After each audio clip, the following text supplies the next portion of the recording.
expect? Who did you expect? Who did you expect? Who did you expect? Who did you expect?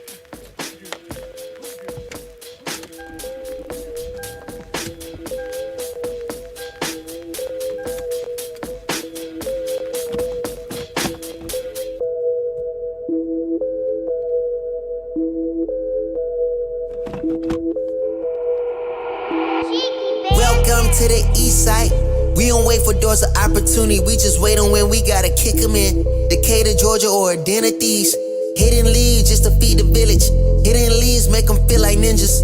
Niggas always keep the metal tucked till you run up, get your face cut. Got your brukins on the back end. Know too many niggas trapped. They be stuck in genjutsu. They see the world from a different view. Shadow clones cause they silhouettes. Hard to point out when they robbing you. You never know what be inside of you. You never know who you be talking to. Till it's 2 a.m. on the east side. Blacker shadows in the nighttime. They don't wait on nothing but the right time. He ain't come around the corner. Shots fired, that's a nigga down. Sad, but this is normal around this town. I've been crying for my niggas found.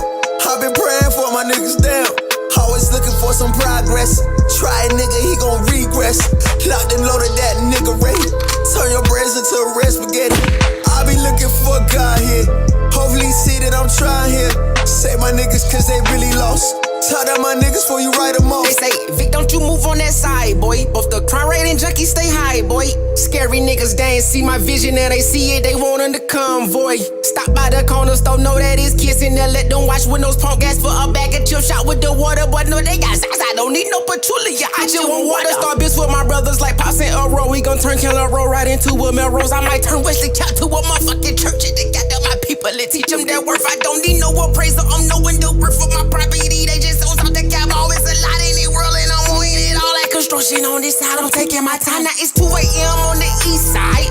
Up as fuck, no, I'm writing rhymes. Late night, not an early morning, like an alchemist. I'm turning into something. Shots fired, that's your nigga down. Sad, but it's normal around this town.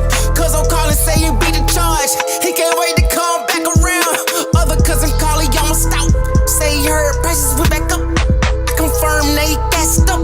Told him chill, though, cause we next up. People be looking for God here. My job is to teach them looking themselves. Say my niggas cause they really lost. Spitting for the ones they breaking off.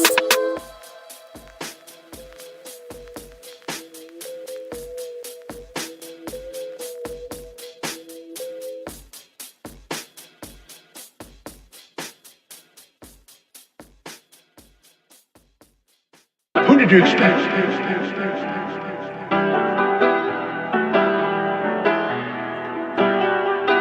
Biggest the what?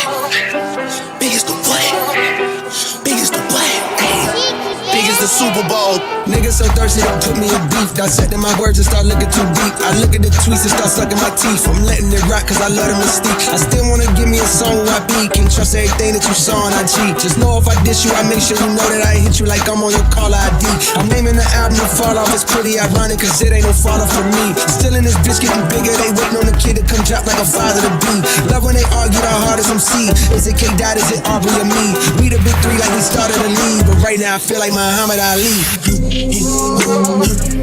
Yeah, Muhammad Ali, the one that they call when they shit ain't connected no more. Feel like I got a job in IT. Rhyming with me is the biggest mistake. The Spider-Man meme is me looking at Drake. It's like we recruited your homies to be demon deacons. We got them attending your wake. Ain't how the gang got away from the bars, man. This shit like a prison escape. Everybody stepping from fucking and everybody breakfast, and I'm about to clear up my plate. When I show up, it's motion picture blockbuster. The goat with the golden pen, the top toucher, the spot rusher. Spray this whole shit up, the crop duster. Not Russia, but apply pressure to your cranium. Codes automatic when aiming them. With the boy in the status of stadium.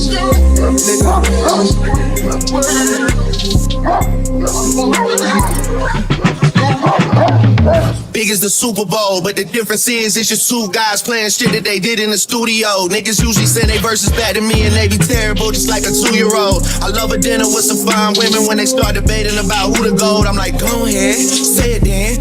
Who the GOAT? Who the GOAT? Who the GOAT? Who the GOAT? Who you bitches really rooting for? Like a kid that had been from January to November, nigga, it's just you and Cole. Big as the what? Big as the what? Big as the what? Big as the Super Bowl.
Welcome.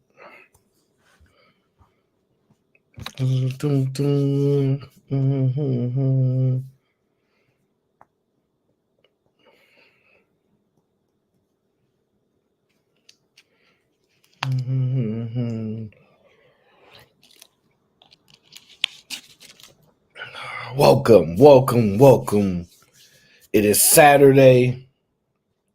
It is time for the Aaron O Show, and I am here. Thank you all for being here as well. I appreciate y'all. It's time to get to the show. Welcome. It's still cold though, so no. I can't wait till summertime comes. Summertime. CC, what's going on? Hey, Kiki. Yeah, we got trolls in the chat early today. I don't know what's going on. The tribulations of being a small, tiny YouTuber, but I have to accept it. Welcome, everybody. Welcome, and shout out to T.O. We appreciate you, brother. T.O. was the sponsor of the last Aaron O Show. So everybody, please make sure y'all acknowledge and shout out my guy, T.O. We appreciate you, brother. Thank you for sponsoring the show. Hopefully, we make many more dope shows that you continue to enjoy, and we love having you here. Shout out to you. Shout out.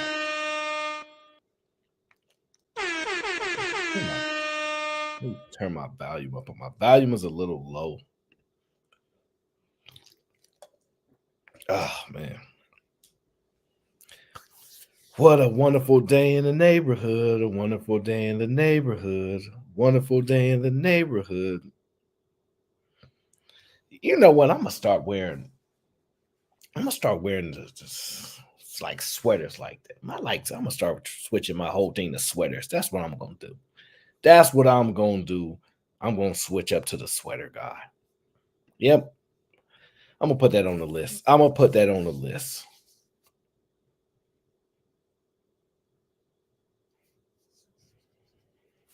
You know, I have a random question for you guys. How many of you guys went shopping on Black Friday or Cyber Monday? And I don't mean bought something. I mean actually left your home to go and purchase something.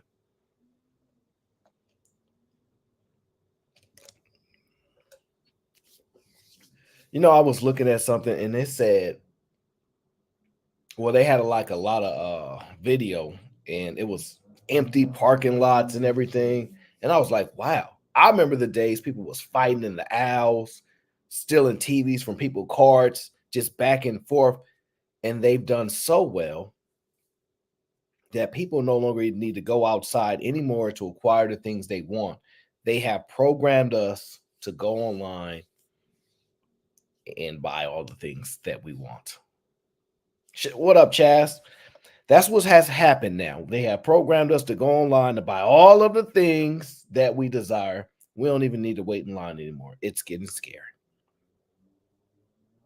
Harrison said that line was too long at the outlet. Well, you pretty much can order almost anything online at this point. So I don't even know why y'all crazy enough to wait in line. But I know what Harrison thinking. He said, I got to pay for everything in cash. we don't want to move to a cashless society just yet, Harrison. I see you, brother.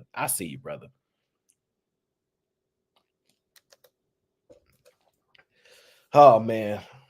I'm in a really good mood. Really good mood. Better than normal, I must say. I don't know if I got a lot of sleep last night. But I feel spectacular. I had a really dope show last night with AOC, me and Cheeky Banner. And I don't know, I just feel really good. I don't know how to explain it. I just feel really good. Shout out to my brother Harrison Davis. Shout out to you, brother. He says salute. And make sure y'all hit the like button on the way into the show, because I know y'all not going to hit the like button.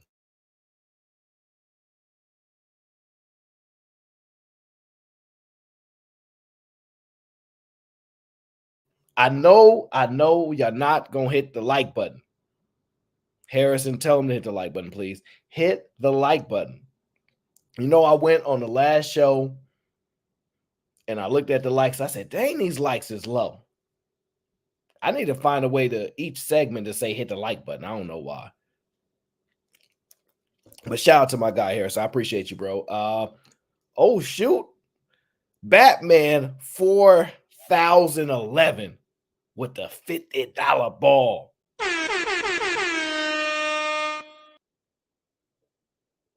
I appreciate that, man. Thank you, Batman. Thank you, Batman. I appreciate you. Says, allow me the honor of the sponsorship this time. I watch but rarely hit the chat. Keep up the good work. I got you. No doubt. I appreciate you sponsoring the show. It means a lot. Thank you for watching in the clouds. It's safer up there too. It's safer in the clouds. I'll be in the clouds all the time. I ain't ashamed to say it. I'm gonna hide in the clouds. You know why? Because when people are doing their shows and I actually can like sneak in 10, 15 minutes here or there, I just want to enjoy the show. I don't want to take away from anything. I just want to listen, consume the information, enjoy the time. And so sometimes I'll be in the clouds. Most of the time I'll be working, but sometimes I'll be in the clouds and I'm a cloud watcher. But just for the people that wonder, I only cloud watch the people that I actually like. I don't really watch everybody else. So don't think that I'll be watching y'all shows because I'll be in the clouds. No. If I don't really rock with you, I ain't watching your show. So I don't be in your clouds. But everybody else that I rock with, yes, I'll be in the clouds sitting back. And let me tell you why it's a good thing. It allows you to practice your impulse control. Because you know how sometimes they may mention your name and you in the clouds and you like, what? Don't say anything. Relax. It's okay. Imagine if you weren't there and they said your name, you wouldn't be able to do nothing. Just listen, just watch, let it play out. It's a good way for you to control your impulses. Cloud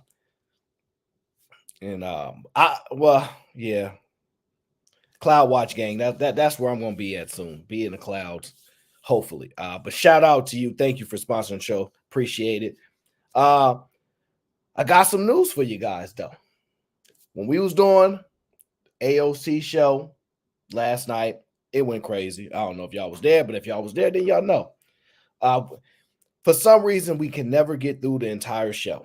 I have things I want to break down, things I want to get into, but I'm unfortunately not able to get into the whole show. So there was a clip that I wanted to discuss about power that I didn't get a chance to break into because we kind of got we went way around the rosy, which is cool. I like the conversation to bounce from point to point to point, get your thoughts out. It's cool. I don't like to restrict it so much unless I really, really have to get to this segment and I kind of force us to push through it and I really bring people on track. Other than that, I'm just creating a conversation, get your thoughts out, and I'm working on other things, right? For example, right? What we notice is we got a lot of gotcha moments, and so I'm going to allow people opportunities to get me all the time. I'm going to say things. Sometimes I believe them. Sometimes I just want to argue the other side. Sometimes I just want to open up a challenge. Sometimes I just want to push the conversation, and that will open opportunities for everybody.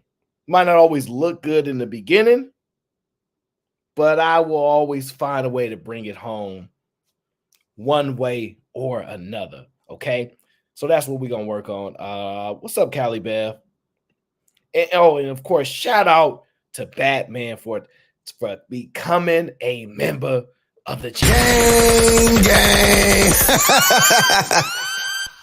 Welcome to the GBG. Red Pill, what up? He says, house husband's way too long, but Jeff and Cheeky was going hard. Yeah, that's true. It's cool. We got a lot of time. We got a lot of shows we can put together. So we'll be able to balance it out. But I appreciate you coming on the show. Ricky P, what up? So yeah, that show was fun for me. I was enjoying it. The best part about AOC is it balances out because I don't have to exude so much energy carrying the whole conversation. And me and Cheeky work really well together where he picks his spots, I pick my spots. He can carry this segment, I can chill for a minute. So it actually reserves a lot of energy. So I was able to retain a lot of energy last night. I wasn't necessarily as tired as I normally am on a Friday night after work, back into work. So that really helped. Sherelle, I see you, darling. Don't worry. I see you. I see you. So that was really good. And then shout out to everybody that came on the panel. I think, well, Raw B was there, Red Pill was there, Uncle Jeff was there, Fatty Pull Up, 187 was there. This new kid, I don't remember his name, August Austin, something like that. Shout out to him. He came on the panel for a while. But you guys know what I'm doing. I am limiting the panel capacity to 6 people.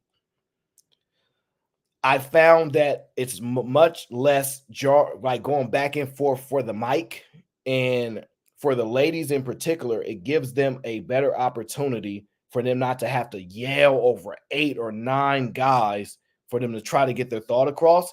And at least if it's 6 people, I've been trying it, right?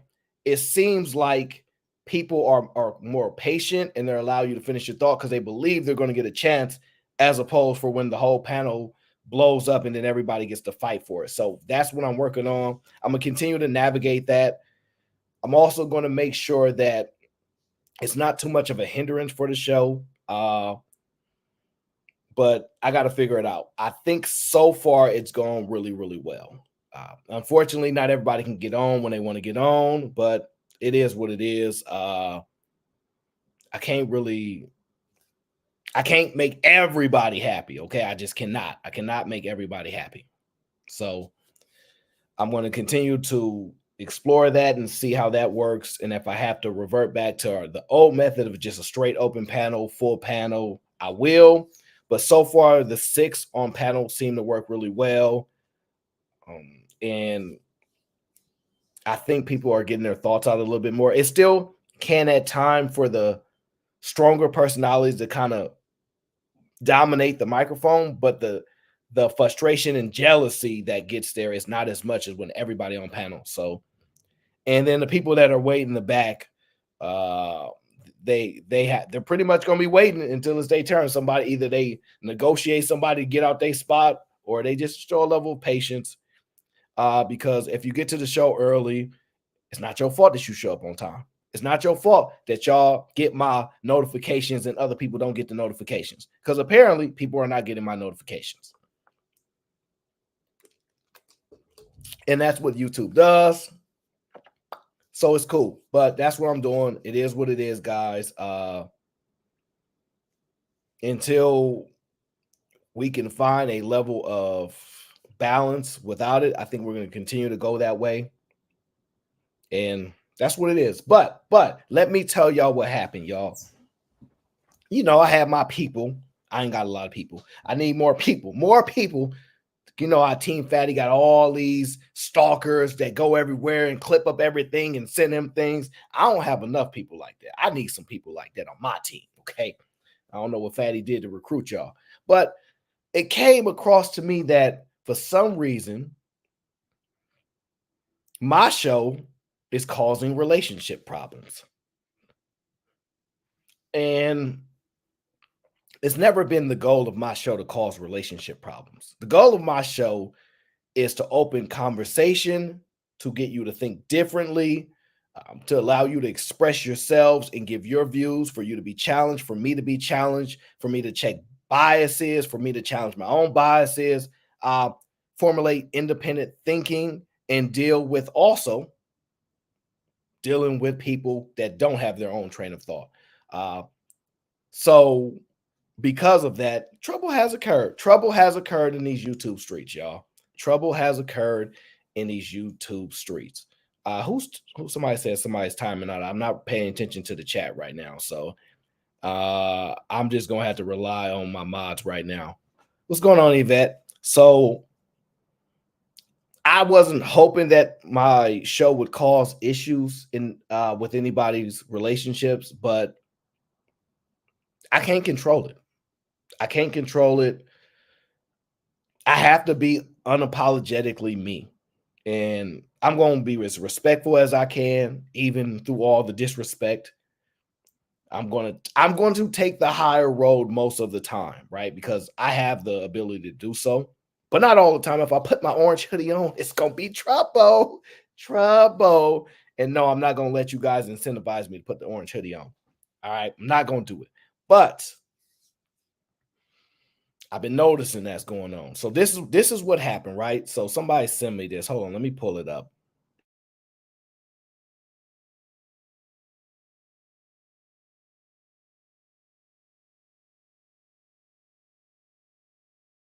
So one of my peoples sent me this and they said, yeah, it's been going down on the show. It's been going down on the show. Right? I said, what?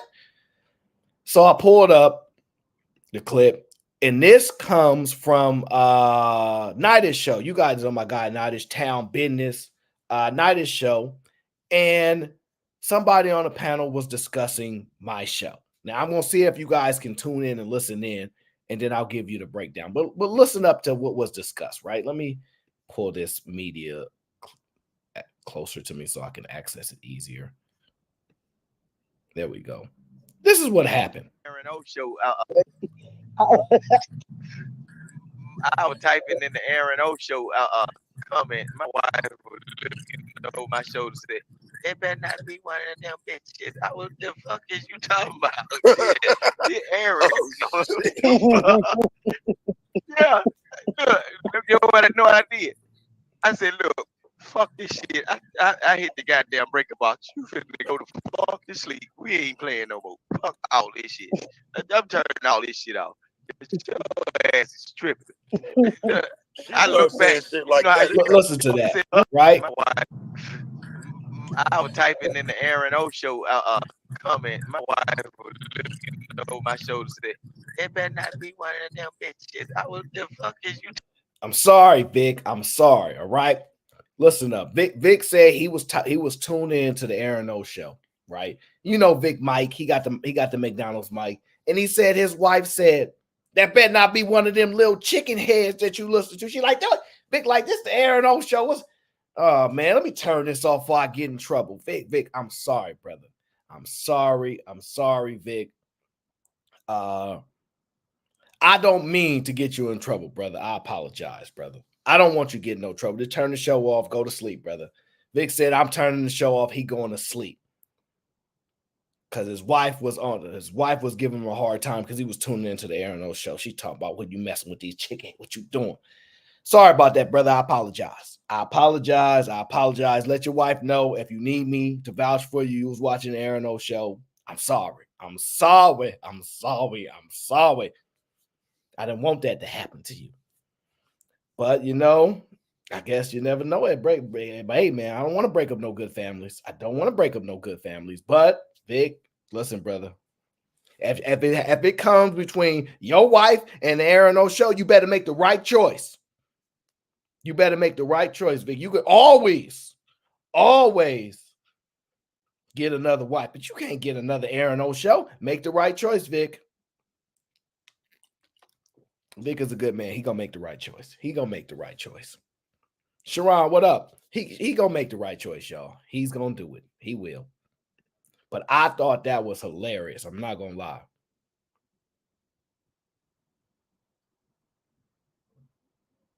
I thought that was hilarious. Let me move this. Yeah, I'm in trouble. I know I'm in trouble, y'all, by the way. I get in trouble all the time. Let me adjust this. I know. Listen. Vic, tough decisions, brother. Tough decisions. I know. It's a tough decisions, brother. I know. Trust me, I get it. But I appreciate you willing to risk many, many years of happiness to tune into the Aaron O show. Oh man. Oh.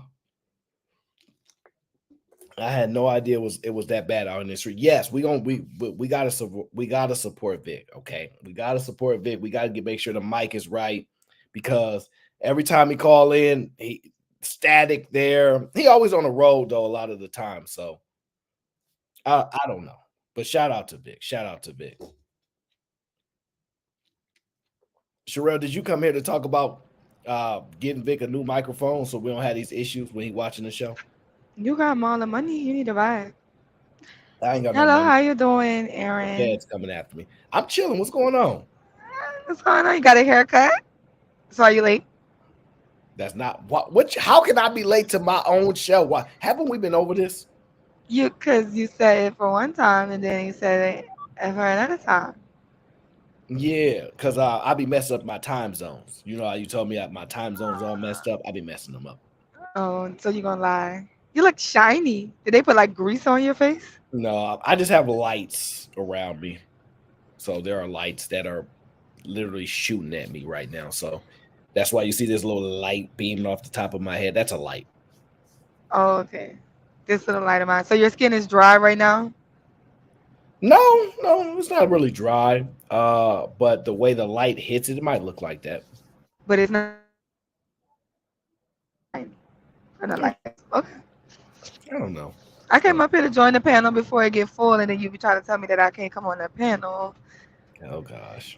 Cause you know I don't know why rules and stuff be applying to me or whatever, but I guess Because you like men of principle, and so in order for me to be consistent, I have to be consistent. Yeah, I'm sick of y'all. Like I'm sick of being with the men of principle. I need to get me some low down, dirty, shameful friends.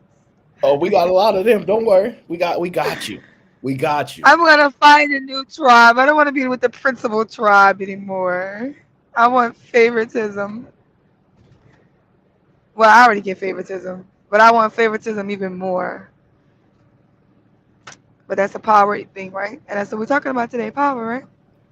We're going to discuss a clip about power. It is going to require the insight of a woman, so I'm glad to have you here. But we're going to ease into that one because I think that's actually a really deep part of the conversation because it gets to a large depiction of the psychology. But we actually didn't get to touch in on motherhood that much towards the end of the show because they had the whole back and forth.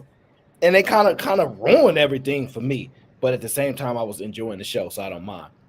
But nothing ever goes to well, I didn't actually have a lot of time. I got off of work super late. I remember I told you. So I didn't actually were able to structure which video and which way to play it. So that's why it was a little bit of back and forth all around. But I think overall it kind of went pretty well. So, but I didn't get to discuss too much of the motherhood problem that is occurring. So we kind of left off of one video. So I'm going to get back into that video in just a moment. But there is another video I want to pull up that I will take your insight on, because what I hear and what other people hear are vastly different, right? Hey Tam, so I just want to get your insight on what you hear as opposed to what I'm hearing here, right? Take a listen to this lovely lady with a nice hat on and glasses, okay? If a woman does not feel safe, if a woman has to take decisions, if a woman has to manage the life and has to plan for the future, if a woman has to provide, if a woman has to think of all these things, she's better off on her own because she can be married to herself. That's all I can care for. Sadly, a lot of men are losing their masculinity. Crazy enough, like they think a man is okay as long as he's big, he's got his body going on, he's got his looks and everything. They think that's what a man is. But I can get that done in Thailand for like 5,000 dirhams, to look exactly like you. That's not what a man is. A man is a man who takes care, provides, respects, acknowledges, listens, is there, is present. It gives you safety. And safety doesn't mean that if a dude wants to beat me up, you're going to go beat him up. That's not safety, Sure, great if you can do that. But safety as in like emotional safety, communication safety, giving me a safe space to be myself. And when that's not given to a woman, she changes. And then the man gets upset. Why are you changing? Why are you being cold? Well, that's because you're not being man enough. You're not doing what you have to do. If a woman does not feel safe, if a woman has to take decisions, if a woman has to manage the life and has You tell me what you heard there. And same thing over and over. You know, women have stepped into more of a masculine roles, and society has placed women in like society has, I guess, blurred the line of what a gender role is or whatever, and it's just like all of us are reminiscing on a time that we never lived in, right? Because we've actually never really lived in this time where women didn't have these rights or da da da da. We didn't really fight for it. We just benefit from it, right? But then we look and we go back and we like, okay, our grandpas did this and that was a real man, and our grandpas did this and that was because of a real man, and we never want to factor in. So it's like just people complaining about what reality is now. You're doing all of these things for yourself because you're not allowing somebody else to do it, and because you have all these freedoms and you feel like you can do it on yourself, you don't want to compromise, right? So I don't think anybody wants to compromise, and because you don't want to compromise to be in a relationship, you stay by yourself and you do it on your own. But there's a man willing to do those things for you, but then you're gonna complain about that too, right? So it's like I don't get it. O'Shea, is that you, brother? I gotta see if that's O'Shea in the back. I can't tell. Uh, Beta, that's beta. I no, you saw wouldn't. Uh, you know what I heard? I ignored half of everything him. because I'm not about to let a woman tell me. I'm not about to do it. But the first part I heard is what she gets to acknowledge, and that is actually the more important part. Listen to just the first part. If a woman does not feel safe, if a woman has to take decisions, if a woman has to manage the life and has to plan for the future, if a woman has to provide, if a woman has to think of all these things, she's better off on her own because she can be married to herself. She could be married to herself, right? But the first part is if a woman doesn't feel safe, if a woman has to make decisions, if she has to think about other people, the very first thing come to mind is you make an argument why women should never be the president, ever, ever. Because if you're talking about a Right, chaotic, and that's my whole thing is like, why don't you feel safe? Why don't you feel like if you tell me a woman, if you saying if we pick a woman, right, a modern woman right now, and we tell her to make you feel safe, we're not going to allow you to make your own decisions for yourself, so that you can feel safe. You think that women would agree with that? highly unlikely. I think That's what I'm saying. So you're saying a woman doesn't feel safe because she has to make decisions, but no woman is going to say, I just want all decisions made.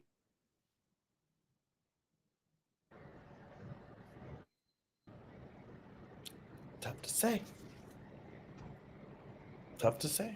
I, if I don't feel safe, if I have to make decisions, if I have to think about other things, it sounds difficult. But to me, it sounds like you can't be in charge of nothing. You can't be in charge of nothing that involves chaos, frustration, stress, all these things. I think that's a problem. May I interject, please? Oh, Shay, you want it? Oh, go ahead and interject. Go ahead, brother. Aaron, you kind of said where I was going with it. But let me make it even more clear. Look, whenever a woman gets to talk about what a man is, close your ears. Because most of what she says is going to be based on her own personal, her own selfish reasons for what that man needs to be. And if you listen to, you get 5 women up, and they get to describing what a man is, all of them going to have a different aspect of what a man is. And all of them aspects is going to be based on what their own selfish appeal is. That's what it's based on. Well, they exist, and a lot of women are really, really intelligent. They just trick us a lot, right? You want to believe that they don't understand what they're doing, they don't understand what's happening. But then you listen to a woman that's really intelligent and goes, "We understand, we know what's happening, but we rather have the option to play like we don't know when it benefits us, and then say we do know when it benefits us." So I'm like with Cheeky with that. It's like, yeah, I'm not falling for these tricks. These women are just as smart as they are. Don't let them tell you anything otherwise. And you will notice it because women will express it in ways where they think they're being kind of funny, and it'll come right out. Like, for example, this young lady here. Y'all, it is wild out here. It is wild being a woman because listen, I am 1,000,000% for women's rights. I think about it actually all the time. I have 2 daughters. But what I also think about a lot of the times is that, like, I don't want to do it anyway.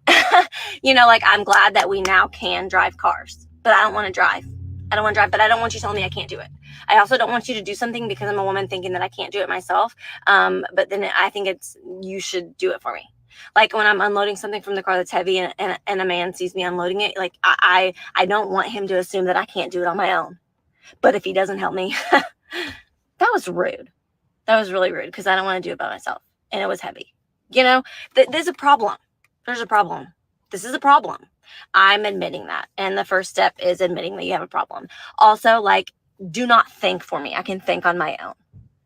But please don't ask because I don't want to use my brain. I don't want to use it. I don't want to use it. But I want to have the ability to. It is confused. It is wild out here. Being a woman is crazy. Crazy. Or maybe I'm just crazy. But either way.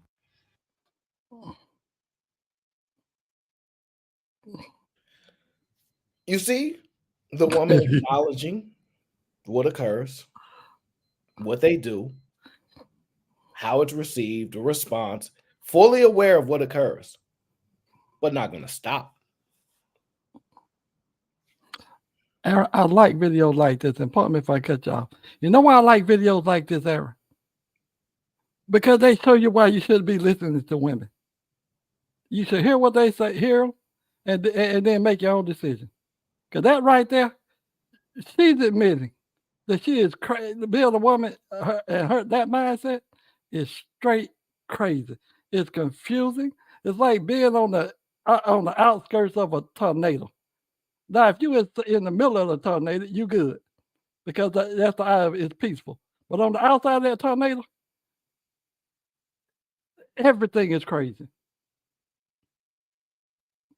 And I ain't gonna come back up here no more talking about women because well, I like women. I don't want to be accused of being a misogynist. Well, the thing is, I think you should listen to women, but with limits, right? When they start to tell you how to be a man and things like that, when they in the same exact sentence, they'll say, I don't know how to raise a man, but I know one when I see one. Like, all right. And nope, you get no say so in this area. But women that are intelligent, smart, funny, probably not funny, but smart, you want to listen to them because sometimes they'll say the things that you need to click for you and go, oh, I see it. It makes sense. They know what they're doing. They're aware of it. So you don't want them to be quiet. You just don't want them to tell you how to be a man. That's when they're overstepping their own understanding after acknowledging that they don't understand it. So I would say that part. I wouldn't say that don't listen to women because come on now. You've been around women, they are lovely. They are lovely. Yes, they are. But O'Shea, I'll say this. If women are talking like these last 2 women and they're saying I might as well marry myself and and my husband has life this hard and I'm doing this unintentional but intentional because I'm a woman. Well, then you can start giving proposals like this.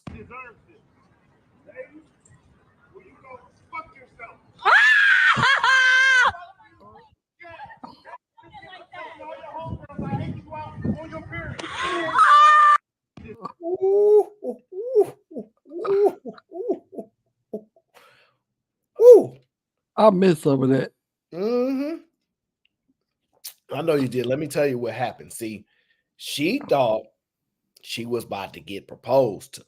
He got on his knee. She was ooh, and he flicked up that middle finger and said, F you. That's what he said. And then he said, I heard you told your homegirls that I did something on your period. You can marry yourself.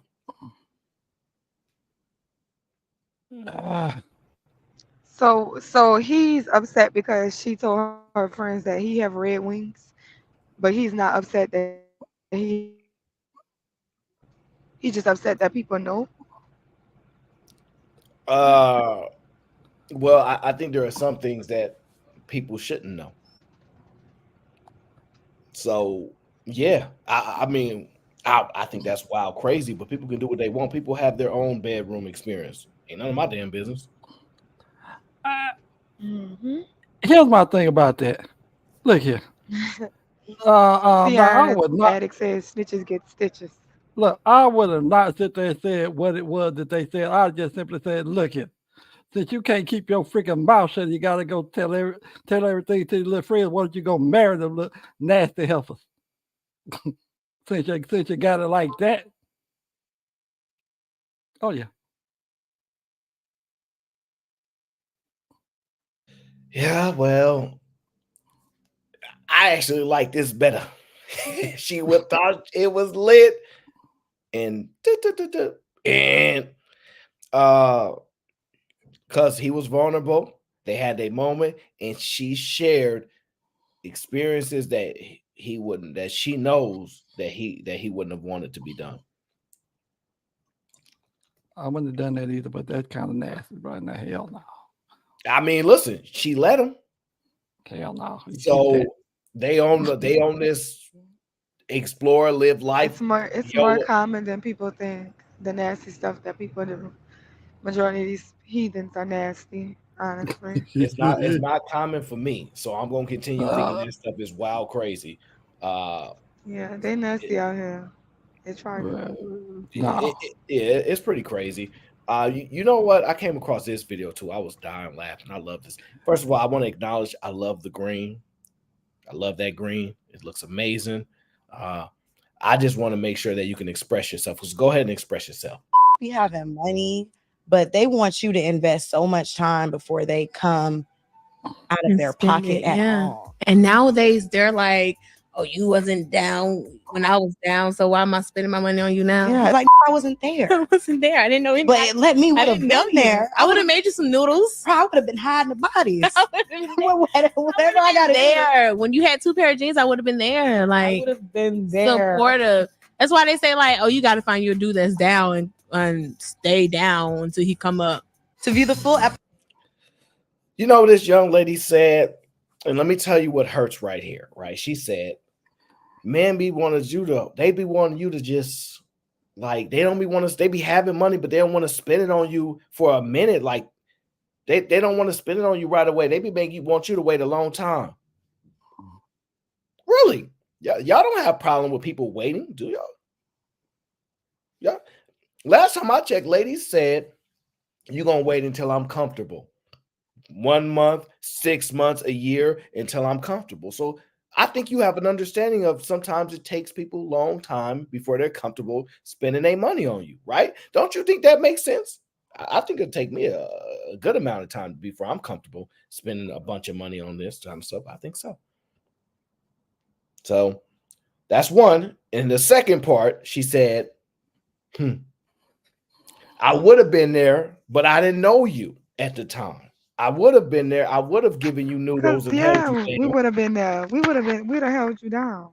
But the problem that men are having is we know there are guys with a bunch that only got 2 pair of jeans that you done messed with before, and you don't hold them down. We was holding them down too.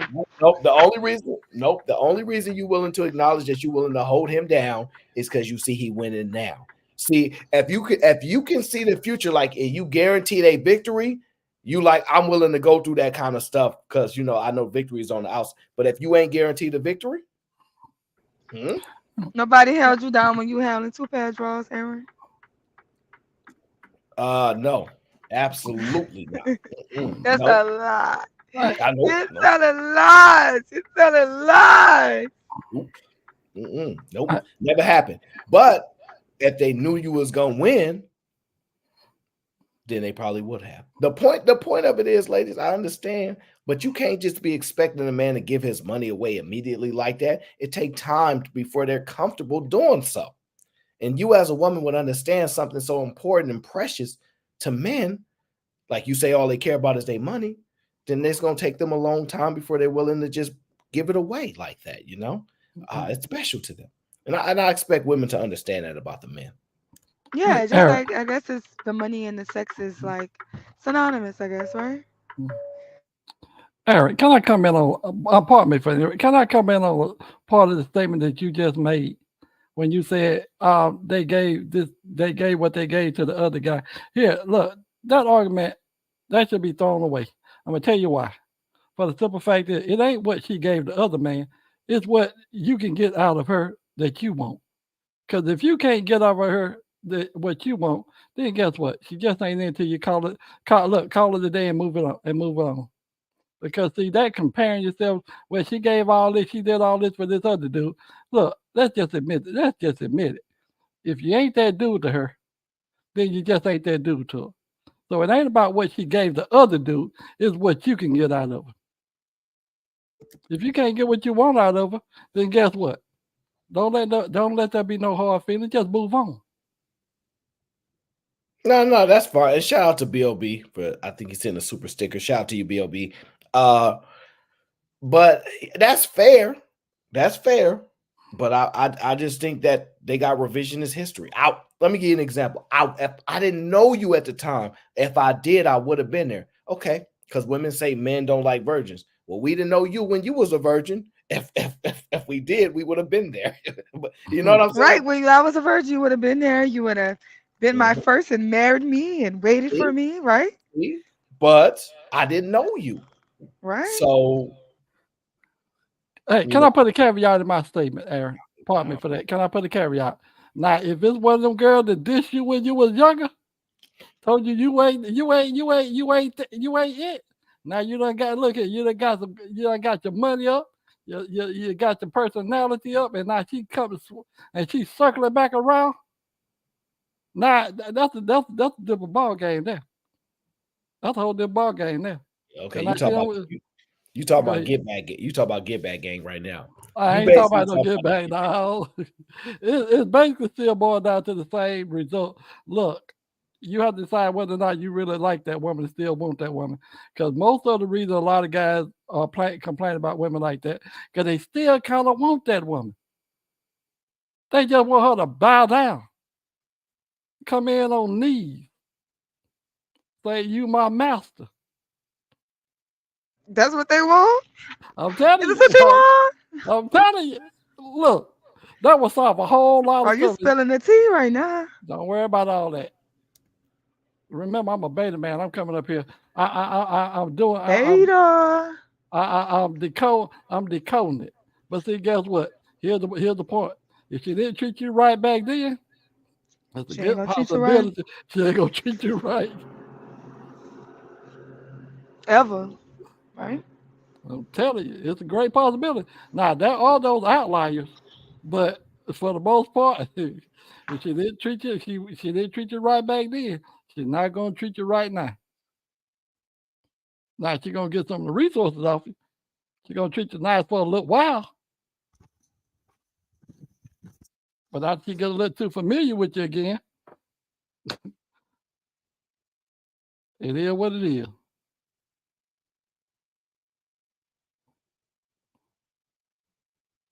I'm just telling you. Well, I heard this one story about weddings, right? And most people acknowledge that weddings are for the woman, right? And even the men say that it is for you, it is for the woman, right? I've been arguing it should be for both, but that ain't gonna work.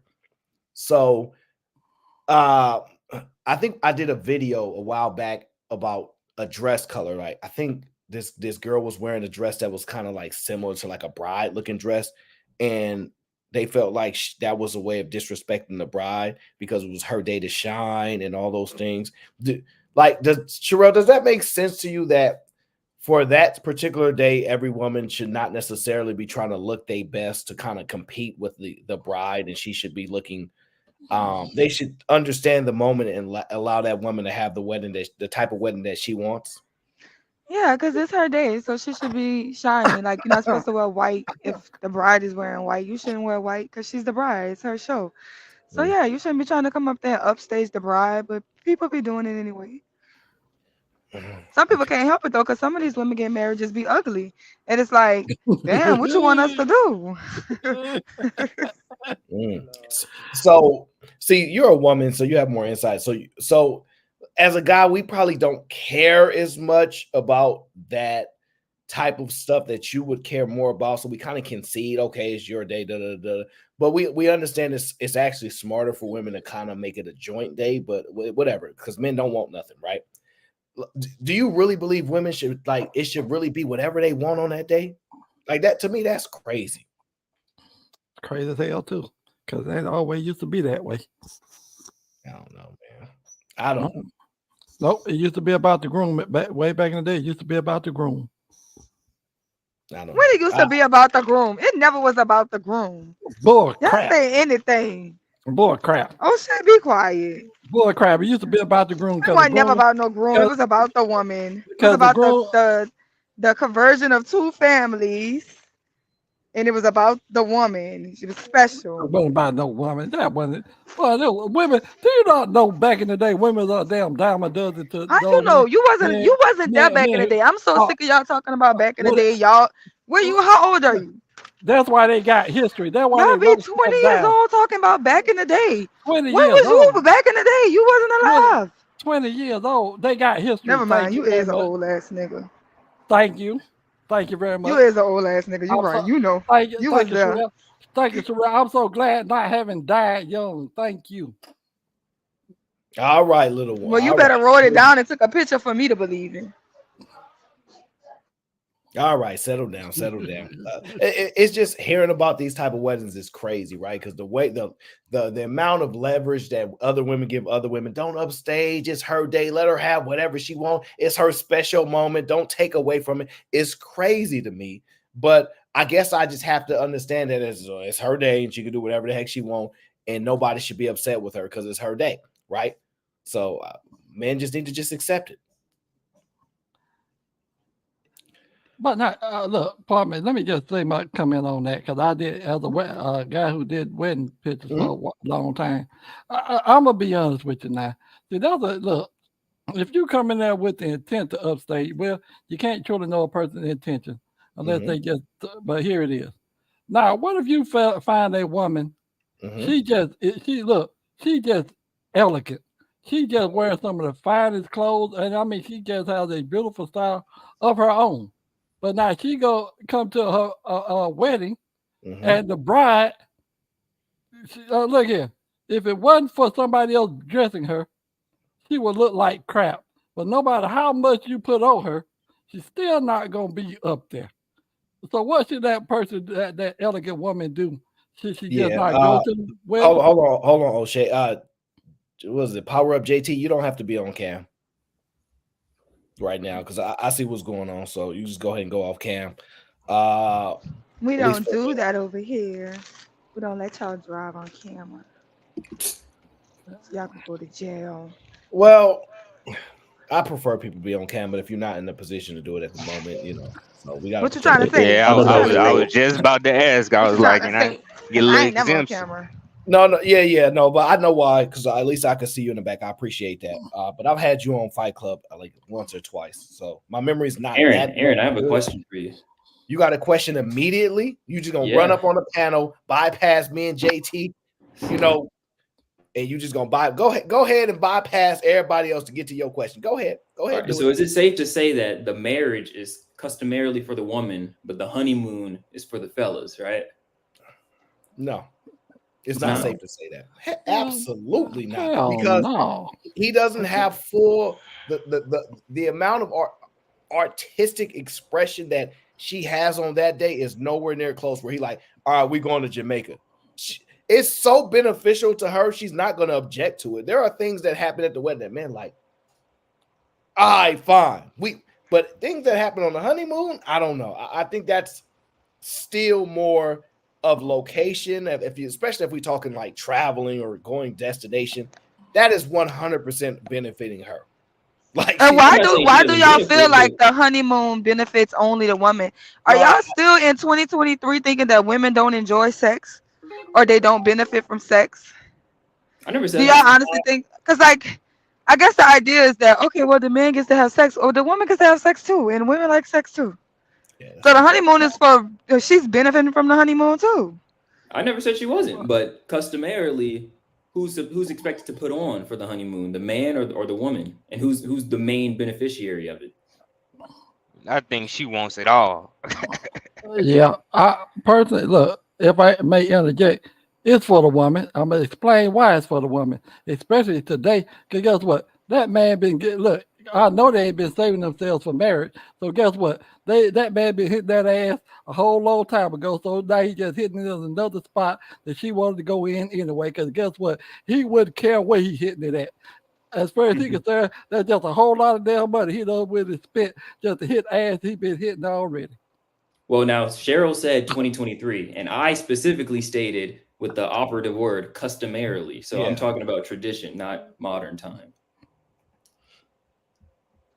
Well, I would say that previously it well, definitely that's been actually a good everything she point. wanted for the wedding. Well, actually, Jeremiah makes a good point. If he's saying back then, traditionally, when women were virgins, if he's going back that far, I can kind of understand it in that sense. Yeah, that would probably that would be more aligned to a more balanced situation as opposed to the wedding. It's all hers, and you lucky to show up there, brother. The honeymoon is more inclusive of both of them being involved. Of course, I guess more traditionally, I could see how it could be viewed as it's benefiting more of the man. So I could see that.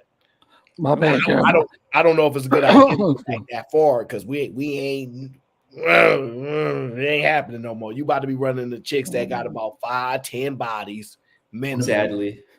I won't say it's sad because that's just the world that we live in now. And that's just what people choose to do. But I'm just saying. Well, I say sadly because we don't have a lock on marriage and the institution is kind of corrupt compared to what it was. But one could argue that we use marriage to kind of structure our society better, right? We kind of get married, have kids, stay in a nuclear family. Like we kind of built a lot of structure off of that. So we kind of sold it, prioritized it, and cultivated it because it was beneficial to America at that time. Right. It is no longer beneficial to America at this time. Maybe the courts of law, like, if you talk about monetarily, but yeah, that's about it. Jeremiah, you took the words out of my mouth. It's not beneficial. It's beneficial monetarily that people don't get married. That way they can stay split up and be paying bills in one house, paying bills in another house, and all that stuff. Right. Well, before we jump forward, I want you to listen to this wedding day because there was a wedding day, and this is a story about what occurred on the wedding day. My sister, 30 female, got married yesterday. I, 32 male, was so happy for her and agreed to help her out. She told me that the wedding was child-free, which I understand. So I asked my best friend if there was any way he could watch my son, and he agreed. I arrived at the wedding and found that it was not child-free. There were probably 15 children there. I was confused, but didn't want to make a scene, so I waited until my sister came over to me, and I asked her what the deal was. What she told me broke my heart, and I don't know how I can look at her the same way again. She confessed that my son, 12 male, was excluded because he has an amputated leg. She said that it would draw attention to him at the wedding. I almost lost it. I could understand if he was going to be disruptive or something, but because of that, I didn't trust myself in that moment. So I just walked out and went home. When I got home, my son asked me why I was back so early. So I made up some excuse and then spent the rest of the day having fun with him because it was the only thing keeping me sane. Since then, I've been getting dozens of messages from people saying how me leaving caused my sister to start crying and the whole wedding was ruined. But I honestly don't care right now. I'm a mess. I'm a single dad, so I don't have someone to help me right now. But these messages are actually making me wonder, am I the asshole? No, absolutely not. That's disgusting behavior. And I'm glad that her wedding was ruined. My sister. Handicap shaming. Is that what we doing today? Handicap shaming. Whoa, O'Shea, it's her wedding, it's her day, it's her time to shine. Don't like anything that takes away or distracts from the attention being on her is wrong. It should be about what she wants, her desires, her day, everything that she wants. If she wants to exclude somebody for whatever reason, it's her day. How can you be upset with her about that? I can be upset now. You can establish that it's all about her and her desires, her day, her shine, and all those things. We just established that. Hey, Aaron, I've heard about women inviting people to their wedding and not the reception, and vice versa, too. So it's kind of like the same thing. Like they pick and choose which person they want to go to which events because it's two separate events to them. Aaron, pardon me if I cut you off, Power. Look here. That's right. You are absolutely right. She can invite and exclude who she wants. But now you can't tell me I can't be upset about it. Thank you very much, Aaron. Well, you'll be upset, but it's her day. So you know what? I have a question. When you throw a party as a host, do you have a certain duty to, I want to say, put on for your guests, or should the guests be entertaining you? That's a good question. Oh, that's a good one. I don't know. I don't really do parties. I'm not a good person to ask about parties. I'm not a partier. Because I'm under the impression that, sure, she can exclude whoever she wants, but if you send an invitation, you have an obligation to accommodate to those people. I know it's your day, but there's a certain line that is crossed when you're expecting certain demands, especially from handicapped individuals.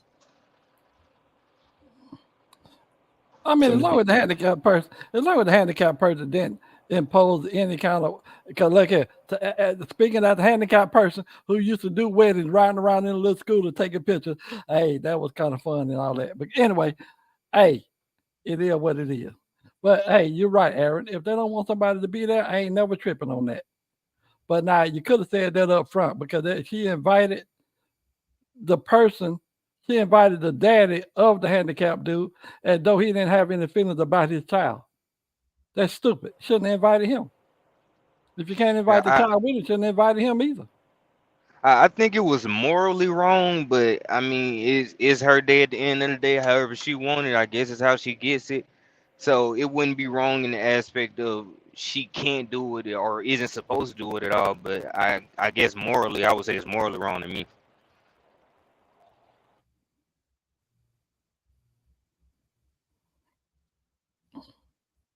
Especially the lying part. Like, if she was gonna do it that way, she should have just been upfront with him from the beginning, kind of told him how, she felt about that. See, we're gonna tell him that because if she would have told him that he wanted to come. Right. I take my gift back too, actually.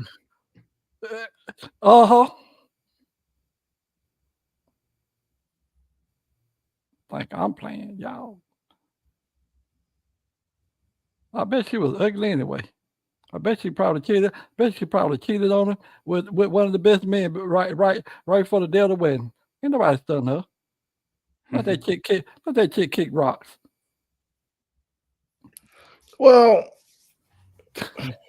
I've been a little sassy today, Aaron. I think it's kind of messed up, but I always hear that women can do what they want to stay day. So I'd be like, wow, when you something you don't like, do you still stay steadfast to that position just because you dislike it, or do you continue to support it? And that's why I say people are wishy-washy with it. That's something. I wonder if he gonna even be close to his sister at the end of the day, right? Because that sounds like some we ain't talking no more for years type of conversation right there. I wouldn't be. Only way, pardon me for interrupting. The only way I would be is if her husband become handicapped and she stay with him, and then she come back and say, "Look, I was sorry for the way I treated your son during my wedding. Now we could be cool, but until then, look, hey." I'll be cordial with you, but look, I got Ken folks I don't even call anyway. So, no, that just show you how she really feel about her nephew. So yeah, that'll break a relationship right there. Not only that, but that is an indication to how she would treat her husband if her husband gets in a situation where he's handicapped. I think to Aaron's point, I would say that school is meant for children. It's about children, centered around them, but we don't let the children dictate what goes on. So that's to say, yeah, the wedding is about the women, and sure, we should put on for them, but should we really let them do some type of things like this, like excluding certain children and making them feel like unwanted? Just tell them not to come, or tell the parents, but don't have them show up and then do this whole circus around, oh, you're dancing around words, and don't mince words, just say it how it is. Just don't give them the invitation at all, or just be upfront. I don't want this, your child there specifically. Don't make them feel bad. That's just wrong. Jeremiah, you My got an old question, soul, Jeremiah.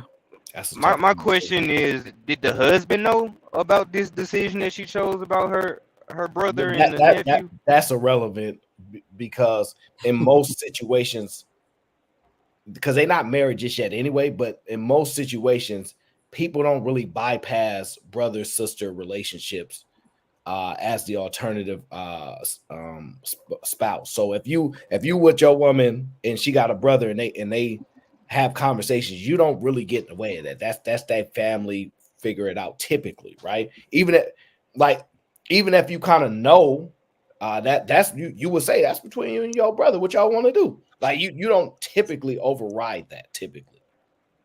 That's true. Especially if they're not even married just yet, right? So that's the part that I kind of got threw off on. I'm like, but I thought it was wild crazy, but women get to do what they want on their wedding. So you won't see me fighting that. I mean, Chicken Man, what's that? How you feeling, O'Shea? Feeling pretty good. Yeah, by the way, Jeremiah, you got an old soul. I check y'all on some other stream. You have an old soul in you. Thank you. It might be the beanie. You might like young folks with the beanie. You think you're older, but yeah. So, well, you said nah. So, yeah. I don't know. Men might have to rethink about this type of what we call this these arrangements. I don't know, Chica. Let me ask you. Not saying that you ever should get married or you should not. I don't know. But would you let a woman have that much control over what goes on at the wedding? Or would you think you have to have a little bit more assertive control over things? She wouldn't be on her knees in a white dress. That's all I know. I got that video. I got the video with the lady on knees on a white dress singing. Like, well, so you telling me if Babyface, right? Let's just say Babyface, 28 years old, right? He dropped the biggest hit in the country right now. And that's her favorite, and you drop the bread to get him. Hey, I'm getting Babyface out here. You drop the bread, and he on stage. You telling me that you gonna be like, no, you can't fan out like that on your own wedding day. You gonna tell her that? He not gonna be there. This is never happening. Whatever, idea of a celebrity coming to a wedding was ruined after seeing that. Are you kidding me? That option is not even viable. Nope. Even if I got the bread, that bread going toward our new couch. You got registry when you get married. They be scanning stuff at Target. I want a bed. I want a fridge. We getting a couch. You're not spending no money on no man or no woman. I don't care who your favorite artist is. That's why you got Spotify, Apple Music, and whatever else. YouTube. Go listen to them. Close your eyes, and it's almost like you right there. Then you can get on your knees. You can get on your knees when I'm in front of you, but you're not getting on your knees in a white dress when another man in front of you. That's crazy. That's wild. May I offer a compromise? He can be there on a big old telescreen while he's thousands of miles away. Ain't no way no man's supposed to get any other attention besides. It's my wedding too, though. Like, I'm marrying him, you marrying me. So why in the world is another man being introduced at all? Unless we're gonna introduce women to the bedroom, right? But I know that's not gonna happen. I need to say. Here's what I'll do. How about this new suggestion? Right, here's the compromise. If you bring a celebrity, a male celebrity that you fan over, I get to bring a female celebrity I fan over, or maybe not a celebrity, but a female that I fan over, and I get on my knees in front of her and do whatever I want. That's sloppy. That's messy. I think a proper compromise would be he's entertainment. He's coming nowhere near our stage. He can serenade you from the crowd, but he's not getting anywhere near our vicinity. And definitely he's not going to take over the stage or whatever. I'm like, he ain't coming there. No, he ain't coming there. He's not coming. Yeah, that's dead. First of all, we're not. Why am I spending this amount of money on a wedding, right? That I could use in a more functional way. Right. I can literally. We need couches. We need furniture. We need things that are nice. We can renovate a home with that money. We can do whatever we want. But spending money for somebody to be there for you to fan out over, it's crazy. No, doesn't make any sense on any level. We can use matter of fact, we're going to have children one day. I'm going to be having sex with you unprotected. Guess we could put that money towards that child's portfolio. before you like, I'm not. There's so many things that are better than spending money for you to fangirl out in front of me, your husband, newlywed. Ain't no way that's happening, dog. You out your mind. So what we're gonna do instead is be smart because you sound stupid, suggesting me to pay for some man that I don't know to do something that we can do for free somewhere else. No. And that's exactly why I think that she shouldn't get everything. Because back in the day, maybe she could have got everything when the father paid for the wedding. Because that's the original way it's supposed to be. Her dad is supposed to pay for the wedding. But nowadays, we know that usually the husband to be is the one that's paying for this. So no, he should definitely have input on how everything going. Well, today, I think, look, pardon me for the interruption if I did. I could be wrong, but I think today, basically, the bride and the groom are actually paying for the marriage. Yeah, it used to be it was supposed to be the father of the woman. Yeah. The father of the bride was supposed to pay for the wedding. But we know how that goes. So it's usually the couple together or the man himself. Yeah, I think the problem with that is people nowadays, they don't have assets, they have liabilities. And who's going to take out a home loan to finance a wedding when you have like probably 4 other daughters? Make the groom pay for it, right? It's and a the cold honeymoon. game. It's a cold game. Let me move on because I played this video to start the last show, but we really didn't dive into it deeply. When it comes to motherhood, I want to say this to the men so y'all can better understand what's really going on with us women. We are mentally, emotionally, psychologically, spiritually exhausted in motherhood, okay? The domestic labor falls on us, and we know that society goes by traditional roles, so a lot of the household deeds fall on the women.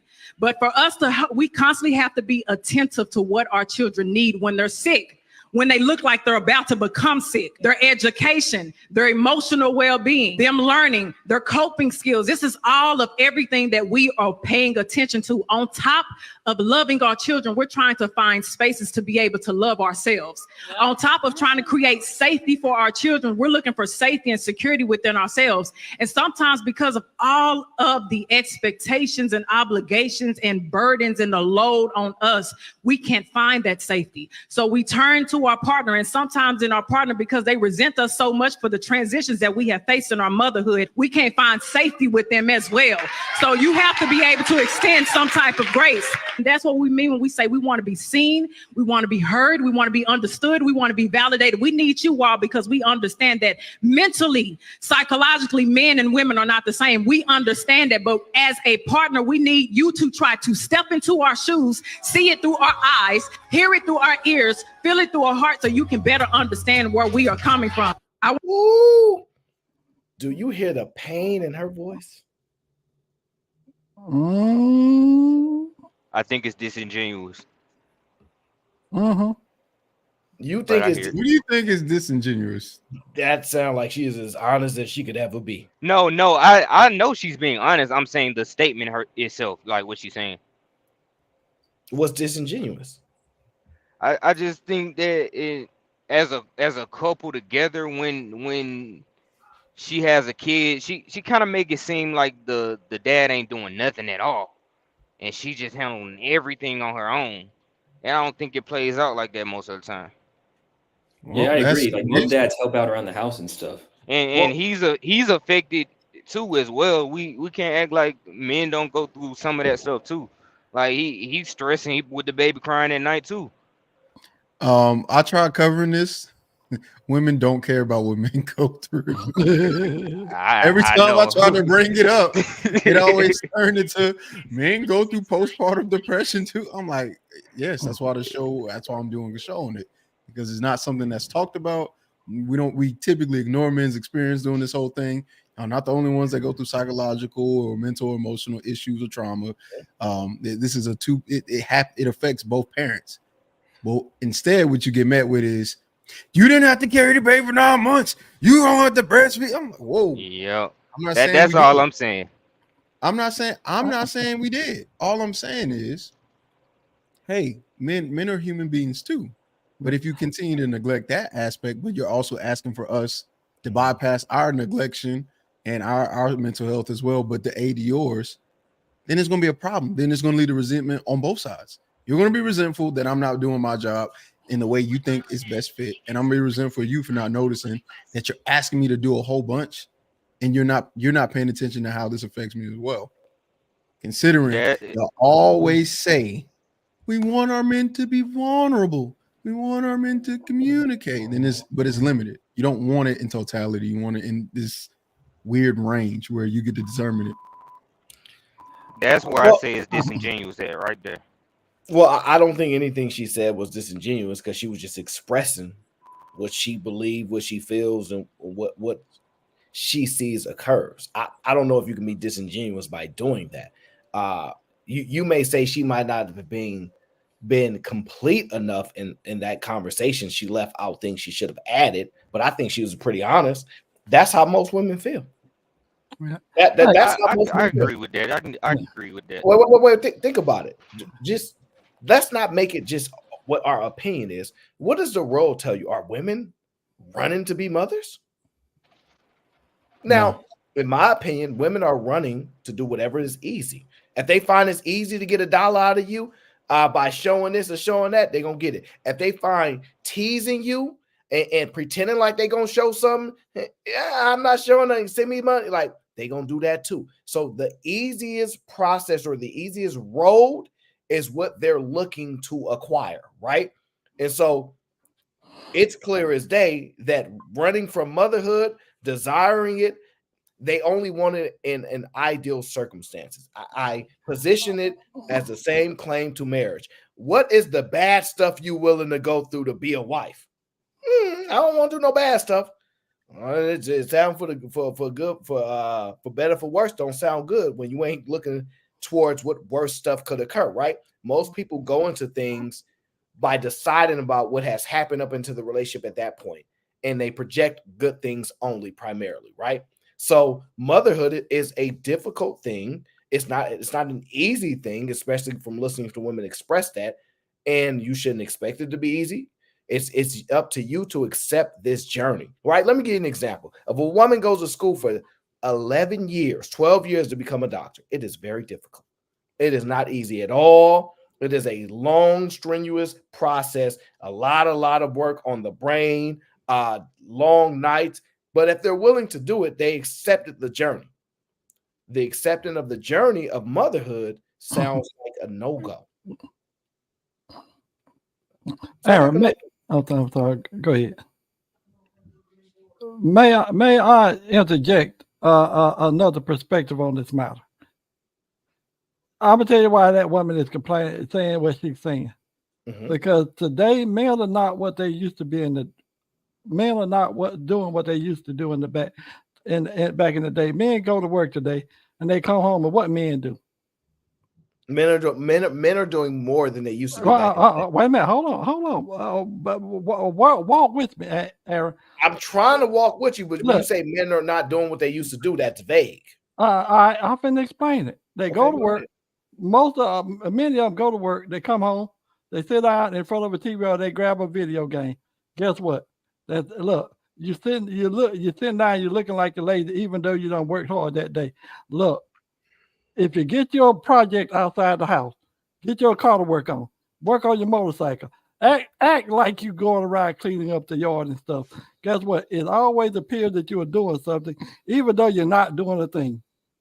You could just be sitting out in the garage, kicking around with your motorcycle. You might not be. That's not true. And I hate that we always do this.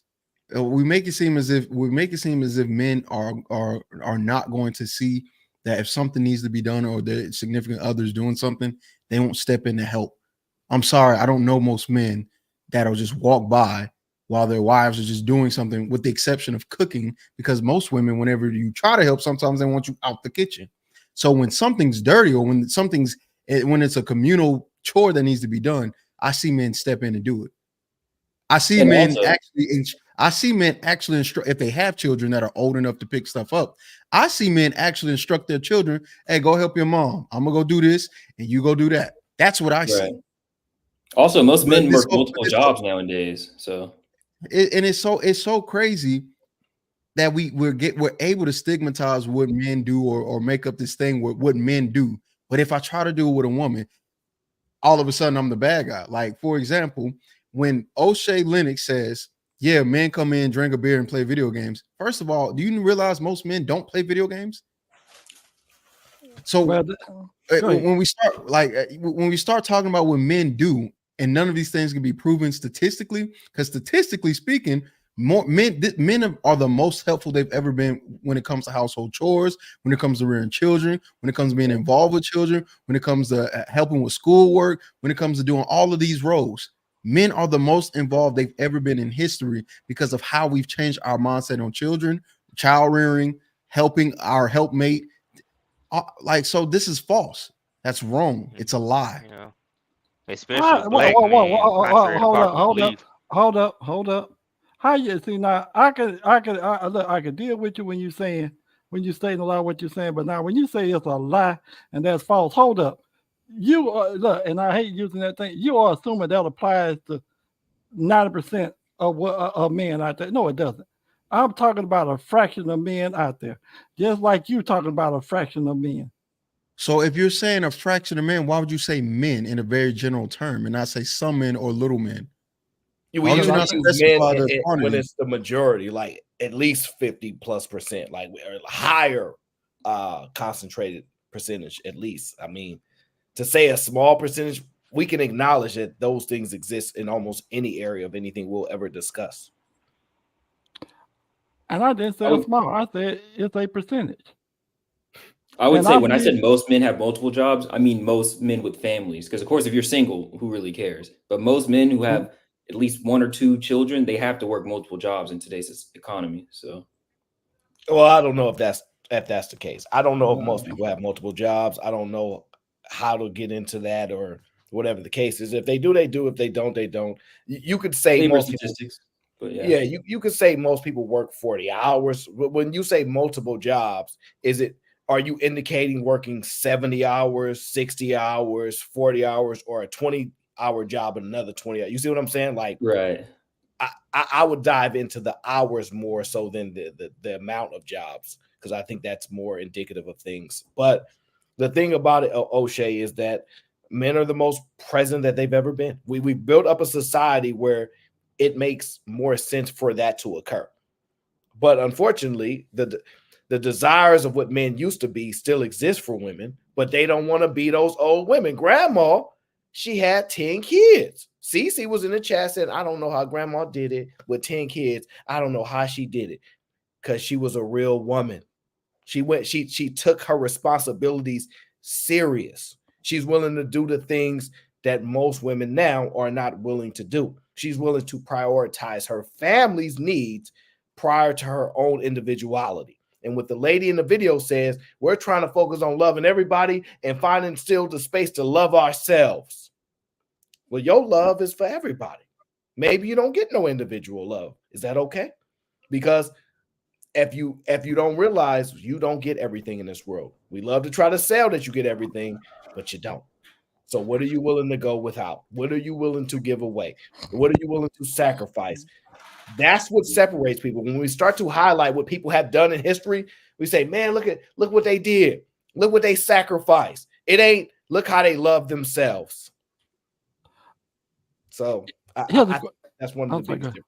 I'm sorry. Look, now that you said that made me think of a question. And when she said it, I thought about it. At what point did she realize she didn't love herself? Before she got married or after? You see what I'm saying? I think that's difficult to assess. Let me get to some of these super chats before I get caught back. T-Dub gifted a membership. We got a new member. Gang. And shout out to the Red Pill Ranger, says, sounds like she chose poorly. Choose a good man and you will have none of these problems. I love my kids and all my friends do too. We there every day. Well, they get to choose who they want to choose, Red Pill. They get to choose who they want. 31 forms of birth control and 100% reproductive rights. If she's a mother from an unsupportive life, she chose that guy. But here's the problem. Motherhood is hers. That's hers. Why are we attaching it to somebody else's actions or somebody else's activities? Motherhood is hers. Because we do the same for fatherhood, right? Well, do we? I'd say so. Give me your example of what you're trying to express. If we're claiming that motherhood is hers, like she can opt in or out, or it's her choice, we don't do the same thing for fathers. We expect them to be a man. We expect them to, at the very least, support financially, and if not, we flack them. But when it comes to mothers, it's a double standard. It seems like you can be a faulty mother, and then people make excuses for you. Am I correct? Well, I wasn't tying those points together. I can see where you could correlate that. I'm saying motherhood is hers. That's her journey. That's her experience. That's what she has to deal with, right? Just like a father who has his fatherhood and will say, you need to see your kids no matter what that woman's saying. You got to do what you got to do as the father, no matter what. If she making it difficult, we don't want to hear none of that. You still need to do what you. That's your fatherhood. So motherhood is her duty. It's what she has to do. Now, you can acknowledge that you mentally, emotionally, physiologically, like spiritually, in every way drained from one child or maybe two. But grandma has 7, 8, 9, 10, 11 children. So if you can't be her, you can't complain about the men not being the men that you want. If you can't be her, you can't complain about the men not being those men back then. You can't. Right. Because you're not consistent enough. So you're going to have to accept something different. And the things that I'm seeing is different is this. They're deciding to forego motherhood because it's too difficult, which they have a right. They made a smarter choice, whether to just have no children at all, or you agree with me. And if you are struggling with taking care of the household and managing the children 24/7 and you just want some relief, well, you focus on work. And there are men that are fully available to take that responsibility off your shoulders. We know y'all get money. We know y'all can make a whole lot of money. We know y'all CEOs, y'all bag getters. We take that responsibility off your shoulders. You're probably not going to like that your motherhood is going to be judged in the meantime, but it's okay. We got to build through that. So no, wait. How would their motherhood be judged? I'm missing that part. Who's judging it? Who's judging it? Well, I think when somebody says you're a bad mom, it hits different than you're a bad father. I think it's more of a stain on you as a woman because you're supposed to by default be great at it, as opposed to. What does it take to be a bad mom? It take a lot to be a bad. I'm not saying they don't exist, but it take a lot to be a bad mom. You could, I would agree. For example, there's so much leniency when it comes to their rubric on parenting. You could be a bad mother from a subjective point of view, but objectively, it take a lot. It's hard to prove in court. It's hard to prove in any way, in any shape and form. Mm-hmm. What's funny is it's super easy to prove you're a bad dad, though. Because all they gotta say is what Keisha M, our lovely feminist of the chat. All men are the same. Either they play video games or basketball, and it's like, God dang. So you telling me no men come home and actually help at all? None. That's majority of men don't. It's easy to prove. It's easy to prove a bad father. It's harder to prove a bad mother. And the judgment that women are supposed to get, they don't get, which is what we proved yesterday with Jeff before Fatty tried to, finesse and finagle. I seen that the other day. He gave that alley-oop. Fatty gave that way out. He did. What's happening right now? Even women as can a make crack excuses teen such as mama, you always it takes been a a village queen to raise mama. Women can make excuses like it takes a village to raise a child. I don't hear too many men talking about, hey, look, come on, community, come help me with my child. Let me do this. Well, I don't think you can refute it. Sure, it takes a village to raise a kid. Sure, fine.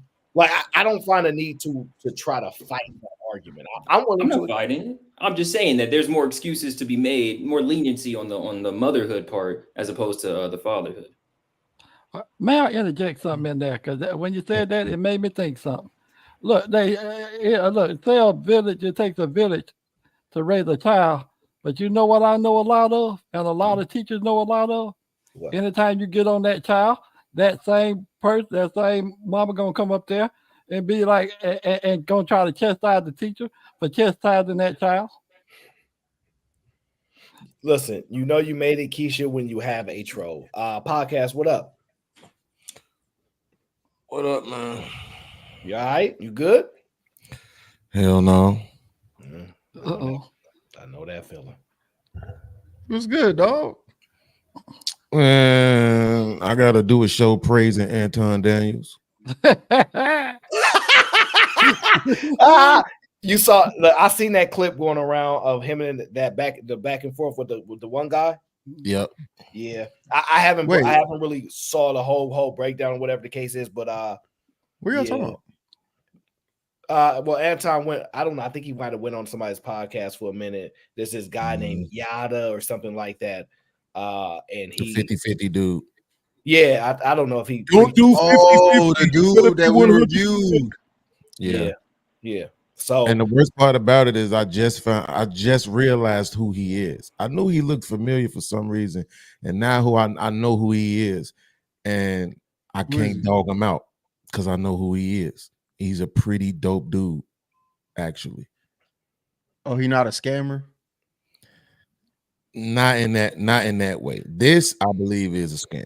I believe everybody using this whole 50-50 gender relationship, gender war bull crap to draw more attention to themselves. But bro kicked a lot of game on the how to be healthy side for the last year. No, I don't know much about it. We can get into it another time. But yeah, make sure you send me the notification for that stream. Let me get back to the video. But I do think women are struggling in motherhood. I watched the video too. Don't get it twisted. Which video? No, I haven't watched this that. one on the screen. Oh, this one too. Yeah, I know you have. I just watched it. This is the guy, Yada. Yeah, that's him. Yeah. Okay. Yeah. Matter of fact, Cheeky podcast, we can all do a stream about that one of these days. We put it together. ABC. Yeah. ABC. You heard me? Nope, because Sherelle gonna get mad. Nope. Don't do that. She's not even a content creator yet. Yeah, I'm not doing this right now. She already Aaron D the cheeky. Nope. So I agree with that, but the only part I'm struggling with is Aaron, you didn't let me give you my smoke though. Oh, go ahead. Yeah, because you up here, I can't play my stuff. I gotta give me one of them things so I could play my little stuff because I want to play the Stop the Cap. You know what I'm saying? I want to play that one for you because you need to stop the cap with this. They was the women back in the day was real women because they had a litter of fucking children. That is crazy to me that you said that out loud, bro. You know just as well as I know who had the most kids. People that are successful, wealthy, or poor people? Poor people. Absolutely. So they weren't being real women just laying around shitting out a whole bunch of kids. I don't tie you being real to the amount of money you have. Yeah, but I do tie it to you having a bunch of kids in a condition that you can't actually provide for them in a healthy way. I disagree with providing is for some people. We have a vast disagreement on what providing is. Do you? Yeah. So you think those people were nice? I think that you don't. I think that you don't have to be nice to provide, and I think that you don't have to be nice to provide a grow to nurture people, to grow people. I don't think you have to be nice. Now, if you're saying that they were bad or mean, absolutely, as opposed to neutral, right? Which I'd argue is circumstantial, right? We are in a reflective position to judge them, right? So because during those times they are navigating what they know best. So when you look at, and I'm doing this just for fun, also to assist a lot of people that may need this. When you look at coming out of slavery, right? There was no parenting book. There was no how to build your own community with freedom. There was none of that. You had these people, especially if you want to talk about black people, because I know that's your favorite people to discuss. They literally had to relearn that from scratch and all that type of stuff. And if you're telling me they were put in positions where they didn't have access to land, all these things, and so they're raising large families because we don't have the birth control at this time. Let's be clear. And they're dealing with these circumstances, and those families, and I'm gonna just tell you this, are way more close than we will ever be with our families now. I'm talking 11, 12 brothers and sisters, the close bond that they had dealing with the environments of life back then that exists. That we will never be that close with our family ever again. Ever. Because society has moved away economically to the benefits of family, and they have separated and individualized all of us. So there are bad things that we can reflect on, but there are a lot of good things that we can identify. Now, I'm saying in comparison to when women identified the real men back then, they not those real women back then. They could never manage 11 children the way that those women could. Never. They struggling with one. They're struggling with two. You got this girl damn near ready to cry, and she got a husband, and she happy now. But she still remember how hard life is for women because she feel through other women. Now, I'm just saying, you got women over here talking about being a mother is so difficult with all kind of support, governmental support, all type of support. Like Shannon Sharpe is one of my favorite people because when he speaks about what his grandmother did raising him in that home, that leak, that just that story touched my heart every time. He had to eat possum, things like this. And you telling me the government giving you food stamps, you managing that, you having the decision, the knowledge now, you can use birth control. I don't have kids. Cheeky don't have kids. A lot of men don't have kids, right? And then some people do. What's the difference? Decision making, luck, pure, all these things. A lot of assistance that they never had back then that we have now. There's no way it's harder to be a mother now than it was back then. Absolutely not. Well, Aaron, you're conflating two different things. So I agree with you about the post-slavery. It was easy. It was way harder for mothers to really like attain that type of family structure. Because you're right, they had a lot to deal with. They had to deal with not only the jobs that they could get, which a lot of it was managing the white homes and stuff. So they had to go work for them. Let's just say like in the early 20s and stuff like that. And then you have to come home and manage your own kids. But I think the destruction is what you just pointed out, is that they started relying on the government assistance and everything. And then they use that as a substitute for like having a male in the house and everything. And that's what tripped them up. No, so you're confusing what I said. See, I said harder. I said harder back. You telling me it's harder now to raise 1 to 2 to 3 kids than it was to raise 11 kids back then? You think it's harder now? It's more difficult for modern women because of the instance you just point out, because they're relying on the government. Whereas back in the day, they didn't rely on that. They relied on their family unit, and they also had. Go ahead. See, when you're saying relying, I'm saying it's optional. See, I'm not necessarily saying that they're relying on the government. I don't know what the numbers are, which ones are relying. I'm saying they have the option to do it. You're going from someone that has the option to do it to people that don't have any options to do it. You see what I'm like? There's a vast difference there. And sure, you may say it hindered their abilities because they got so reliant on government infusions in areas. But I'm sorry, if you give me the option for something as opposed to not having the option, there's no way you're going to tell me that it's harder now than it is back then. Just no way. Okay, well, I can make the argument that they were still on government assistance because they had husbands. Husbands was the government. And gracious, good. Not only that, they also knew back then, they knew how to cultivate land and farm and grow food more back then than they do now.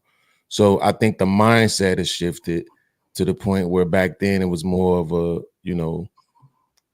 do it yourself, DIY type of thing. Mm-hmm. We gonna get it together. We gonna do what we gotta do. It was way more of a togetherness, to your point, Aaron. I think that's gone. I don't think that's ever coming back. But again, it's so crazy, Beans, because it's not that long. I remember I used to drive down into like the country part of California, right? Because Grandpa, and I would be with my family, and they had the electricity. No, like when the sun go down, the lights go down. Like ain't no more lights, right? And it would be like 27 people, head 2 feet, all in a home, all getting along. Like it's crazy now. It's almost impossible to create that environment for an extended period of time. It's almost impossible. I hear what you're saying, But I personally just think 7, 8, Yeah, 9, 10 kids to 2 kids these days. it's not. Yeah, I don't know why we're even trying to say they're even close to comparable. Like technology in and of itself is just made life easier. There's cell phones, there's nannies, there's all these other things. There's outsourcing. Like there's a bunch of things that women did not have before that they have currently, and that in and of itself allows a lot more easy. It allows for easier lifestyle, just in general. I'm sorry, Beans, you have a point. Women probably don't know how to garden or do all those things in the same way they did back then. But it only proves the point. They don't have to know that because things are accessible. They're right there for you to pick. I don't have to go pick strawberries. I just got to go pick the container that I think has the best strawberries in it at Walmart. Like, right, but we know I don't know if maybe something is getting lost in translation. My only pushback was to the fact that these women were real women, right? No. You explained that towards Aaron. Yeah, the conversations that I have had with people who came from back then, mamas wasn't nice, and I don't care what you say. When your mama is calling you bitches and hoes, that's gonna have an effect on you. When your mama is beating you with stitching cords and switches and shit, that's going to have an effect on you. We cannot look at that time, say they had a litter of kids, and then look now and we still making these arguments about black people ain't doing shit, ain't made no real treks in life. Then all them kids was for naught. Just shitting out a whole bunch of kids didn't benefit the community at all. Story, though. Like I don't believe that was the cases for most. I think this is fine to sell that, and if you believe those women were just mean people, fine. I can't argue too much, especially about a time I wasn't alive for. Right, we going so far back. I won't refute that if that's the case. I don't know if that's most people experiences that their grandmothers or were just their moms back then were just mean. If that's the argument, fine, I'm willing to accept it. Right, because you know what when I'm speaking, I'm talking about in generality. So already we're talking about let's say no less than, let's go with 6. So we're talking about no less than 6 kids. Right. So already we're chopping down the demographic. We're saying that the women who had 6 to 10 kids, 6 or more kids. So that's a smaller demographic. Right. Then we're talking about the poor ones. Right. So that takes off some as well. Right. Then we're talking about the black ones. So that take off some as well. Right. You see what I'm saying? So the more we qualify, the more the demographic pool actually gets smaller. And absolutely, I would argue that a majority of those women were not the best moms. I don't give a damn how many diapers they changed or how many labels they went through. Specify so sure. I mean that you can. I don't know how to measure that. No, I mean, I pardon me for saying, but Bean said best. What is best to him? What does he mean by what would be the best mom, in your opinion, Beans? I don't know. Now have 6, 7, 8, 9, 10 kids when you only have a 1-bedroom house. Understanding and knowing when you're capable of getting pregnant during the month. I found out recently that crazy podcast. You know, dang well the science on ovulation days, technology to count which day it is for you. Like you sound wild crazy thinking a woman's gonna know that. You sound wild crazy. Wait, so okay, so what about the ones that do? Are you saying that we don't believe we're speaking to the masses, right? Absolutely. So it was absolutely not a lot of women that knew that back then. Absolutely not. I think Beans is touching to sound reasoning. Like if you know you're in an unfavorable environment. No. I'm speaking to knowing when you're ovulating and because the reason I'm identifying that because the men weren't going to be like, all right, no sex. They wasn't about to do that. So you're trying to express, oh yeah, you need to not have sex right now and these days. And the men were not going to be compliant with that. I'm not saying they was, but you can't. We're not talking about the men right now. We're talking about the women. No. But and I would argue that they didn't pay that much attention to it. Aaron, you're mostly stay-at-home mom, or you working little jobs, cleaning, nanny work, stuff like that, and you got 10 kids. Fast forward, you got all the money in the world, you got 1 kid, 2 maybe. Right? I'm just saying, I know you could say, well, condoms, pills, and this and that after 1964. I got you. I understand completely. Right? I do. Don't get it twisted. But what I am saying is not everybody had 10 kids. Even in that time period, not everybody had 10 kids. So somebody knew something. And we can't say accountability for one demographic of people and then cut slack for the other. It's either accountability across the board or nobody don't have to be accountable. Yeah, but go ahead, Cheeky. So yeah, everybody may not have had 10 kids, but if your body changes or that different things happen after pregnancy, maybe they just couldn't have kids. Like saying that it's due to their understanding of science and biology in their body is a stretch, because we don't know. I don't think most people were even educated. What's the highest form of most education that you think older people had in that generation? It wasn't high. It was very low. They were less educated. They were less knowledgeable on science, math, or any of those things. They were, by all intents and purposes, if they were brought to the future, they would be considered retarded. All right. Because they don't have any of the information or knowledge that the current people do. And so they did think. Can I give you one thing to think about, and maybe like take it like 5 seconds, process it, and then tell me if you change your mind? You're talking about people who knew how to cultivate the land. They knew how to farm. They knew how to build. I don't think it's a stretch to say that they understood their own bodies better. And that may have been something that got lost over time. This isn't something that we just figured out, bro. This is something we've been knew. Women prior to colonization understood what was going on with their bodies. We understood the stars, bro. We mapped out the stars. We knew how to move around and around the world. Like we knew how to navigate, bro. Without all the electronical technology today. Do you really think it was a stretch? Women talk about, I hear people talk all the time about when 2 or more women live together, they cycle sync up. Do you really think it's that much of a stretch to say that these women didn't know their own bodies? I don't think it's a stretch. I don't think it's a stretch to say that, because a body is much more complicated than stars, astrology, and observational science and planting. Our bodies are more complicated. There are more things happening in our bodies when it comes to bacteria and all of these things, white blood cells, red blood cells, mitochondria, DNA. Like there's so much happening in our bodies every single second. The fact that we don't have to think to breathe, we don't have to think to pump heart. So it's not far-fetched for us to see things on an external level and go, hey, this outcome happens when this happens, and I can see it. They don't know what's going on inside. They may feel things, but just because you feel something doesn't mean you know how to diagnose it.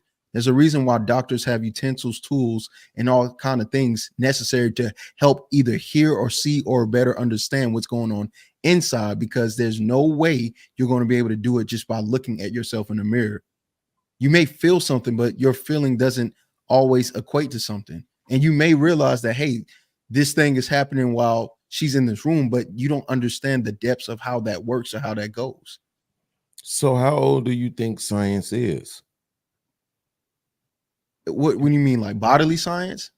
Science, period. The science is like, how you realize that stuff is like thousands of years science old. is very old, but access to that science, access to the information is not commonly as it is spread now. It has never been like that back then. Let me give you an example. I would have to wait probably 2 weeks to get a letter over to Cheeky Banner. Oh man, Cheeky Banner was crazy. Aaron, but not even that. The real question is, how accurate has science been? There have been so many theories and things that have been disproven because science was one thing, but has been proven to be something else because more information came. So if even the people with the highest levels of intellect were able to get it wrong because they thought or they had a theory about something, the real question is, how long has science been accurate? And not only has it been accurate, how long has science been accurate and able to be spread to the masses? When people at certain points couldn't even read the Bible because, one, it was written in Latin and they didn't want you to. there's a control over stuff like that. So I don't know if we Absolutely. can But see, this is what I'm saying. I don't know, but it almost sounds like, and I don't want to speak for anybody, but it almost sounds like that you all think that pre-colonization anywhere in the world that people was just ape swinging from trees. And I'm saying that's nowhere near the case, bro. Like we're talking about people who understood the land, herbs and vegetables and how they work the best for you, healing qualities of this stuff, how to fix people, bro. We knew all of this stuff prior to the science and technology that we know of today. People knew this stuff, bro. That's what I'm trying to tell you. That type of stuff was beating out of them. I'll give you that if you want to make that argument and talk about the hundreds of years that we endured slavery and coming out of that, what information we may have lost, right? But I'm just saying, like, to me, it's not that far-fetched, and I don't want to belabor it. I'll let you finish the point and we can move on. But I'm just saying, to me, I'm definitely not gonna say this, Cheeky. I'm not gonna say, no matter how far back we go, that the women who only had 2 children or maybe 3 did so because they lost the inability to have children. There's no way I'm going to believe that, right? Whatever information they were privy to, I think everybody else might have been, most people would have been privy to that as well. And it's just something, even to this day, poor people, even with all of the technology, the poorest women tend to be the ones having the most children. Right. And again, I'm not saying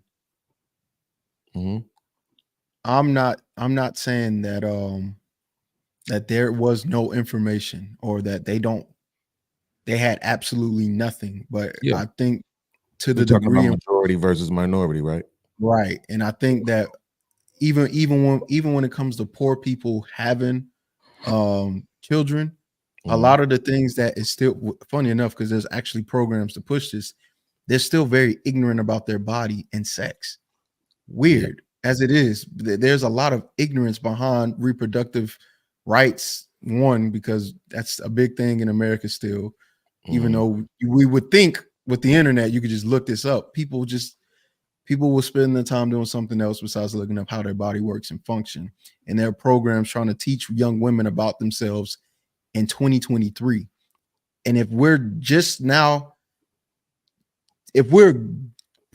programs exist for women in 2023 to learn about their bodies, I don't find it hard to believe that most women don't know much about their bodies in regards to sexual education or how sperm, like, I'm sure most didn't know.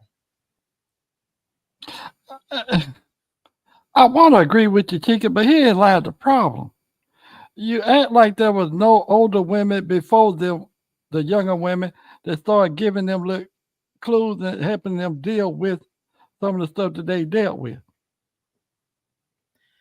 Again, it's very different to deal with the outcome of an external thing. So, for example, when a woman starts her period, that's external, and you know something's internal because you can feel it, but you see blood. So, of course, they're gonna go, "Hey, this is what I did to deal with this issue," but they don't know why. I don't think they knew. Well, the egg is going through this, and this means that once this passes through, then I'm fertile. And now they didn't know all of that. Hey, look, I'm bleeding. It's about that time. I don't know what this means. They don't. That's what I'm saying. They may have had the knowledge to deal with the outcome of having a female body, but they weren't knowledgeable on why it was happening or what this means on a scientific level. That's just not the case, because women today are still having problems with this. Women today still are saying that they don't. Older women are telling younger women, y'all still don't know how to clean yourselves. And podcast has made a joke about this as well. So I know you know what I'm talking about. Well, with that being said, pardon me for the interruption. Well, Cheeky, let's just tell the truth. Nowadays, it seems as though you don't have a lot of older women sitting down there talking to these little girls, telling them about what's going on and how to do that. Because if you have young girls don't know how to clean themselves today, that goes directly back to the parenting of that child. And unfortunately, we in this society and all over the world, you have a lot of children, period, with some malfunctioning parents and then you take into consideration those who went through the foster home. You take it's just a whole bunch to take into consideration. So when you start speaking about stuff like that, then I'm gonna have to ask what is that child upbringing? Why don't this child know this? O'Shea, are you saying that the community is lost? Like back in the day, they had an excellent community compared to like what we have now? I would not use excellence. I would not use, but for the fact that the struggle was much harder to get food, that means people had to be closer together and depend on one another more. So therefore, a lot of information was shared between the people, from the mother to the daughters. Nowadays, everybody thinks they have to have 5 and 6 income. So therefore, a lot of parents are outside the house. So a lot of stuff is getting missed. And the fact that you got a lot of children. Sound like Yada now. Sound like who? you sound like the dude that be talking about the 100% now. But I mean, I'm gonna say this on your. I'm I'm gonna say this on your back. I'm gonna say this. I'm gonna have to agree with you on something. As far as medically go, look, because they didn't have all of this technology and stuff, people had to depend on. They had to depend on nature to heal themselves. And guess what? They did a pretty reasonable job at it. We still exist. And the truth of the matter is today, when you go to the doctor for a cold, they gonna prescribe you some stuff.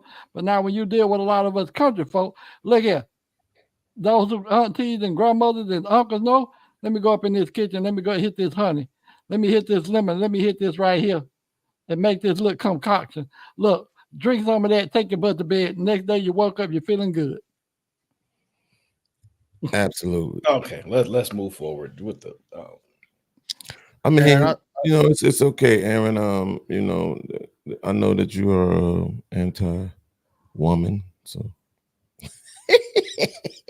I'm just playing. What that means. Anti-reproductive systems. No, but I do want to say this though. When you played the video, I would say that I was sitting there and I was feeling like, oh man, I understand, sister. And then it just hit me like, but y'all don't give a fuck about us. All this dig deep, understand where we're coming from emotionally and psychologically and spiritually. And it's like, y'all don't give a flying. This has been like trying to, I'm telling you something, Aaron, Cheeky, I hope y'all never have to experience this. Feeling like you have to teach your son that women ain't shit is one of the worst things. Oh my God. Because it ain't gonna work. It actually ain't gonna work. Absolutely. You ain't I can't convince them. Until the woman do them dirty. Like absolutely. Which every single woman will. See, men their adjustments are much quicker typically, right? Once they get their eye open and they go, oh, that's why women say you do a good thing. You do one girl do you wrong and it's F the world. Yes, because men have to very quickly make adjustments. Just like y'all can't afford to bypass red flags, man can't afford to continuously make the same mistake. Can't. So everybody's got their wake up moment where they was like, oh wow, women really do be behind the bush. That stuff is real. Everybody get those moments, bro. Let me acknowledge my guy P. Rothstein says, checking in with the dynamic duo. Women will only sacrifice for what they want, as in college, career, motherhood, vacations, and shopping. And absolutely, they want that Chanel bag, no doubt. Shout out to Granville. He says, tell these ratchet women's get in the kitchen. They don't want to be there because they stressed out. They stressed out from having 2 kids. Well, Aaron, I remember this clip. I think it just kind of go along with what you going with, but I'm gonna show this.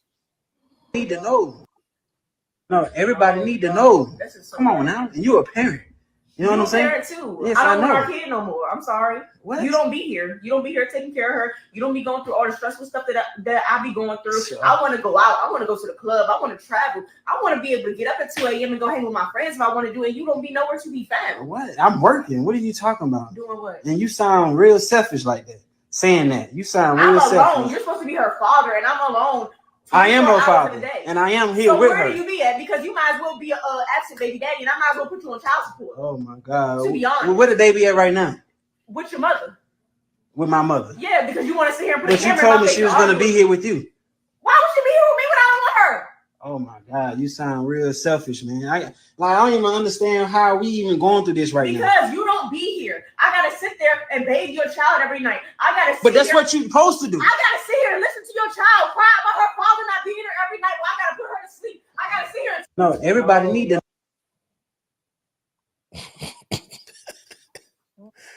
Fuck you, Donald Trump. I think it goes to Aaron's point. Women they don't want to be mothers anymore. We can't force them. It is what it is. Now, when the man said, I'm working, and she like, what you doing? I thought that was self-explanatory. When somebody says I'm working and you go, what you doing? At work? Probably working. Providing provisions. You know what's funny, right? People think it's a skit, and it could be, right? It's funny though, because they act like that's outlandish. Like it's like that's impossible to believe a woman would say that when we know we got women throwing children in the garbage can. I'll play the video if you want it, but we know that's factually happened more times than not. So to sit here and think a woman saying, I don't want this child no more because she on camera. But here's the other thing too. He said, where the child at? At your mother's house. I thought she was gonna be here. Why would she be here when I don't want her here? It's like, because I'm trying to go see I'm off work. All right. I'm not doing the thing that I was just telling you I do. Now I'm about to come see her. This is wild. So I was like, you know what? This probably goes right along with Aaron. But the problem, like that's the problem is the women will reject it because they don't want to believe this is how women act, right? It has to be a skit. They do skits, this is that. Even if the fact that you don't believe that's common, occurs, women are willing to express that even on camera, it's mind-blowing to me after what you've seen they're willing to do on camera. It's like, are you serious? Like, come on now, like these, and then let's just take it off what we can actually visually see and focus on their actions. Are you telling me that they don't want these kids? Are you saying that they're avoiding having children? Yes. So therefore, that skit that y'all think it is actually coincides with what's going on with reality, because women are mentally, physically exhausted spiritually from motherhood with one child, sometimes two. I understand a woman when you get up to 5 and 6. I kind of understand that. But, even still then, I don't care. But 5 to 6, I accept a little bit more. But 1 to 2 children, and you have women literally telling you this. So, like, I'm literally just in my kitchen, and I really want to know how people manage to just stay strong every day for their kids. Like, I am struggling. I am mentally struggling. Just being a single mom and having to do everything on my own. Like, it's draining. It's so emotionally draining, and I try to find the strength every day, but I just don't have it anymore in me. So, yeah, let me know how you guys manage to keep it together every day, because I have no support. So, like, She had a body nice looking house, though. I ain't gonna lie to you. I bet that house cost her a pretty penny. What did she say, O'Shea? Did you listen to her? Yeah, I did. She complained about the fact that she's a mother. How hard it is being a mother. She don't know how other women are able to keep it together. Did I hear correctly? Oh, I don't think she was complaining. I think she was expressing. There's a big difference. She's looking for guidance. She's lost. Okay. So I wouldn't identify that as a complaint. I actually don't have no problem with her. I don't necessarily like the kid being in the background, nothing like that. That's me. But outside of that, she don't know how people do this. You know why? Because there are some things you cannot prepare for. This is why it's laughable when people say you got to be prepared to be a parent. You can't. You can't. You know what I think this is, Aaron? What is it, sir? I think women have always felt this way. Going back to what you said before about like the birth control and stuff like that. I think before men had a lock on it. So even if women did feel this way, they couldn't really express it to their man because they just wouldn't tolerate it. But now this is more like trauma corn per se, where it's like popular to, oh, hear out my grievances, let me complain, give me empathy and all this other stuff. Whereas before it was more so encouraged to have that brave face and look strong. I can handle this. I can do this. That's the point I wanted to make earlier that I forgot.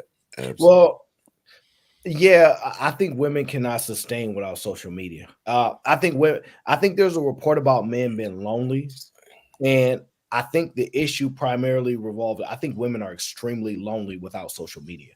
I think the fact that we've given them this supercharged tool, and Jordan B. Peterson kind of goes over it briefly, but there's this supercharged male attention, validation, caring vehicle where women from all around the world can fill them up with support and strong words, and then men can give them that certain type of male validation that they need and attention, has got women thinking that they're not alone and they're not sad and all these things, but the men are, because men don't get that validation from social media the way that women do. So this whole thing that men are just the lonely ones and women are not, yeah, that's because they got a supercharged battery called social media. When a woman loses social media for a day, a week, 2 weeks, see how much her life changed when she no longer has that access. She don't have a man, she don't have friends, etc. In real life, you find out just how lonely she is as well. So it's interesting to watch it play out. May I throw in another thought? Anytime I hear, and this in real life too, because I see it in real life, when I hear women saying what this woman is saying and all of this and talking about how bad they do, you know what I noticed? They have no structure at that house. It's basically they just come to the house, children do what they want to do, sit in front of the TV, children get bored with all that stuff. Then they run over and want to play with the parents for some attention, and them parents they don't want to bother with them. So they start giving them all kinds of other stuff. And when them children get tired of it, they want that attention from them parents. Now all of a sudden they don't want to deal with the children. Now the children have become a burden to them because now they just can't go in the room and have free time, me time. So now look what's happening. They have no structure. There's no structure there. And what's the crazy thing about it? Here's the crazy thing about it. When a lot of them same mothers go to school and try to get on a teacher for how bad their children are acting in class, and look, they're complaining about their one child, but they want this teacher to have control over 27. Perfect control. You see what I'm saying? Absolutely, that's what they get paid to do. Yeah, look, they get paid. How much? All right, let's not make an argument. He's right. They get paid. Get paid. All right, tell you what. Just how much can you pay a person to try to deal with 2 or 3 disorderly children in the classroom? They're already taking when the you job. got 6 figures. When you got 27 students to deal with. They already taking the job. No, you don't even got to be 6 figures. They taking these jobs for less money. Let's not get hung up on this. Aaron, you know what? I'm gonna go with you on that, Aaron. I'm gonna go with y'all on that. They took the job. Yeah. So this is a world where if you don't like the job that you took, you get to express that you don't like it instead of put your head down and grind. That's just the truth, right? I don't necessarily. Somebody put in the chat, I think they said single mothers and single women are different. Single women are just as lonely. I know you guys don't think that these single women without children are lonely, but take away that social media. I know it sounds crazy. Take away that social media, and you're gonna find out just how lonely these women are, because these women was lonely before that social media came along. That's why they was always had to have a man. You said what? I disagree. I think they're more lonely. I think they're more lonely now with social media. No, they're not. Yeah, they are. No, they're not. Now, see, they're not. What you're deciding is what you think loneliness is. They don't think they're lonely. What you don't think? Look here, thinking something is and the reality No, can but oftentimes be it very much matters because if you have a whole bunch of people that you may then in fact say you really technically are actually really lonely, and you being on social media is proof you wouldn't be able to do it without social media. It don't matter if they transferred their loneliness issue and then concealed it, subdued it all the way, and now they get this response and they get these dopamine from social media, the things that men cannot get, in which that women do. You could argue whatever you want, but they're getting what they want right now, and it's been for an extended period of time. I get that, Aaron, but guess what? I wasn't just saying that because of something I thought. I actually seen a report come out a few years ago, maybe it might have been 15 years ago, said the more technologically advanced we get, the more lonelier they have found people have become. Yeah, sure. I can accept that. You're identifying that social media has changed the way loneliness works, right? They're getting what they want, which is the attention and the validation and the compliments and all of this other stuff. Some of them even getting money, cash apps, and all kinds of it's stuff. like a drug, right? So I can agree with you that they're lonelier than ever, right? If me and you were having a discussion on what we understand loneliness to be, but when you can take a drug, right, that can suppress certain things and kind of remove those feelings, and I'm trying to find the exact word I'm looking for, but when you can mask a certain level of loneliness and substitute it for something else, even though I'll be like, that girl lonely as hell, man, she think that social media is working.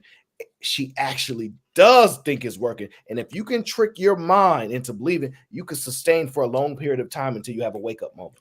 We don't know when that wake-up moment happened for everybody, but that is what we're saying occurring. So I'm saying, yeah, women just lonely as men. It's just they're able to kind of like mask it better because this social media drug is so strong for them in particular. Right. But what I'm saying, Aaron, is that, and when you highlight the drug, I think that's a good example, because the fact of the matter is you take the drug because you need it. Yes. Right? Yes. So that's what I'm saying. I think back in the day, I would argue they weren't as lonely, right? And the reason why, because A, we was outside, right? And B, the world was different. We didn't have social media. So there was just a level of understanding of when you went in the house, you were in the house. When you were outside, you were outside.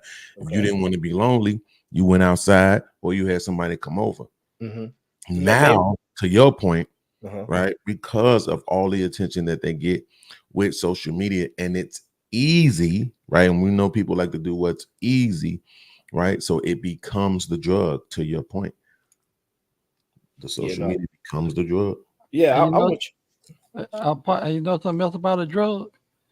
Every now and then you have to keep upping the dose, because getting a little bit, it start wearing off. You start needing a little bit more, a little bit more, and a little bit more, until finally either it kills you or you crash out. You do realize they're not changing, right? Right. Look at Cheeky. Wait. You saying you don't think women are changing? Yeah, I mean, as far as like, we get on panels, we critique their behavior. We say, man, you guys are doing this and doing that.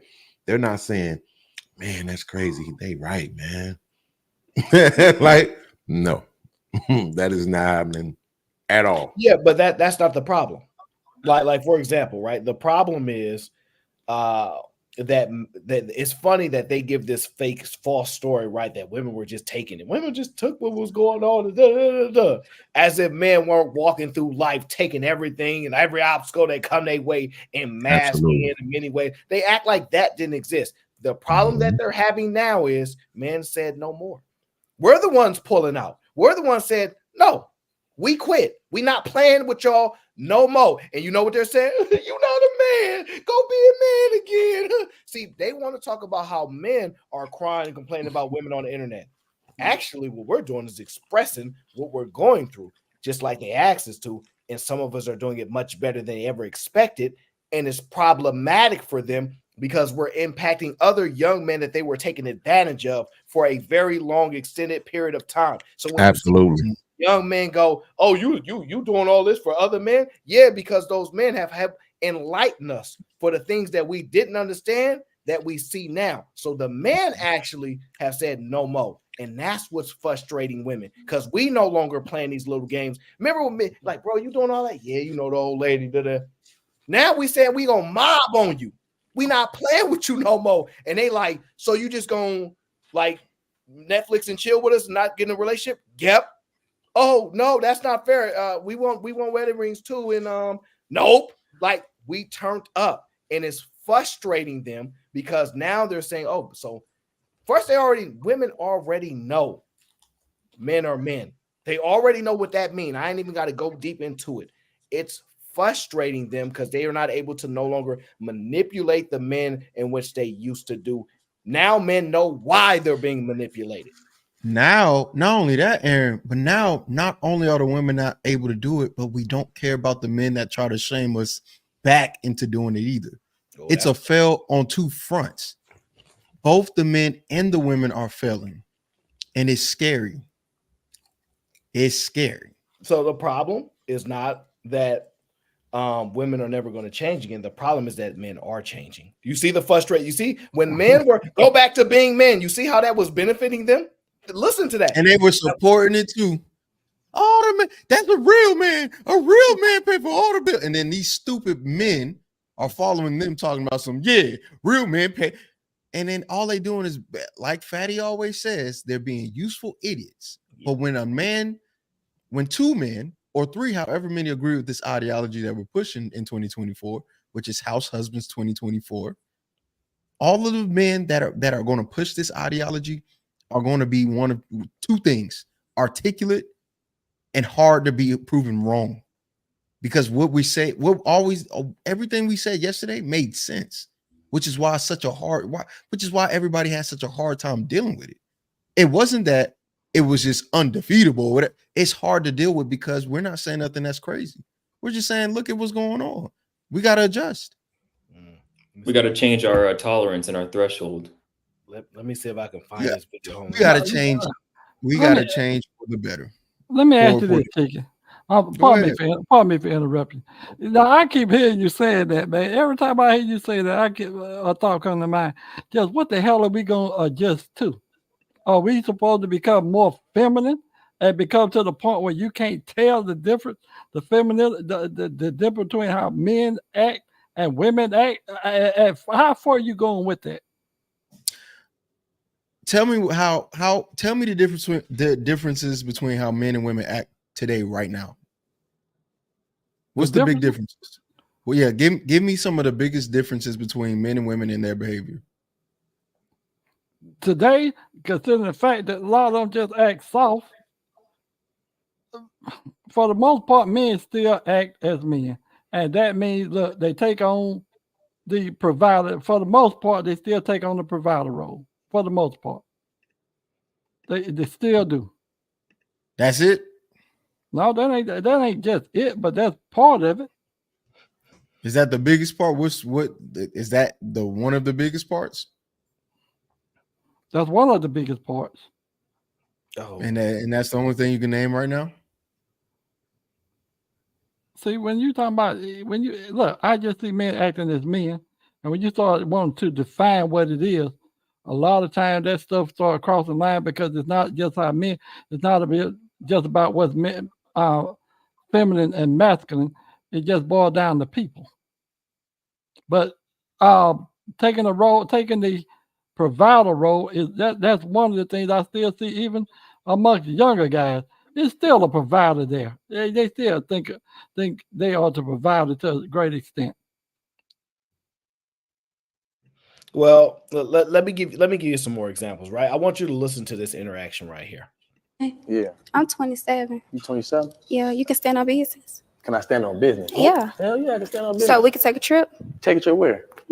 Maybe Greece or something. Greece? Oh, yeah. is that right? I've been in real. So. Yeah, we can do it for sure. All right. First class? First class? Yeah. We got to be comfortable. How much is a first class flight to Greece? I think like $1,400. $1,400? Yeah. We can do that. We can do that. Yeah. All right, so yes. All right, so bet. Oh, no. She How you gold doing? digging for sure. Why? What did you guys just watch transpire there? I'm curious to know what you guys took from that 7 seconds. That was a business transaction, right? Is that what you took from that? Yeah, she. Okay. I heard amounts. I heard destination. I heard an acceptance. That's What it you was. should have heard was manipulation. What you should have heard is her trying to placate to it. And you stand on business. Like why stand? This is why I don't like people. Yes, When there you you go. when you do stuff like can you stand on business? You are now setting a standard of masculinity or whatever. It's like that girl from the other day. You know what a real man is? One that take care of the children, even though the mama is sleeping around with everybody in which way. And then when they ask the question, hey, so what if I want to sleep around on you? Are you going to allow that? No. Let me ask, so the response should have been, do you stand on business as a woman? And then when they name all the things women don't want to do or shouldn't have to do and make that a requirement to be standing on business as a woman. And then when she says no, you give her the X. Right. This, I hate this. I hate because the way that they do this is so ridiculous. And the fact that men keep falling for it is beyond me. I just don't understand how we miss that every single time a woman opens her mouth to a man, it's always some type of qualifier. You can't qualify shit. If I punch you in your jaw right now, you're asleep. That qualifies me to make you shut the hell up. But I don't do that. So why do you have to manipulate me on an emotional or mental level? It's a violation of humanity. Stop doing that. Nobody wants to be violated like that. It is so disrespectful. Not only is it disrespectful, it's just disgusting. Like, do you think I'm stupid? Am I standing on business? Yes. Give me a first class ticket to Greece, and we just met. And this dude is saying yes. I see you. Yeah, I hear it. Come on, man. Like, this is what I'm talking about, bro. I just hate the fact that we as a whole, when it comes to men, can't just see something like that. And in that instant, I don't care if it's for content or not, just automatically make her feel small and stupid. Right, because there's no pushback. Every time women open their mouths to this degree of stupidity, we need to make them feel like jumping off a building after having a conversation with us. Hopefully that'll change. So would he have been in the wrong to say, I can, I definitely have the means to do that. Are you worthy of it? Like there was no concession on her part as well. It was just him giving to the demands, right? It's not that. We are taking this very, very lightly. We take this form of manipulation and them being able to just put a measurement on us very lightly. And the thing that bothers me so much is women understand they don't want it done to them. They're not intellectually incapable of understanding that they don't want it placed on them. If you tell a woman, go back in the kitchen, be barefoot and pregnant, they automatically understand. You're putting me in a box that's not required for me. It's not meant for me. I'm a human being. These are the rights and the things that I fought, that the people before me fought for, and I agree with. Now you're saying, do you stand on business? And if I say something to you on that level, like, what kind of question is that? Do I stand on business and can take you to it? No, you're an idiot. And I hope you jump off a building right now. Now, to be I should be able to say that freely. Right. But to be fair, we can't get mad at the women for expecting this because you hear it in the rap music, right? We hear it, hey, leave your man if he ain't got the type of bread.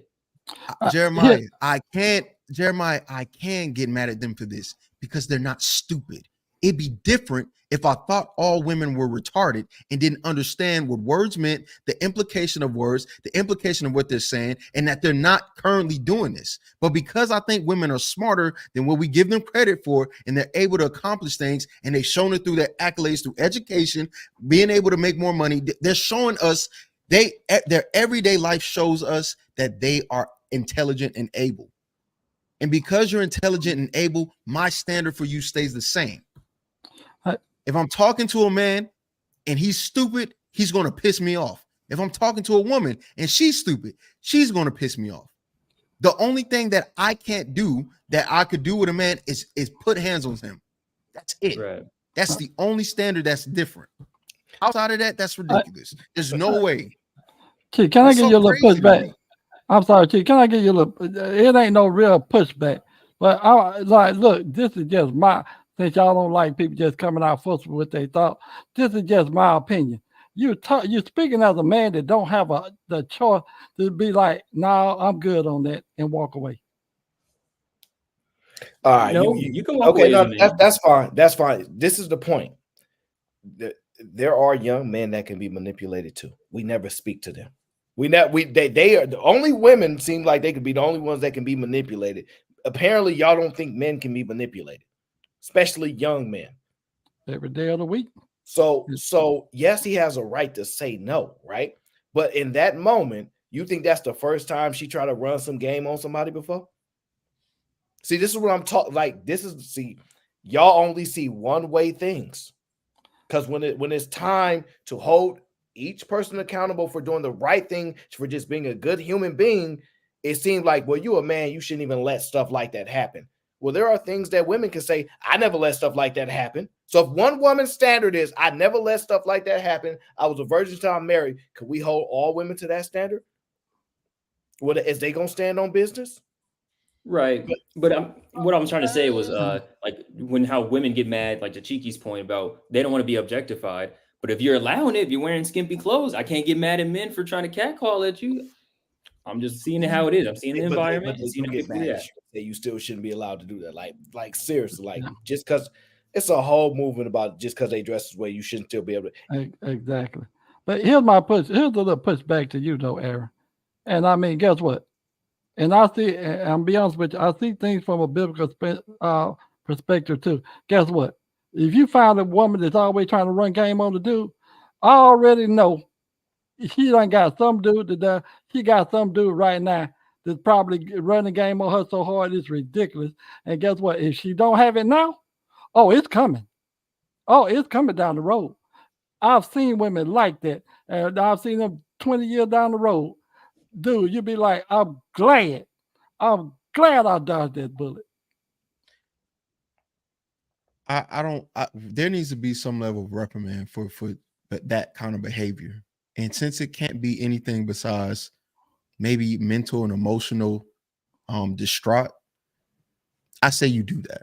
I'm tired of being nice. I'm tired of going around. Oh no, it's cool. You can ask me some that invasive question about whether or not I stand on business as a man, so you can try to gauge and make me. No. Are you a slut? That's if you ask me, do you stand on? I'm like, do you stand on business as a woman? Yeah. How many bodies you got? And then from that point, how much money you make? You a broke bitch? I don't really deal with broke hoes. We have got to stop doing this stupid thing where we take the quote unquote high road. It's not a high road. It's a dumb road. And they keep abusing it. Like, I don't know how maybe more men are into dominatrix or more masochists than I thought, but I'm not going for it, bro. I'm not gonna let no man punch me in my face on a physical level, and I'm not gonna let no man do that to me on a physical level. I'm not gonna let a woman do that to me on a mental and emotional level. If you want to battle, then we can fight. But don't sit here try to size me up as if I'm too dumb to realize what you're doing, and then when I answer your questions in a way that makes you want to jump off of a building. No. I'm trying to make you go away forever. You're a toxic creature that doesn't deserve to breathe the same air as me. Get out of my space and don't go talk to nobody else because you don't stand on business as a woman. You disgusting creature. I'm with you, Cheeky. Look, I'm with you, but we all know like only a certain percentage of men are going to take that Ubermensch approach. Some men are going to allow this. No, more men are waking up. Why do you think women are complaining? No, more men are, but not every man will. Like how we just saw in the video. Some men. Well, yeah, there are going to be men that are going to send women money through their. Well, absolutely, but there are some women. This is what you have to understand. There are some women that are not going to stoop to those levels to sell their image to generate money, and they have to actually live up to having principle, core, and all these things, and conduct themselves a certain way. And they use other forms of manipulation in order to get compliance out of men or things like that. But there are some men where you got to stand on business. So Cheeky is just saying you're going to stand on business. So sure, you asked me if I'm standing on business, right? Y'all don't know that's wild type crazy to start a conversation off like that. But that would never work on somebody like me, right? And it frustrates, like, just women don't like to see other women taking advantage of, trick, manipulated when they're smart enough to go, young lady, be careful. You don't see what he's doing. We don't like to see that happening to the young men. We don't like to see it happen to any man because there is no support for a man that gets manipulated. There are other men that laugh at men. Oh, you sending $60,000 to a chick? You other men will laugh at him, say, oh, well. No, Right. knowing that brother needs some help. Knowing that brother's been taken full advantage. Come on, he's sending mortgage payments for the year, basically. So it's not a lot of support there. So I'm gonna continue to highlight it. But you also got young ladies like this who says this. In 2024, we are standing on business. I'm tired of saying I'm gonna do something and never pulling it through. I'm tired of saying I'm not talking to that stupid boy. Then when he texts me, I'm not replying back. I'm tired of starting and not finishing. I'm tired of saying but not doing. If I say I'm gonna do it, I'm gonna do it. If I say I'm not gonna do it, I'm not gonna do it. If I say these are my expectations, that's it, Bible. I'm not going to be bending and molding and whipping and cooking myself to accommodate for things and people that are not in alignment to the things that I want for myself and my life. It's not happening anymore. Has any of you ever met a woman that actually stands on business? They all fold. They all fold. All she's telling me is that she doesn't want a relationship because in any relation, there's always give and take. But she just clearly stated that she wants everything in her alignment, like it's the stars or something. They don't stand on no business. This is why it's laughable. You ain't gonna stand on no business. Right guy come around, you're gonna fall. Oh, business? What is that? I don't know what that is. This is why women are getting frustrated. Because when a man stand on business, if it ain't to their benefit, they're going to be highly upset. And you know what it is? Let me show you. Let me show you. Let me see if I have it. Let me show you what the women are getting now. This is where the frustration exists. Let me show you why a lot of these women are frustrated for the type of business that they've been requesting. Let me see if I got the video for that one. I know I have it listed somewhere. Oh, it's probably hard to the top. Hold on. Oh, here it is. There it is. Because they asking if men stand on business, right? Well, men, let's show women what they get when they act how they act. Some girl tried to take me on a date to Outback Steakhouse. Outback. It's giving broke. It's giving budget. Yeah. It's giving 9 to 5. Swiping up on my story nonstop. So I decided, let me respond because I was bored. She doesn't have a car. It's giving still lives at home. That's what it's giving. She said, do you mind picking me up? I said, ick. She said, what? I said, never mind, nothing. She's talking about so what's up? Let me come inside. Excuse me? Did she think I was easy? This is grade A. I don't just give this out to anybody. She's not paying my car note. She didn't give you a haircut? No. I had to pay for my own haircut. No. So we went to the mall, right? She's talking about some less window shop. Yeah. I got the ick so bad. I was poor. So I'm bringing her over to Louis V. She's clearly trying to stray away. I said, come on. And then get this. iPhone 14. Didn't even have the fucking 15. No. Ick. Automatically. No. Some didn't even have a 15. What's the point of that video? The point of that video is that women are saying, why y'all acting like a woman? Why y'all asking for things? That's what women do. Be a man, right? So now men are doing to them what they did to men. I don't think that's correct. No, it's not about being correct. It's about highlighting things, right? What they're starting to see is men like, all right, you want me to buy stuff, what can you buy me? All right, you want to do this? You need to do that too. Now we're saying everything, since men don't get to go out and cheat no more because that's what men do, right? And y'all get to do it too because men do it. Let's bring this all full circle. Everything. We gonna nitpick everything and see how it works. Right. So this is constructive just to prove the point, to wake them up to their own mentality. But it also goes back to what O'Shea said about are we really trying to like stand on principle, or are we just trying to get even with women? It's a thin line.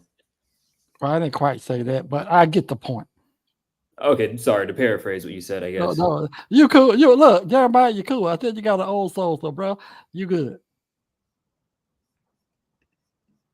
What about you, Cheeky? What do you think about this? Yeah, I gotta catch it up, man. About what they're doing, the skit. Yeah, about this, about his mentality. Is that the way men should move now? Should we show women like their own medicine? Men should move whatever benefits them. That's my advocate. That's my avocation, right? That's what I advocate for now, right? I don't advocate for men to stand on principle. I don't advocate for men to do anything that doesn't benefit them, right? At this point, if you want to treat women like that because you think that's the best outcome for you, then do it. If you want to be a traditional man and you want to pay for all the bills and do all of that, then do it.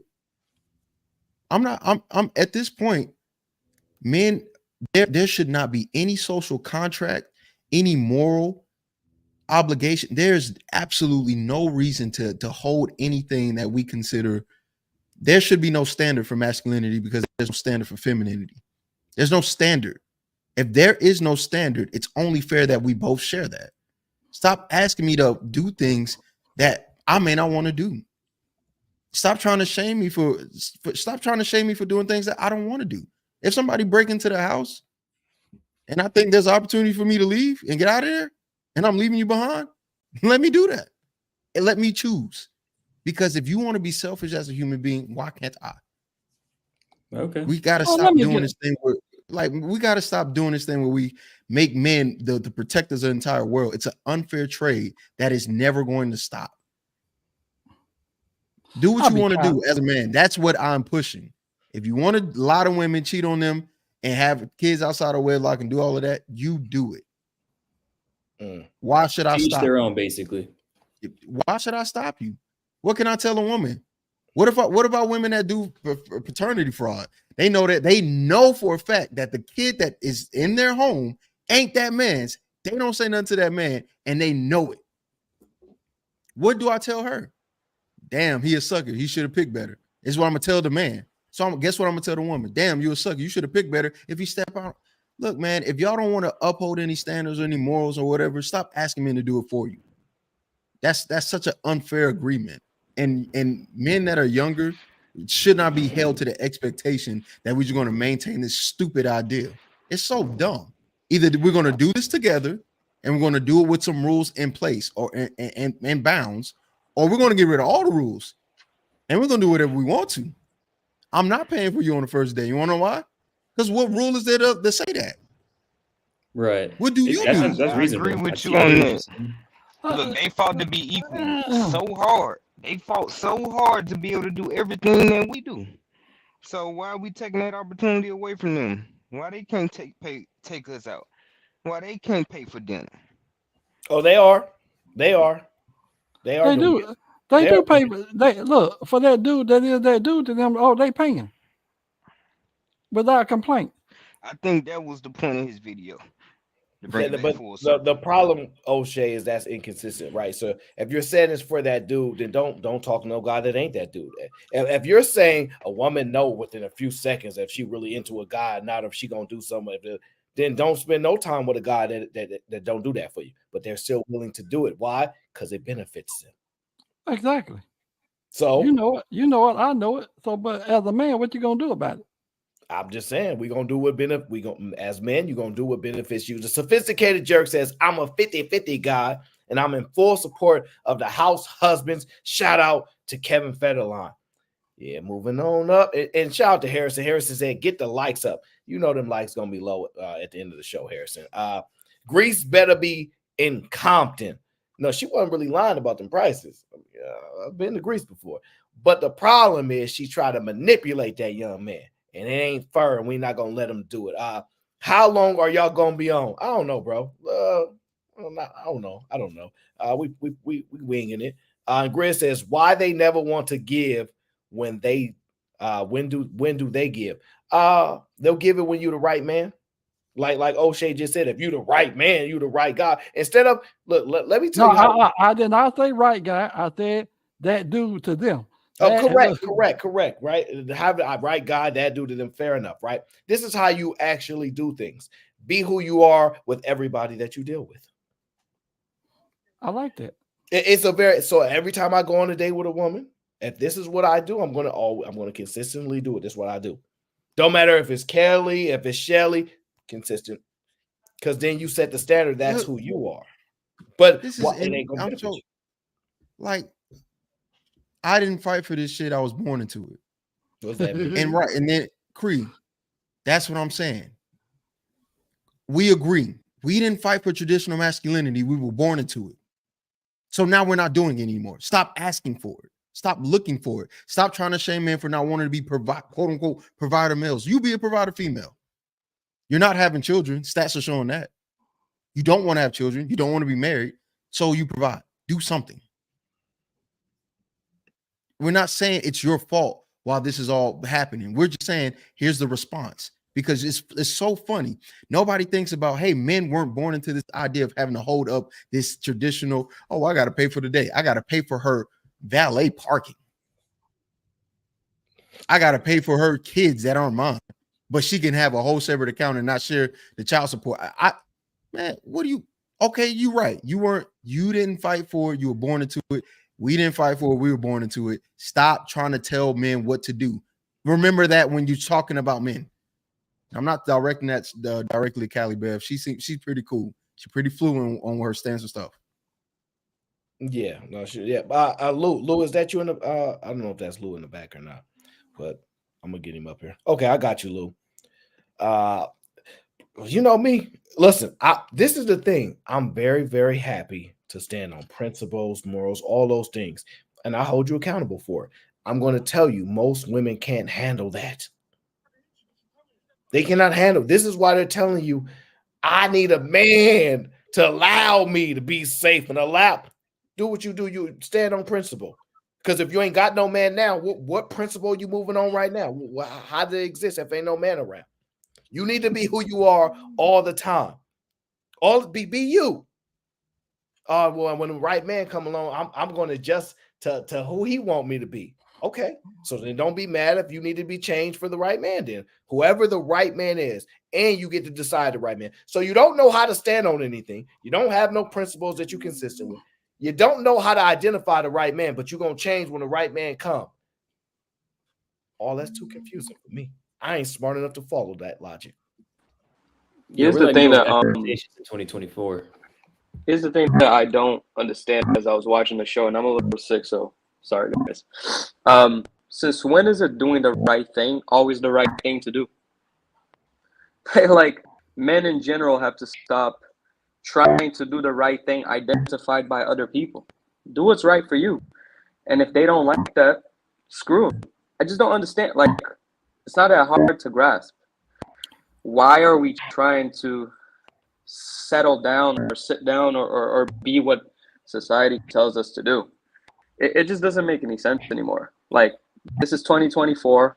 I'm with Cheeky on this. How's husbands? We lit. Right? Like, I literally downgraded my existence. I'm in Brazil now. I've never been happier. Right? Because, listen, I'm still getting 1 gigabyte per second download. I still have an AC. I'm living in a pretty cool apartment. And I'm back with my stepmom, sharing the bills with her, working from home to an American company, and I'm chilling. Because I'm not doing that, oh, individualism, oh, you got to live in your own apartment, oh, you got to pay $3K in rent just to live in Boston. Now we're not doing that no more. We got technology now. We have the internet now. We're doing what we want to do now. And I think that more people should do what the hell they want to do. That's it. It's just, you know, like, it's crazy, bro. Hey, Lou, may I ask you a question, Lou? Because I like when people say I'm doing what I want to do. Let me ask you this question. Mm-hmm. Do you ever consider doing what you want to do? Is that the best? Is that the best thing for you? Say that again. Do you ever consider doing what it is that you want to do is the best thing for you to do? But that's the thing though. What society is telling me I or didn't say force. society. Hold on. I didn't say Hold society. on. I said Hold on. you. I got you. I got you. But the problem is people don't change people. Systems change people. So the system is going to force me to do what the system believes is best for me. The problem is we need to hack the system and do what is best for us. If that means moving to another country, cool. If that means getting another job, cool. If that means not getting married, cool. If that means being a house husband, cool. The problem is we're being shamed into making our own decisions. Because you just told me, have you ever thought about doing what is best for you? The problem is when I do what's best No, for that is not what I said. That's not what I said. That's not what I said. Hold on. The problem is when I do what's best for me, I get shamed. That's the problem. So what do you mean so? That's the whole problem. Did you so miss you the so last you 3 hours so of the hold show? on. So what it is, you're complaining about you have an issue with other people's opinion of you. No. That's what doing what he want to do. Nope. that's what Shane. Nope. That's what Shane is. You said because you This get is not shamed. about. But this is not about me. This is not You about said me. because This you is- get shamed. I'm not talking about me though, right? We're I'm speaking talking in to gen- you. Bro, I'm we're talking to speaking- you specifically. I could care less about me. We're speaking in generalities about what men are going through in the world. I made a decision for my own life and I used it as an example. I'm just one guy, but there are millions and millions and millions of people, including women, by the way, who are getting shamed for doing what's best for them. That's the whole problem. And why should we accept as men to be shamed for doing what the hell we want to do? Why? So basically, Shouldn't. you have an issue with somebody else's opinion of what you're doing. Oh my God. I don't think that's the case because he said he's doing what he want to do. He's just saying that he gets shamed for it. Good observation. Jesus Christ. We gonna move on. We got to. We have a message from. Yes, I have a membership on my channel, Sharon Thomas. We're gonna move on to one of our sponsors of the show. Make sure you guys are shopping.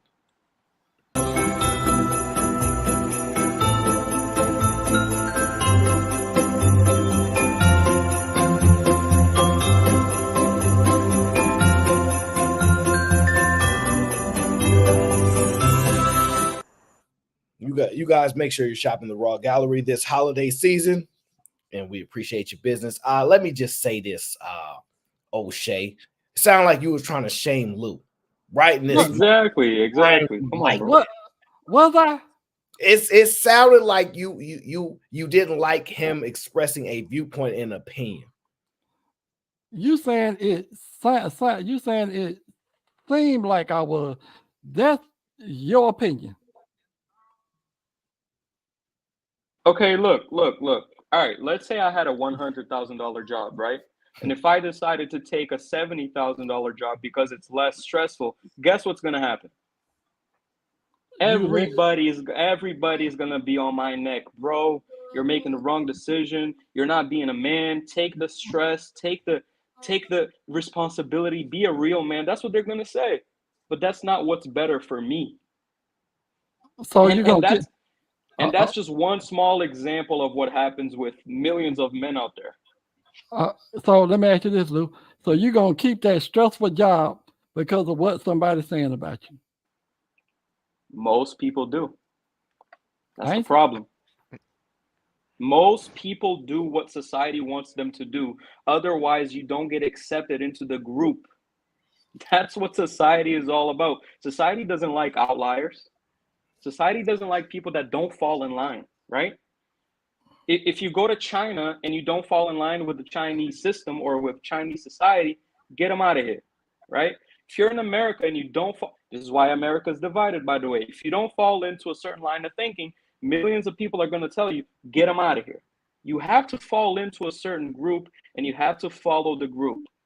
That's the problem. We're segmented into groups. Do you not understand that? Look, you do not want to sit there and talk to me like that. Do I not understand that? Because let me tell you something, partner. Real quick, fast and hairy, because I would sit there and say, look, you just not strong enough to stand on your own and go against the group. So let's not go with that like that. Okay. Okay. You stated what you stated. Look, I accept that. That's what you're doing. I'm done Okay. with it. Okay. Great. Excellent. We can move on then. Because the ladies are standing on business, right? No, comments the way that I was wording. No, that with like my mother. listen, I like what you're asking because we don't talk about this kind of shit enough. Right. Like there is a thing with women, and we need to talk about it, right? Because I do Zooms on it where we got all these rights that women did not have. We got all this room to grow and be real bosses. We're out earning a lot of men. The concept of single mothering, it empowers us in our journey to be something in life more than it empowers men, if you understand what I'm saying. Like if you take a boy coming from a single mother household and a girl, a mother that's hardcore on that independent shit, it's going to empower her daughter to be independent. It's going to cripple her son in a certain way. So when we're trying to date as these boss women, whether you got hair brands or businesses or, a platform like mine, or you on these TV shows and shit like that, we need to have conversations about the balance. Yeah. Here is how I am at work and with my business and with my brand. And then here is how I need to be with my man. We need to ask the questions brutally like you asked it more often. For sure, because a lot of times, like, guys will want like a woman who's like hella ambitious and all of that. But then the turn off is, damn, fam, she don't know how to turn that shit off. You know what I'm saying? Like, she don't know how to be a woman when I need her to be a woman. She's still a pit bull when we at the house. You know what I'm saying? And this is like even what you're saying, it is the effects of the shit I talked about from our history. We need to discuss it. For sure. Like men and women need to sit down and have conversations about, bro, I love that boss shit. I love that you went and got your body done. You got your business going on. You're doing this with your children, but I don't feel like a man in a house with you. Like you more like the man. You know what I mean? We need to have these conversations. And women, we need to be honest. I understand that. I get it. And it's a struggle for me to turn it off. Like we need to start saying that so we can start supporting one another on the real shit. Yeah, no, for sure. Because I mean, most men in the comments the way that I was wording. No, like listen, I like what you're asking because we don't talk about this kind of shit enough. Right. Like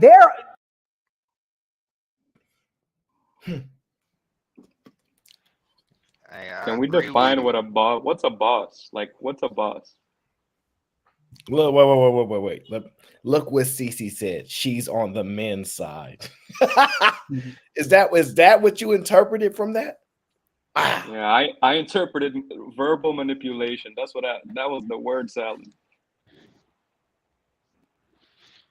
Look, I agree with that. And then when you try to tell the women that, they say no, that's not the issue. The issue is that you're insecure as a man, or you feel like you can't handle that woman. They kind of make it seem like it's the man's fault for being in a relationship with that woman and letting her do that.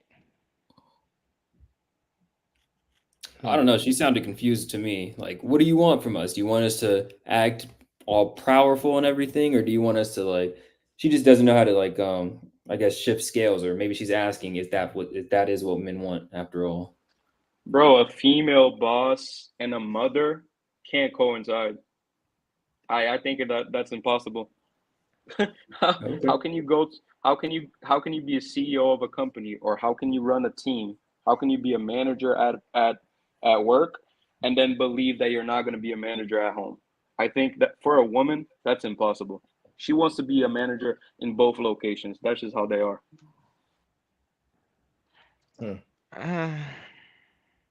So if she's not a stay-at-home mother, or she doesn't have a job where she has someone over her and she's over other people, she's gonna want to be over you at the house as well. That's just when she gets a taste of that power, she's gonna want to be both everywhere she goes. Interesting. Well, I think some women can turn it off. I do. No. No. Well, it's tough to say. Maybe they Now, can. I wouldn't say the majority, but I do believe it's some women. And then if you can't make her turn it off, you're not a real man, though. See what I'm saying? I got it. May I They'll interject say a you're comment? intimidated. They'll say you're intimidated by them, and that's the problem. Let me interject to what's not here just to let people know real clear. Clue, I don't have no issue with you whatsoever. Chicken, I don't have issue with any of Oh no, y'all. we good, OG. We good, bro. Don't worry about And, it.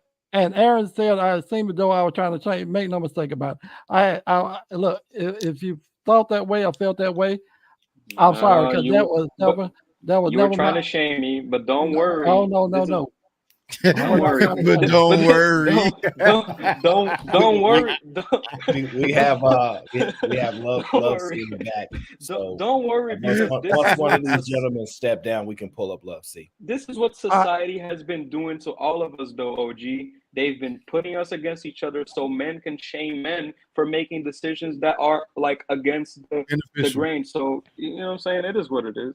All right, cool. That's Look, a hey, fact. I'll finna step down there and let somebody else come up. All right. I was just about to say I'm about to go grab something to eat. I'll be back. No Yeah, doubt. that's where the real man term came up. Nobody ever says, "Oh, you a real woman if you do this or that." That's how they Right, manipulate men right. by their ego. They manipulate men by their ego by saying, "You not a real man if you don't do this," or "You are a real man if you do this." And some men egos are so big they feel like they gotta do exactly whatever is talked about to the demise of their own self.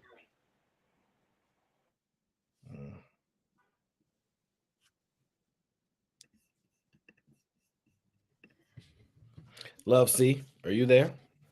Hey, I'm here. Hi, Aaron. Hey, Cheeky. Hey, everybody. What's going on? What's Hey. going What up, on? Love Z? What up? What's going on?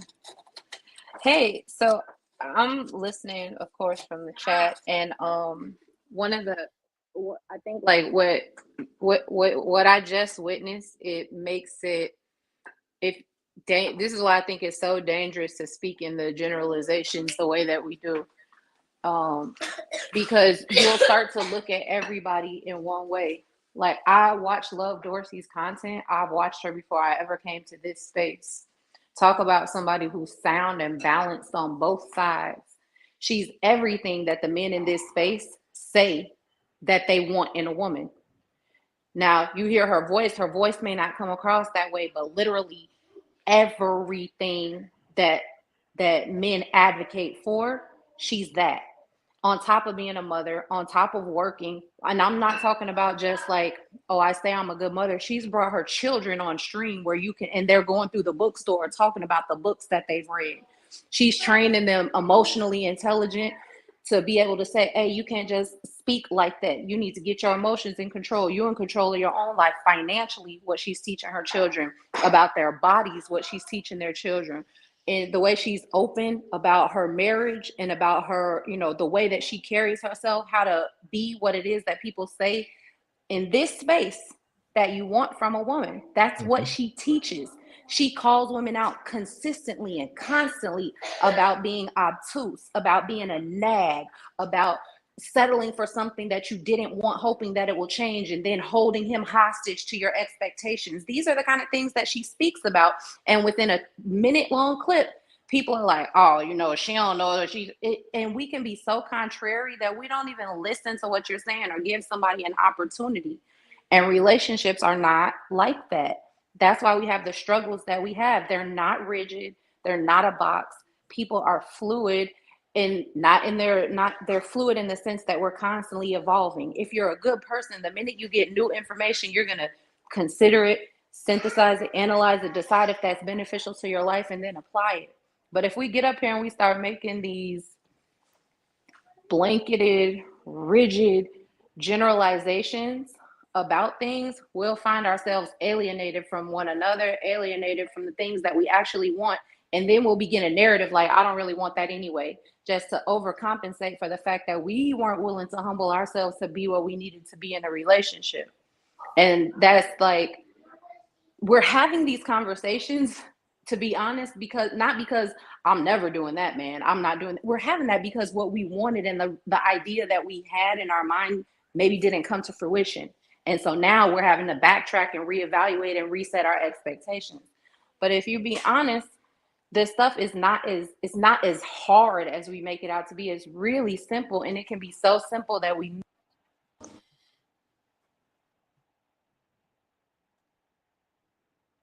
Love C, I think you're muted. I don't know what happened.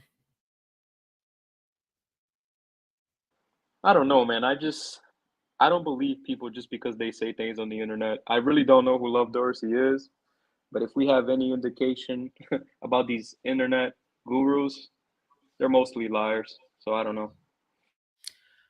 I don't know why we keep saying this stuff is simple. This is not simple at all. Nothing is simple about social dynamics changing because of the consequences of women decades before you, and now men are a different angle. That's not simple at all. It's very complex. This society is going to have to change in order for men to get what they want, in order for things to be somewhat balanced to even. It's complicated. The reason it's complicated because it's going against everything that women say they don't believe in. They don't believe in the patriarchy, but want to uphold certain standards about the patriarchy. So, Cheeky, the reason why I say and that's why I said in the overarching generality, I agree with you. But I'm saying that it's easy, and I'm saying that it's simple, not that it's easy. And the reason why it's simple is because I don't have to win every man. I just have to win that one. So once you settle on the core things, you don't have to turn every woman into the whatever kind of woman that you want her to be. If you want, 40% modern and 60% traditional and 10%, however you want it. When you find that person, the easy part is saying, hey, I want you. Oh, well, I'm like this. Okay, well, I'm like that. Well, I can work with this. Can you work with that? Yeah, I can work with that. Okay, now you and I are going to work on this thing together. I don't need the rest of you guys. I need to know the basics and fundamentals about men, period. That's simple. When you learn the basics and the fundamentals about a man, then you meet the man that meets your core values, and the rest of it is simple. Hey, I want to be with you. You want to be with me. You don't like this. I don't like that. You do Well, like see, this. I do like that. That's the simplistic part about it. It's simple. We overcomplicate it with, well, if you don't want to do what it is that I wanted you to do, then I'm going to do what I want to do, and then you can do what you want to do. And it's not like my grandmother used to do. Man, all that don't matter. Look, I'm right here next to you. You're right here next to me. You put your foot out, and I put my foot out, and we're going to walk through this thing together. It's simple. oh, okay. So do you think women are that curious to learn about men? I actually do. Now they're very ignorant. I think they don't know, and we can say that we answer it all the time. You grew up in a single mother home. That's why if he messed up, if he like this, he grew up in a single mother home. If you're in a single mother home, how many times are you watching a man and a woman interact? So you're not concerned about how to treat a man. You are going to treat a man the way you saw a mother treat your brother. So you're going to be sonning him because you watch your mama son your brother. So you have to at some point say, hey, I didn't learn that. I can't do multiplication because I ain't learned how to add. Now I need to learn how to add. And I think a lot of women want to do that. But the thing is, if you didn't grow up with a man, you can't teach her how to do it either. So if that's the case, most women know if they growing up without fathers, men are growing up without fathers. They still have an expectation for them to be men. Like for example, if a woman understands that and she meets a man, did you grow up with your father? Nope. Okay, I'm gonna leave you alone. Why don't they ever make that assessment? They stand on business. Every time you say that, I start dying. My bad. Oh, like, bro, like if you have the cheat codes to GTA, you're not gonna play GTA without the cheat codes. So if I was a woman, especially a beautiful woman, I wouldn't be worried about learning what y'all wanted either. It's like at all, not even a little bit. Because I'm still gonna get what I want when I want. Women are not, in a general sense, curious about men, understanding men, wanting to know men, wanting to like or anything. They don't care. They want Real what they talk. want.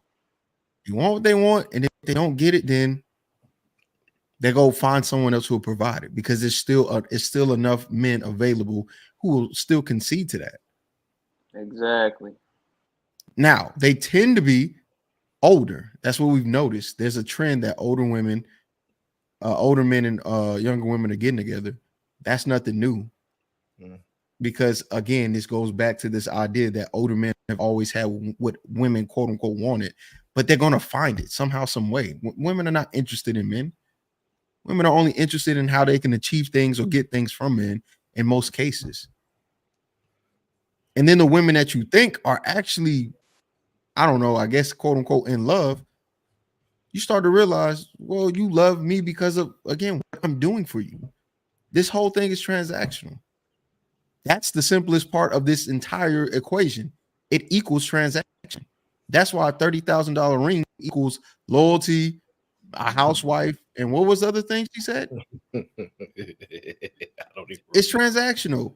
That's the only thing that's simple about this. And then that's the one thing everybody wants to deny because it's not romantic or sexy enough. It's like, no, we gotta stop. We gotta stop. This is it's crazy. None of this is simple. This is the most freedom we've ever seen anybody have in the world in regards to women in the West and in regards to men. Everything is a discussion now. Everything. Masculinity is a discussion. Femininity is a discussion. Nope. Femininity is a discussion. Genders are a discussion. Everything has become a discussion in philosophy. So to say that it's something is simple, it is not. So I get what you're saying, and just because you have a discussion doesn't mean that you have to compromise on fundamentals. And I think that's the part that makes certain conversations dangerous. That's why I said when you learn the fundamentals of a man, fundamentals of a woman, and then you find the core values.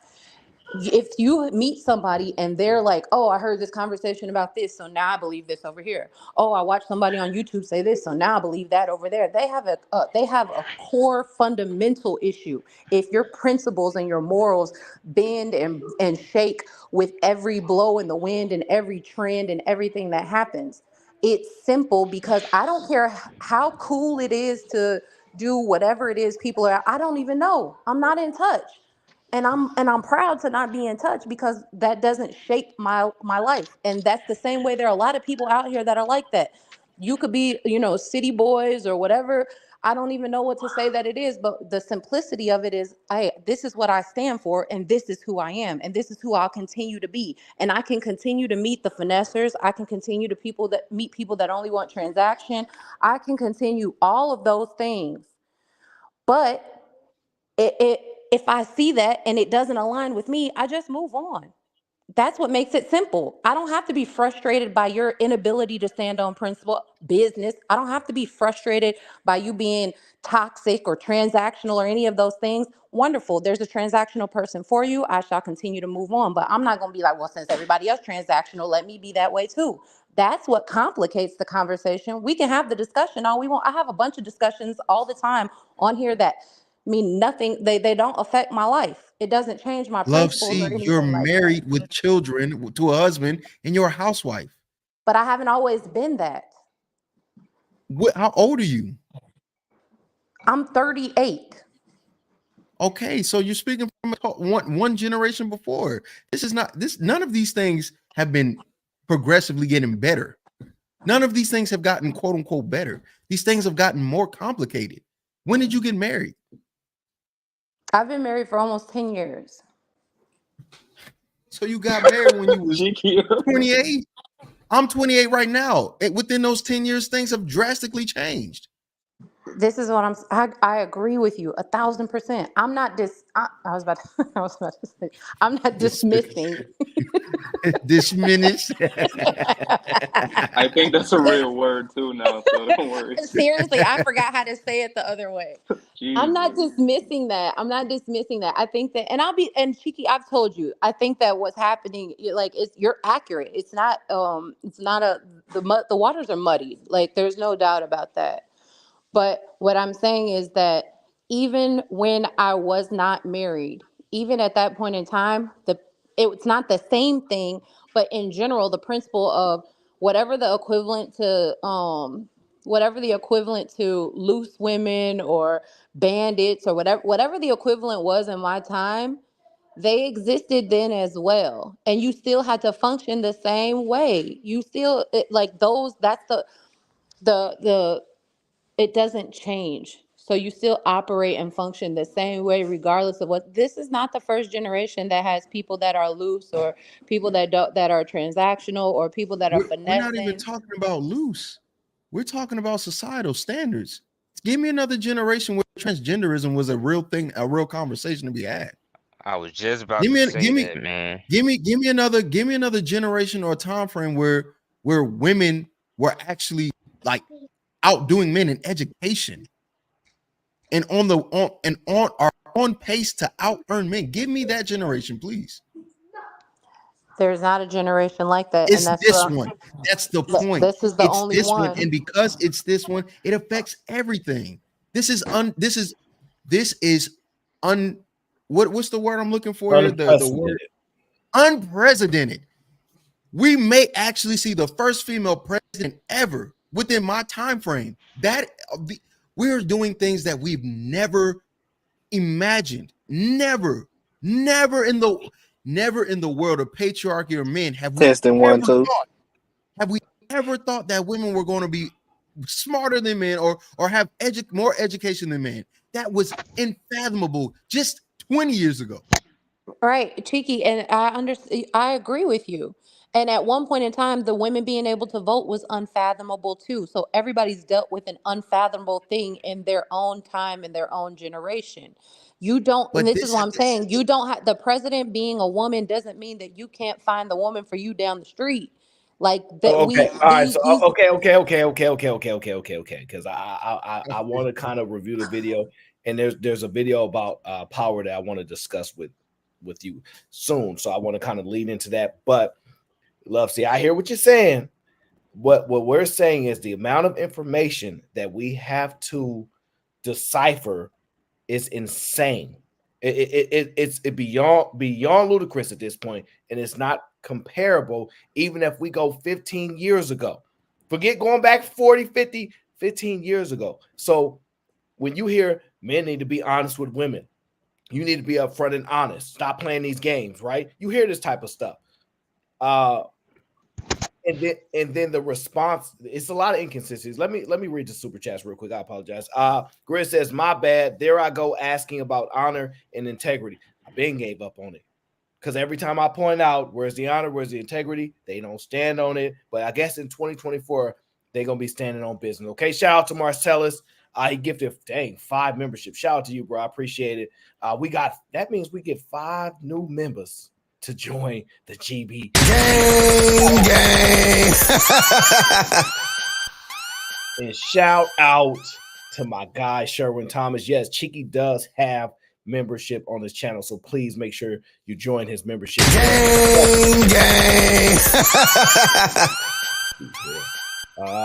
Strag Patrol says the real issue isn't with women, it's with the men that help women shame other men. Yeah, we gonna combat that. Don't worry about that, Strag Patrol. We gonna combat it.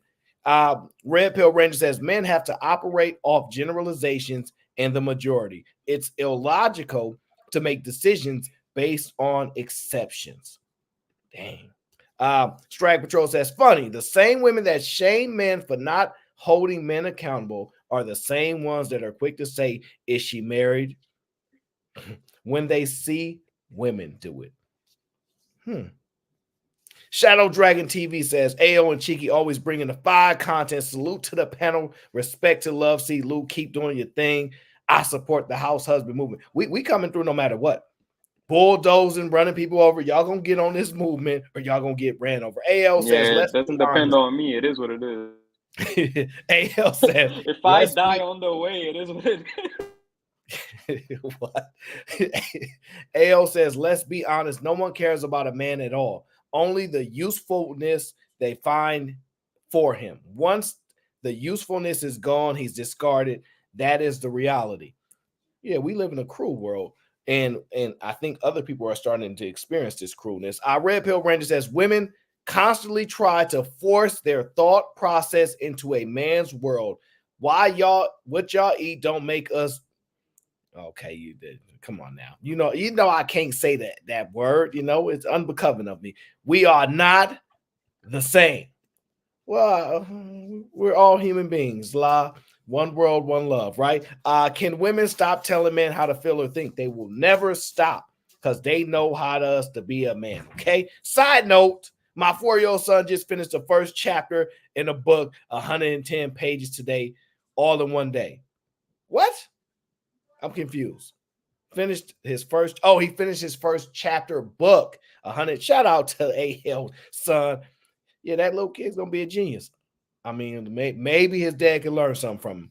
But that's the problem that I'm noticing, Love. See, a lot of information about men need to be upfront, honest, and straightforward with women, and then women are using that to their advantage. So, for example, this is a very popular girl. I see her a lot on the Instagram. And listen to what she says. I don't have a type. Okay. When a guy takes me on a first date and sure. he's like, "What do you look for in a man?" I'm not telling you the cheat code, nigga. You gotta live up to it. See, that's some bullshit. I ain't telling you the cheat code. I respect that. Because all a nigga gonna do is really try to do what you finesse say. you, and he gonna be like, "Oh, she I wants respect somebody that does this. Oh, I'm gonna act like this for 3 months until this happens, and then if I don't like her, I'm cool. I'm good on her. I'm gonna see how you move, and that's how we moving. I'm gonna move this off of you. I don't have a type. She talking all that shit, be the first one to get bust down the first 2 nights. What is you talking about, bro? Tell her how to get off the gas, man. You know what I'm saying? Like, I just be understanding sometimes. Most of these girls be getting this stuff, bro, because they be hearing other niggas that want to fuck on them say stuff like that and think it's real. You know what I'm saying? But it don't be real, bro. Like, come on, bro. Get out the gas. That woman. And the point is, though, that's a direct contradiction to what... Man, you got it, Aaron. Go ahead. Now, go ahead. What you about to say, Lee? This is Lee, right? That's Lee talking? No, it's me. It's Lou. Oh, Lou. I'm sorry. What's up, Lou? That's a direct contradiction to what they tell us to do, right? Be Right. honest. Be upfront. Don't lie to me. Don't do this to me. Don't do that to me. And then we know that when we do the opposite, that's when they actually get attracted to us and open that thing up. You see what I'm saying? So, Right. So that's when men get confused and they no longer want to play the game anymore, just like Fatty says. Fatty says this all the time. Men are opting out because what do you really want? And then in that case, I'm just, at this point, bro, why even play the game? Basically. Did it and sound you gonna, like she was saying be dishonest? No, but we know that women, for the most part, like some edgy, dishonest, funny behavior. We know that. What she's doing is showing a level of immaturity through communication. And women are the first one to say they don't want immature men, but are willing to do immature behavior. Why would you not communicate what you're looking for or what you're expecting from a man so we just are on the same page? Because the expectation is they want men to do that as well. Women are very, very, very clear in their communication. We just want a man to tell us how it is. Just let me know. Let me what they say is give me the choice to choose. Meanwhile, the man can't even choose whether or not he knows whether or not I can live up to the expectation because you want to, I guess, play a game, or you just want to observe and see. Because if you because you're saying he's going to put on the front anyway, right? Because who doesn't, right? Everybody says they put their best foot forward, which implies that there's a level of good faith or a level of behavior that is meant to pull the person in. If both parties are doing it, how would telling him what you like from men going to change anything? it won't change it. It won't change anything, Cheeky. You didn't It's hear just the best part? ego driven. You You didn't feel hear me? the best part? I'm gonna wait on you. I'm gonna move how you move. I'm gonna decide how I move. Right. Decide how you move. But they But stand want on us to stand on business. They stand on business. Yeah, what Man, that this does is give them wiggle room to do what she want to do. That's what it does. Because she'll say she want a man that's emotionally intelligent, but on the other end, she's saying this. She's But playing the, games and not being direct with her and communication. right, and everything that the fellas are saying is true. And then they gotta think about it like this, ladies. If we playing the game, just say me and you are friends, right? And we don't know each other. And you say you don't want to put everything out. Okay, that's cool. But if I hit, meaning if I get the vagina, I won the game. You lost. So they talking all this, I'm just gonna see what you got going, but you still giving up the vagina. It don't make sense, fam. It just don't. You know what I'm saying? What are you talking about? Are you responding to the video or are you just going off? I'm responding to that little chick, bro. That was on that video, bro. She talking all this crazy. The but, goal bro, is to listen to what someone says and break down their argument, not necessarily her per se, right? I'm focused on what she's saying and what she's expressing. Okay, I think you got an obsession with smashing chicks or something, bro. I done smashed, bro. I done smashed a lot of chicks. I ain't got no obsession of it. I done smashed. I'm interested. I'm interested. You know what I'm saying? I just know. Somebody Look, said check it when out. somebody I just know says the I'm not addicted to cocaine, I just do a lot of coke. Then I'm gonna be like, sounds yeah. No. He That's said a lie. like he was saying that you know, that I smashed a lot of chicks, which, you know, I ain't gonna lie to you. I have smashed a few chicks. You know what I'm saying? That's why the way I talk is the way I talk, because it's like I done heard it all, bro. I done heard all that shit that these women are saying, bro. And just like I say, if you're giving up the vagina at the end, you're not winning the game, baby girl. Because most men want to have sex. That's all they want from you. So that's what I'm after saying. how many? I'm interested, right? Detail. After how many dates do you think she's gonna stop playing these games? Right? Because it seems like she wants to qualify a person based on how many dates the person's gonna take her on. Because she's saying, listen, I'm not gonna give you the game, but eventually you're gonna kind of have to say something that is honest. You're not gonna be. Are you gonna lie forever? And if that's the case, why would I even date you anyway?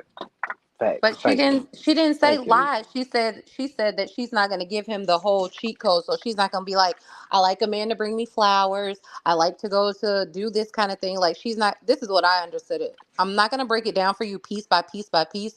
I'm going to let you show up and be the person that you're going to be, and then I can decide from there if that's what I'm interested in.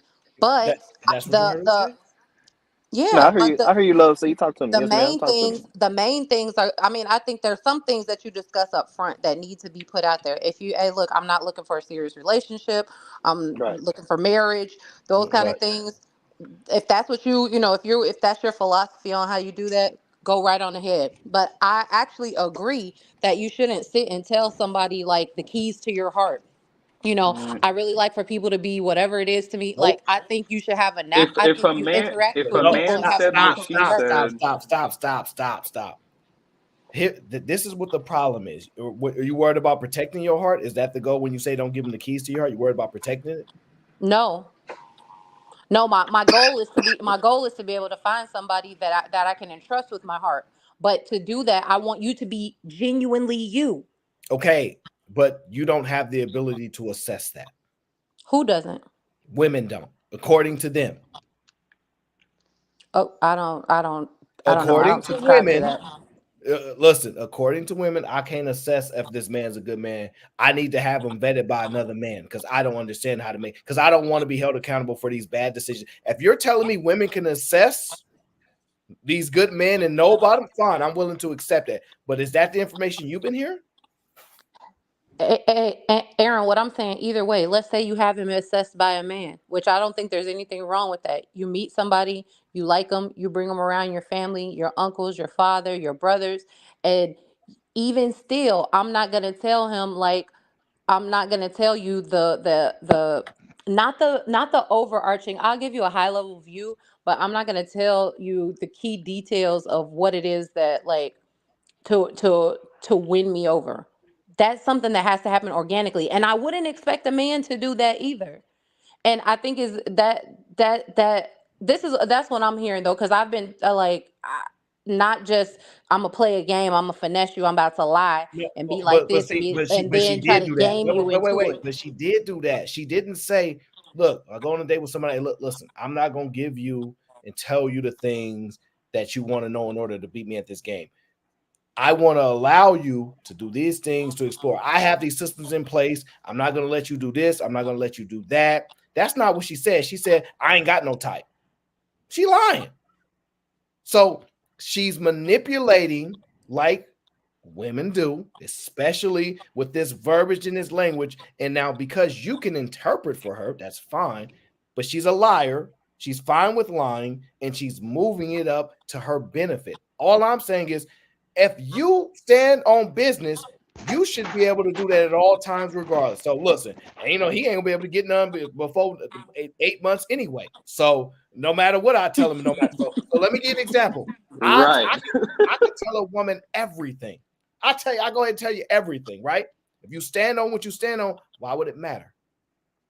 Because not everybody, first of all, not everybody's able to do that. That's what I'm saying. If this is the way that she goes about doing it, not everybody's able to, like you said, assess. So if you don't have somebody who can assess for you, then it's wise to not lay it all out. Now, if you do have somebody that can assess for you and they know you well enough to be like, no, then you have a luxury that many women don't have. So I don't think there's anything wrong with that. You have to learn how to do whatever. Now, whether she's gonna sleep with them and it won't matter one way or the other, I don't know. That's not what that's not the point.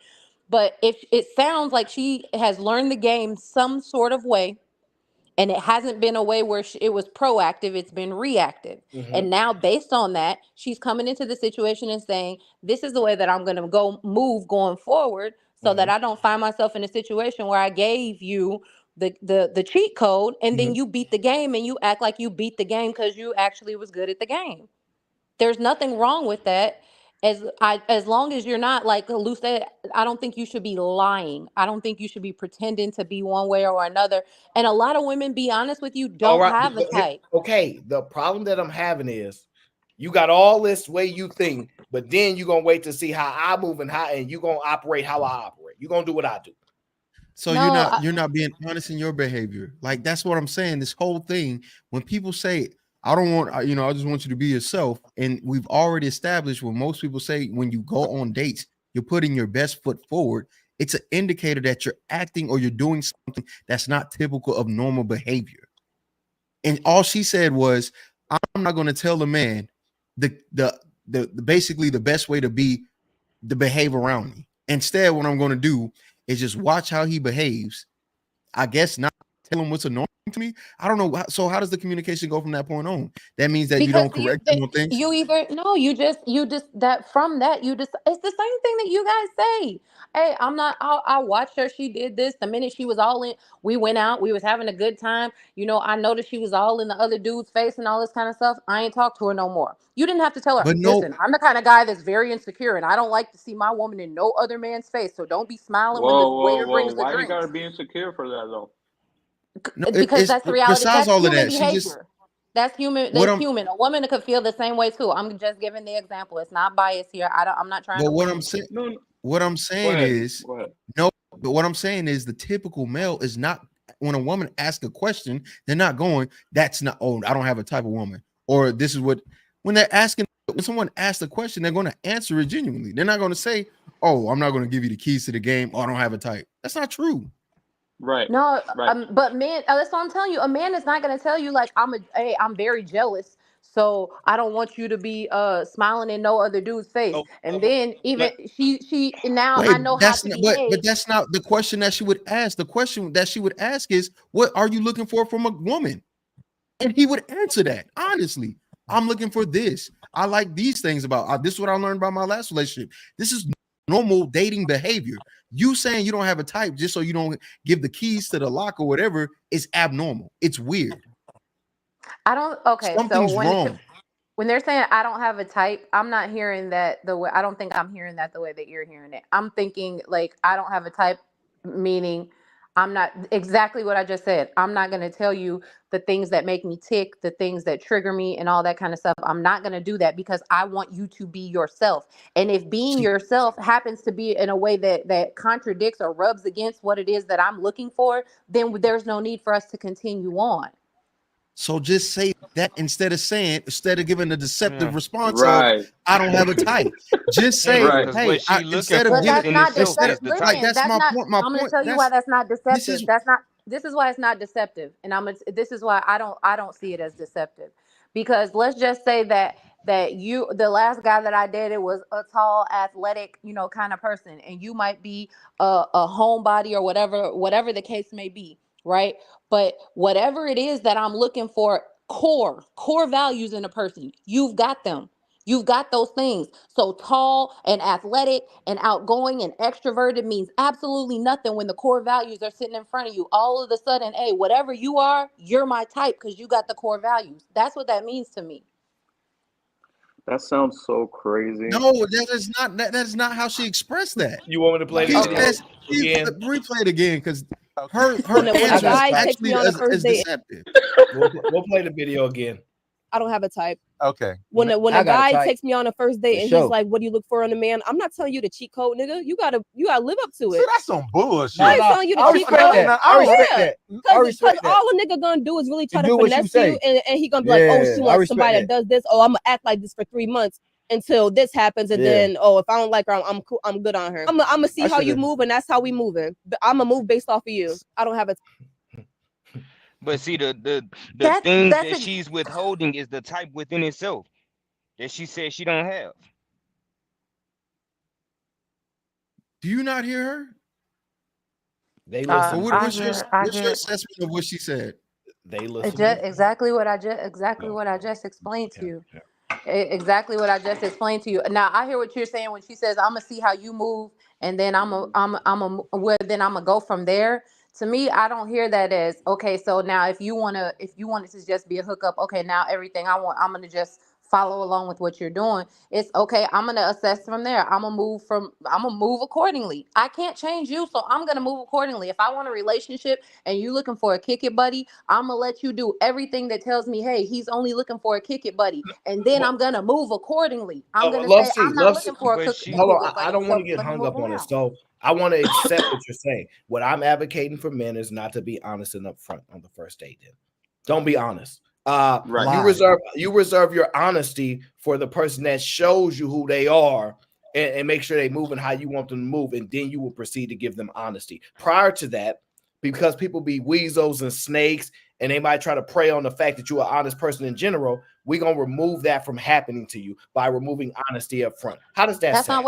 not what I said though. There's a difference between there's a difference between being dishonest and using discretion. I can be honest without laying out my whole if I go, hey, listen, I'm really looking for this. Last time I had a boyfriend, he was kind of messed up. I gave him a lot of money. I let him use my credit card. He made my credit bad. He did this. And so now I'm just looking for somebody who's not, I'm letting you know, hey, this is my weakness. This is what I'm prone to. This is the damage that I've been through. All that stuff doesn't need to be put out there up front. You go into it, hey, I'm not gonna be dishonest. If I put my best foot forward, it's not gonna be a dishonest. It's just gonna be, hey, I'm interested in you. You be honest, be who you are, and allow that person to be who they are. So And once then again, you're swaying it to what benefits you in this state. Yeah, we should still be honest, but let's limit this. I'm saying fine, do what's best for you, and what's best for men is not being honest up front. Because you know what happened when that's somebody's not not. being dishonest, and ain't no man gonna tell you like, hey, look, whatever his, I don't even know what the things it is to tell, You're but not listening. You're they're not not gonna listening. tell that. You're not listening to what I'm saying because you're so I'm focused sorry. on. Go ahead. Let me listen. What I'm saying is, I'm fine with saying withhold from expressing to somebody what you want from them or what you think the cheat codes to you, and wait and see. But don't preach. Be upfront and honest from the jump. Don't say that. Let me play a game with you too, because I might be here just to play a game, or I might be here serious. We don't know. So let's play a game. But let's not let you be the only one that come into this playing the game, because I thought everybody was saying let's be honest up front. No need to play around. That's not what's being said here. It's been said, yeah, they ain't getting the cheat codes to this game. I'm going to play around and wait on you. So I'm going to let men know, look, that's what they're doing. We're going to play too. And the problem is you the only one wanting an advantage on your side. Right. Like when you Aaron, like when a woman being yourself, and being upfront about what you want in a relationship, as far as whether I want a relationship, looking for a relationship, or just a hookup, are two different things. That's not the same thing. You can still be upfront because you're still no. Fine. I'm not. That's not the argument. You're right. You can still be upfront, or you could just be straightforward, honest about everything from the jump. That's the rule I'd rather play by, or play by your rules. Oh, you might be trying to use me a minute. Fine. Then you don't get no rules. Then we're gonna play all This is the problem I'm telling women. It's not a game that benefits free y'all. fall. We gonna take She's all not even men. playing a game. She said, "Be It is yourself." a I don't game. see. I don't see how She being did not yourself say is that you saying is being deceptive about wanting just a hookup or looking for a relationship. How was Because that? she How said, was I'm that gonna the same move how thing? you move right after she said that. If you ask the question, what are you looking for from a man? What are you looking for? What do you want? He said, "What is your type?" Play it one last time, please. So all Even if it's understand a and are type, listening to this, please. there's no I've heard way. it twice already. I don't have a type. Okay. When a I got a guy type, takes me on a first date for and sure. he's like, "What do you look for in a man?" I'm not. Pause. When a guy on the first date is asking her, what are you looking for from a man? What do you look for in a man? Like, what do you want? What are you looking for? Okay, I'll take that. I was wrong, but at the same time, I still don't see how she's playing a game. That How is is a that playing? game. Because if you I'm not gonna sit here and no, this sit here and tell you what I'm looking for in a man, so you can pretend to be that. Hold on. okay. No, be yourself. No, well, She that's followed the it up game and is said, I'm this. gonna move Stop. how you move. Stop. Yeah, I'm The gonna game move how is you move. this. However you When move, and somebody I'm gonna move says, accordingly. stop. Yo, stop. The game is this. When you tell somebody I don't have a type, and then you say, I'm only saying this because I don't want to let you know what my actual type is, it's a lie. Instead of saying I don't have a type, be mature enough to communicate. Hey, instead of telling you what I want, how about you just be yourself and let's just enjoy dating? That's how you communicate when you're an adult. Correct. And not a child. Stop asking for grown issues if you're a baby. Stop doing that. You piss people off who know how to communicate. It's so frustrating. Nobody wants to play these childish games with stupid women. If you don't want to, if all you want is an experience in dating and you want it to be as genuine as possible, then communicate that. Don't say you don't have a type and then on a podcast you're going to say, I'm really saying that because on the first date, I don't want to expose what's really going on. That's stupid. You're a child. You don't know how to communicate. You don't deserve to date. You deserve to sit still and learn how to talk. Go to therapy. Something's wrong with you. Stop wasting my time and my interest in you when I can go talk to somebody else. It's a very simple thing. It's not hard to use the English language to communicate. Look, I just want you all, or whoever I'm dating, I just want you guys to be yourself. You're implying that, you're inferring that. She didn't communicate that. And you're not going to be on the date with her to communicate that. It's so annoying. So you don't think she's stupid? And if she doesn't know how to so? communicate, You're saying that she doesn't need to date. So you're saying that the conversation wouldn't naturally flow like that if she was on a date? Would they ask her? He I'm said, not "What is inferring your anything. type?" She said, I'm not going to infer anything. Tell me what you heard from her. I heard her say she doesn't have a type, and she explained why she's not going to say what her type is. At what point can I expect that a date is going to go seemingly well when she doesn't even want to express on a podcast what her type is? None of those men are dating her. So you're saying that she should have explained it on the podcast how she explains it on the date.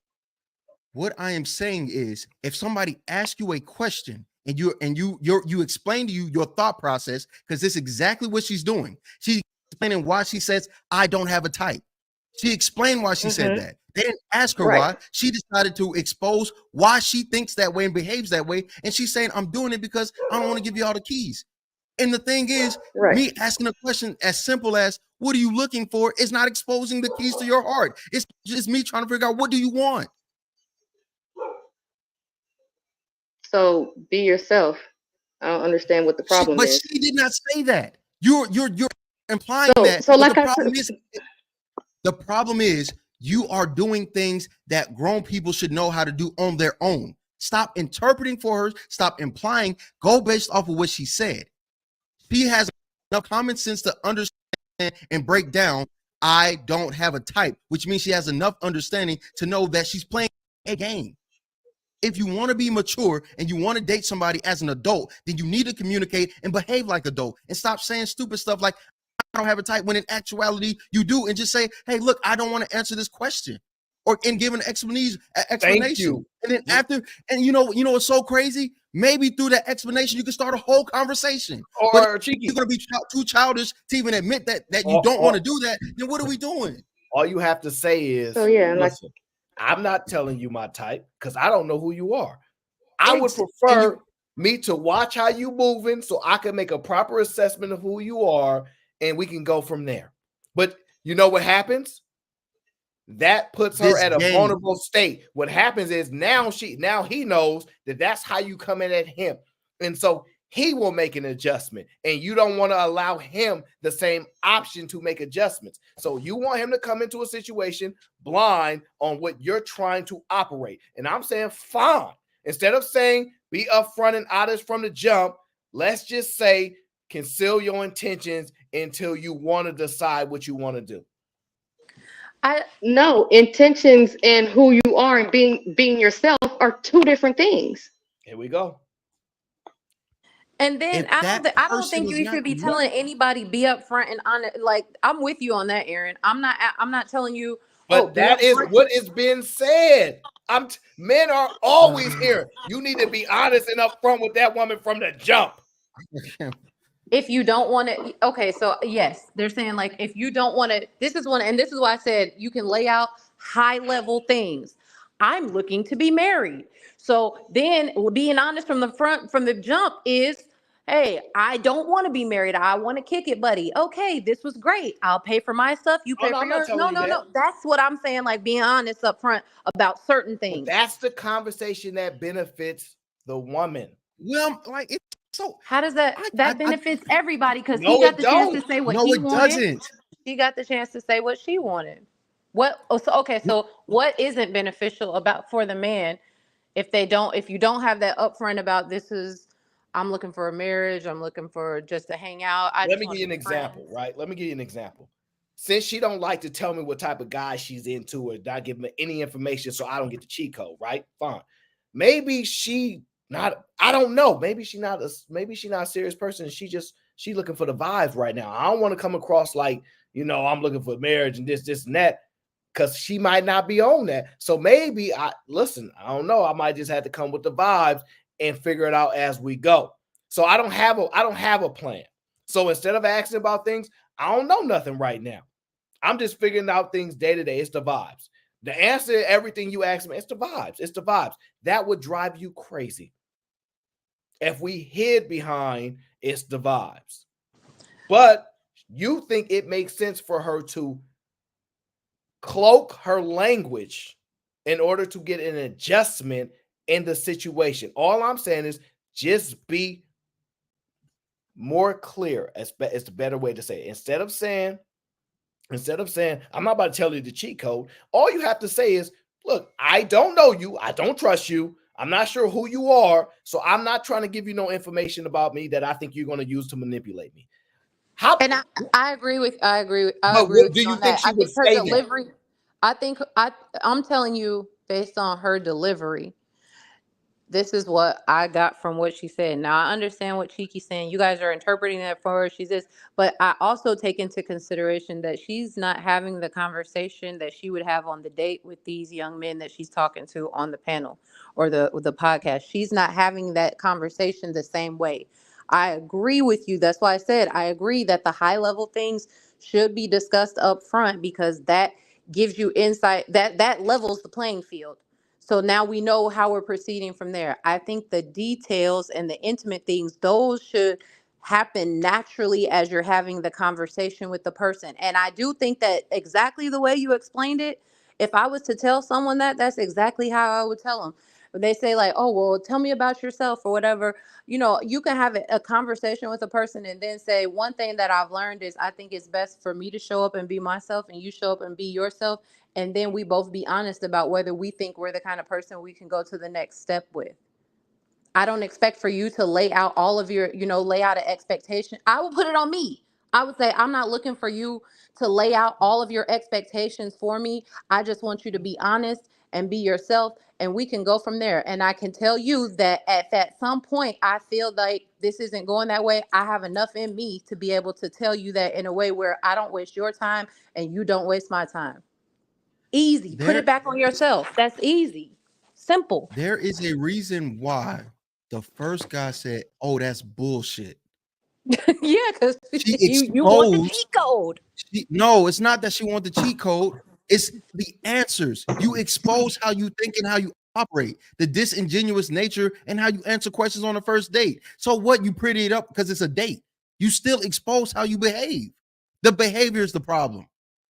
If I say, "What do you look?" Because the first thing we heard her say was, "I don't have a type." And that was the first thing we heard. We didn't make any assessment about anything until she said, "The reason why I say I don't have a type," now she's exposing why, she's elaborating on why she's explaining, is because on the first date, when guys ask me, "What do you look for in a man?" I don't want to give them the keys. So you're answering disingenuous because you don't want to give a genuine answer because you feel it's going to expose you. It has nothing to do with whether or not it's on the date. It has nothing to do with whether or not she's dating these men on the podcast. She's doing this and she's making it clear, I'm being disingenuous because I think it's going to protect me. That is the summation of what she just did. And that man said, that's bullshit. Because nobody is expecting on their first date to have to go through this as a mind game. I disagree. Fine, disagree all you want. Y'all and everybody like her don't talk to regular people who are mature adults. Go play with kids in the Now you've been disingenuous. You can't have the conversation, so now you got to say this person got to be silent because they don't agree along with what you are saying. Who said sour? Silent. Solid or silent? Silence. I have a southern accent. No, but you're saying you don't talk. I mean, what did you just say, Chichi? You tell me you're supposed to be listening. No, I'm listening, but tell me, wait a minute. You don't have to be so hostile. I'm not a hostile witness, bro. I'm just trying to have the conversation. I just said I disagree, and all of a sudden you got like a hot pepper. You can't say, don't get hostile when you just accuse me of doing something that I didn't do. I accuse you exactly what you just did. I didn't say be silent. I never said that. You said don't talk. You said people who think like that. I'm asking you a question. You said people who think like that. Her and the people who communicate like that and have them go date people like that who want to be in a kiddie. Go do that. Because people who are adults want to have a regular conversation without all the games. And you're doing it again. Just because somebody don't agree with you, you putting them in maybe a child or adult. And see, that's not the way you have the conversation, bro. That's not really the way you have the conversation, because now you're starting to shame. Well, no. Your whole statement is to shame somebody because they look at something different than you do. And that's what you just did. No, that is not why. My shaming is coming from being disingenuous and knowing you're doing it. That's a problem. I understand that part, but I think the conversation could be a lot better, as you would ask her a conversation to be a lot better. I think this conversation could be a lot better the way me and you approached it. Maybe partially on my fault and maybe partially on your fault, but let's have the conversation. And I'm going to tell you, I heard the same thing as Love C heard. Number one, to me, I think if you're on a first date, and then she wasn't, she said she was on a first date, she pretty much somewhat telling you somewhat in what she likes. You wouldn't be on a first date. Now, I know there are dinner dates and there are all kinds of other dates, but for a woman, if you're out on a date, she's pretty much saying that you must have some particulars that she likes. That's an assumption. What? Hey, women, all this could be assumption, bro, because she's just having the conversation. It's not an assumption. Wait. Think about what I'm just. But think about what I just said, Chiki. You looked at it one way. Love C looked at it another way. So, what you just said, Aaron. Good. No. I'm talking to Aaron now. Okay, Aaron, what you just said, you can say it for this whole conversation. No, we can't. Yeah, what was her intent? Because you are speculating what her intent is. No, even though she explained it to you, you still said something different. Could be different than what her intent was. I heard it. I heard what her intent was, not to put yourself out of down on a damn chopping table. It's fine. And so somebody can take advantage of you Which in is any fine. situation, and you calling that exposing yourself? That's not exposing yourself. That's protecting yourself.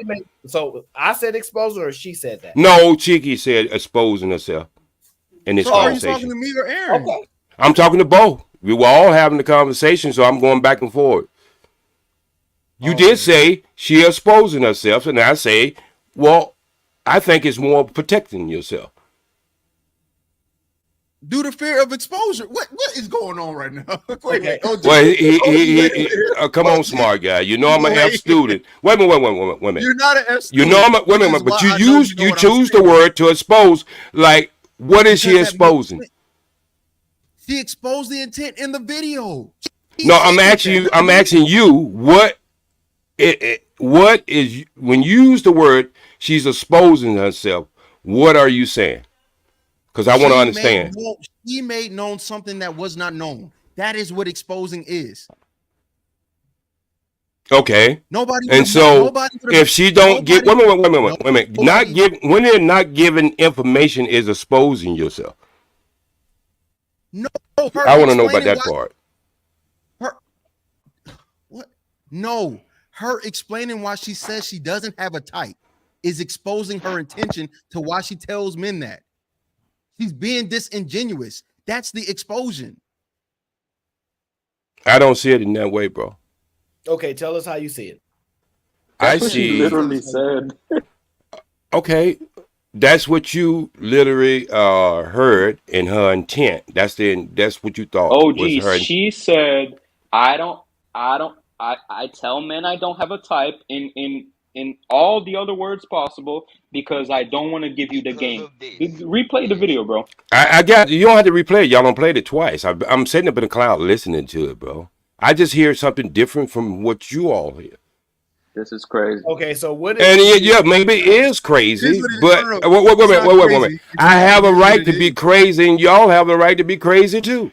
So I can say the same thing. Wait. See, when you start using these, wait a minute. When you start using words like that, and then you start talking about emotion, intelligence, and all these great things, and y'all use this great diction and all this other shit, but in the end of the day, your results is still fucked up. This is why y'all results is fucked up. Oh my god.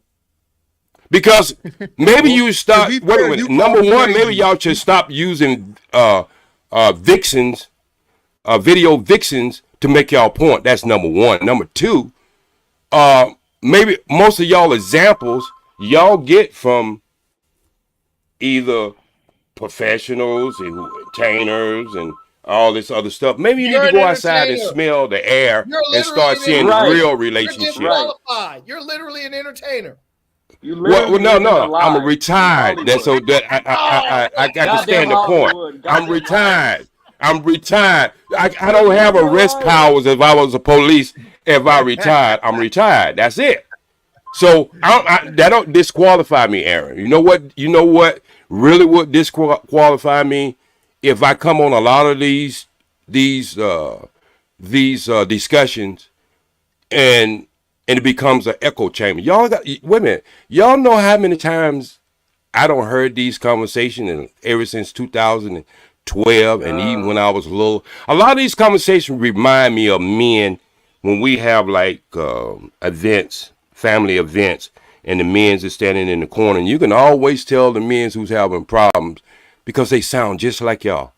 But the men's who wasn't having problems, they usually sound like me trying to talk to the men's who's having problems. And I think when Love C said this stuff is a lot more simple than y'all think it is.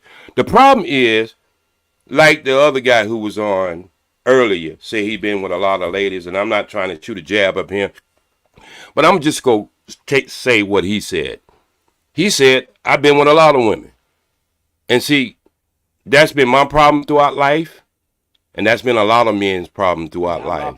Yeah, well, not your problem, because we know you're a virgin, Aaron. So, that's cheap. But wait. So your problem is you have no. Listen what I'm saying. They have no women. I don't understand. No. That ain't what I'm saying. If you let me finish, Lou, go ahead. I can get it in. Okay. What I'm saying is, you go out there and create the type of women you hate.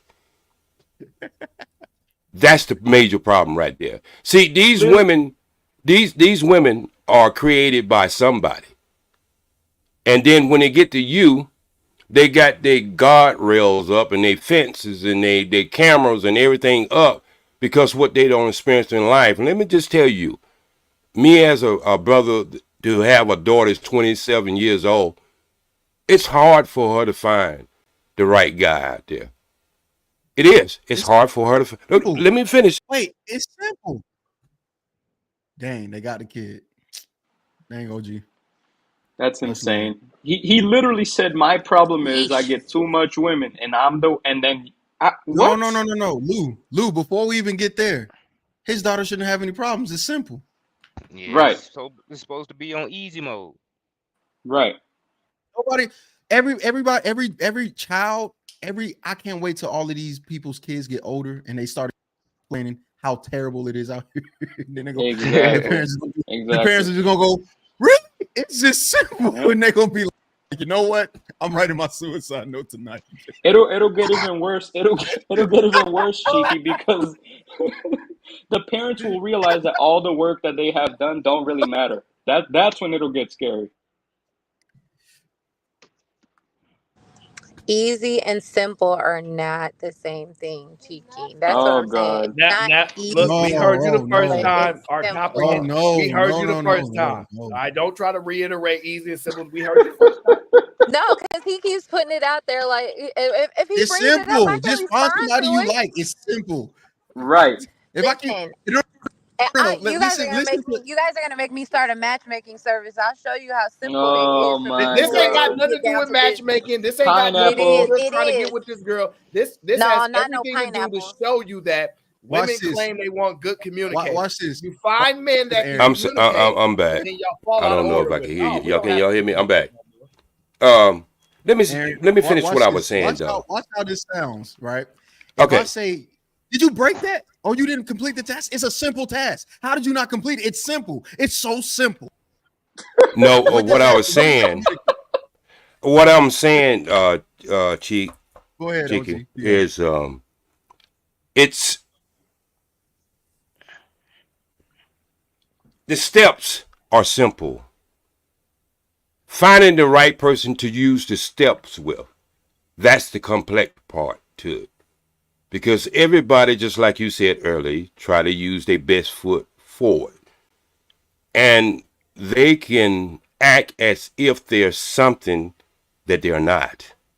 And too many times, girls find they box wet with guys who sway them. And same thing happen with women who do the same thing to men. So what I'm saying is, it's hard for my daughter to find a person to initiate the steps. No. Damn. They're not trying to hear that. Damn. But it's simple though. Why he couldn't stay on the panel? Right. It's simple. Look, man, that's gonna be the new one. It's simple. Everything. It's simple. Like Simple. literally, it's simple. Like Simple. literally. Like, how are you not winning? It's simple. Are you? Wait. Are y'all broke? Y'all can't get money. It's simple. It's simple to make 150K a year. It's simple. It's Yeah, but simple. Cheeky, It's simple. People are not familiar with her content. That's part of the reason why they think there's over interpretation. They're not familiar with her content, right? It falls right in line. You said what, Lucy? No, I was just about to say, if that's the case, I agree. I have no idea who she is. I was just looking at her right now, like I have no clue who she is. So you're absolutely right about that. I don't know who she is either, but I know what these words mean. I know when a motherfucker lying. Simple. It's simple. Right. No, that's not. I was just responding to what Aaron is saying. It is. You know what, Cheeky? You're not about to. What You're gave not it about to away get your though, own as worked up. soon as she my said, bad. I don't gotta type, dude said, that's BS. Right? Because he said, I gotta type. And then as soon as he said, I gotta type, she said, I say that because I'm not trying to give you the game. That's a clear lie. And that's it. There's nothing else to it. But this is the You thing, though. know, When men have you, it's more likely for men to have a type because there's visual now that they're so they you Women I, are when I visual too. Oh my when I God. have Oh when I my hear God. type Oh Very my when you, I God. hear hey, type I don't know how long I'm gonna be back here, so let me just finish while y'all try to Are you attack me serious? again while I'm off the panel. Let me finish what I need to say. All right. I see this. Ten I seconds. seen women. I seen 10 women seconds. make the same goddamn mistakes in the '80s and the '90s and other early 2000s on these fucking talk shows. Do the same bullshit that y'all are doing now. Just thinking one-sided, not understanding a relationship is two sides. And they made that mistake and look at their results today. And think what y'all mistakes going to be. Think about, wait a minute.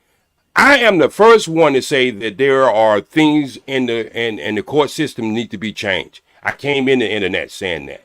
I do understand that. I think there's some things, some antiquated laws on the books when it comes to family law need to be damn erased from the book.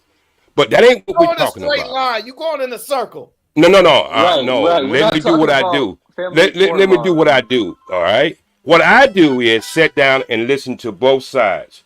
All right. I If it's listen to so both simple, give us sides. a simple Whose response. phone is that? If That's it's my house so phone, phone, sir. simple boy. and easy, give us a simple and easy response. The only thing I was saying is I don't listen to this shit so long on both sides, and I see where both are making mistakes.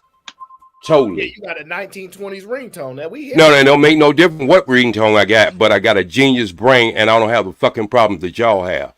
That's a Oh telephone. my God. And I know a lot of people in y'all age bracket ain't having the problems y'all having. Y'all keep going in these goddamn fish market looking for Wait. chicken. Say that again. Hold on. And Say that's that what your again. problem is. That's what your Wait, major no. Say problem is. that again. People in our age bracket are having same They're problem. not having the problems y'all go out here and throw a lot of statistics, and then when you start doing fact checks, you find out that's some bullshit. I can't even say the fucking word. I got you. Statistics. I know what You you're got trying me to say. I chicken. got you. You know. Okay. So what I'm saying is, y'all go out there and throw these things like 50% of all marriages is end up in divorce, and when you really check that, I did a video on it, and you really check that, you'll find out that number is not right. So what I'm saying is, 48. Oh, y'all, women, yeah. Right. It's only 40. 45. Wait a minute. If a person say they was gonna give you $40 versus giving you $50, and you know you was owed $50, you wouldn't have no problem at all telling him he did something wrong. Okay. So what I'm telling Yeah, you, if that's your argument, you can acknowledge she's being very coy in this conversation, right? I'm just saying this much, Aaron. Wait. This No, is why you what I'm. bypassing that? Wait, no. Why did you bypass me? No. I'm saying this because I never follow. I am a leader. Lead to the back. Oh, I didn't even see that. Dang, I missed that one. man. Let me get to Team Fatty. Shout out to Team Fatty who took the day off to go watch the movies. Says, I think we content creators are getting to a place where we expect people to understand basic language. So I guess me and Chika are not over-interpreting. Most people don't. That's what 100% of shows get you. Either lack of patience or immense patience. They gonna learn today. OG, you either stick to the combo or get the book. I didn't see that one just now. Sorry, OG. I told you stop driving all around and just use your Rolls Royce to drive straight. Okay. Grid says old head game is like using floppy disk over a USB card. Y'all heard his ringtone. I know y'all heard the ringtone. So That was a telephone, we already man. know what that means. Ultimately what we're saying is that you heard what she said. We listening to her words. There is no way. I don't understand. We all went to school, and some people went to a better school. Keisha, wait. I saw Keisha that. That's why I said there's no why way. y'all This lack is the stupid. ability. Go ahead and come up here and teach us, Miss Keisha. Since you talking about me and Cheeky in particular, that's my guess. Lack the ability to understand communication. That is quite a statement, and I think it's only fair that you prove that. You're gonna have to prove it. You're gonna have to stand on this and prove it. Because it sounds like you're trying to troll me right now.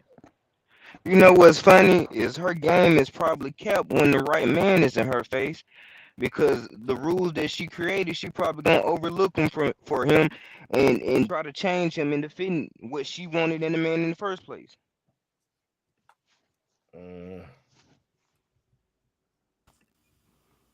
Lamar Black attack. I can't. I don't. What's up? Fam, What's up? You know me. Hey, Hey, Mr. We're Cheeky, I just want literally to say, listening to words in English and. Oh, wait, hold on one fucking second. We got to make. Hold on, Cheeky. We got to make sure we got the Lamar Black attack. Where do you stand on your position here, old head? I agree with Cheeky on this one. Smart man, you smart.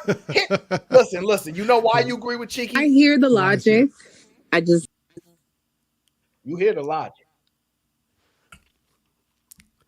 I agree with Cheeky because it's not simple. It's simple for people who got lucky enough to get it. Like some of us are just lucky in love, you know. But when we get that, then we think everybody can get it easily. Well, so I agree with Cheeky. It's very complicated. Fam, I'm sorry, but we can't keep doing this thing where we keep interpreting things for people because we're reading into stuff. Listen to what they say, listen to what they communicated, and then make a judgment. Stop saying what she meant, what she should have said, what she could have said, what she could have meant. This is so like it's very simple. Listen to what she does, says, and then go, yeah, no, she's being dishonest. And she knows it. It's just that simple. But these are the same people, the same creatures or species that will also tell you we want honesty from y'all. But you can't even be honest enough to just tell me, hey, I don't feel comfortable telling you this. But I'm supposed to be the one to read through the lines, and because you can't talk because you retarded. Come on, man. I don't got the time for it. I'm not here to date special ed. I'm here to date regular people, adults, preferably. God dang, it's so ridiculous. So Cheeky, she didn't say that she was gonna lie about what she wanted. She said that she was not going to give someone else the cheat code. That if he said, "What's your type?" She said, "I don't have a type," and I don't. And she explained why she says she doesn't have a type. I don't have a type because so sick of this. But that was no. Hold on. I need to understand what is the cheat code? Well, what's this cheat code? Since you want to keep acknowledging that there's some type of cheat code to women or to men, please expound upon what the cheat code is. Because she's just I was repeating what she said, so you have to ask her what exactly because what you all know that she's entails. full of it. No, I literally just came up here and I said that the cheat code what I'm speaking to, because she didn't give an example. So we can't say what it was or wasn't. I said on a high level, if you're talking about do you want marriage or do you just want to be friends or do you just want to kick it, that is a high level that you should be honest about. When you start talking about the details of, hey, in my last relationship, I paid for my boyfriend to get his business off the ground and he ran my credit into the ground and did this. Like, I'm a very giving person and I want someone who's not going to take advantage of me. That is what I consider a cheat code. Things that don't have to be volunteered up front. It's not being dishonest. It's called using discretion. But There's certain listen key things to that don't need to be put out up front. Listen to what she used as the example, right? What did she say the man asked her?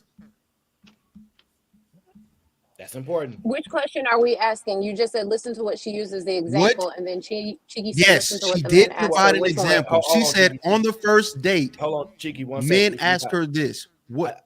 I need to figure out who Trey Ferg is. I'm not familiar with him. At least I don't recall. You know a Trey Ferg? I don't know who that is. We'll have to quickly assess Mr. Trey Ferg.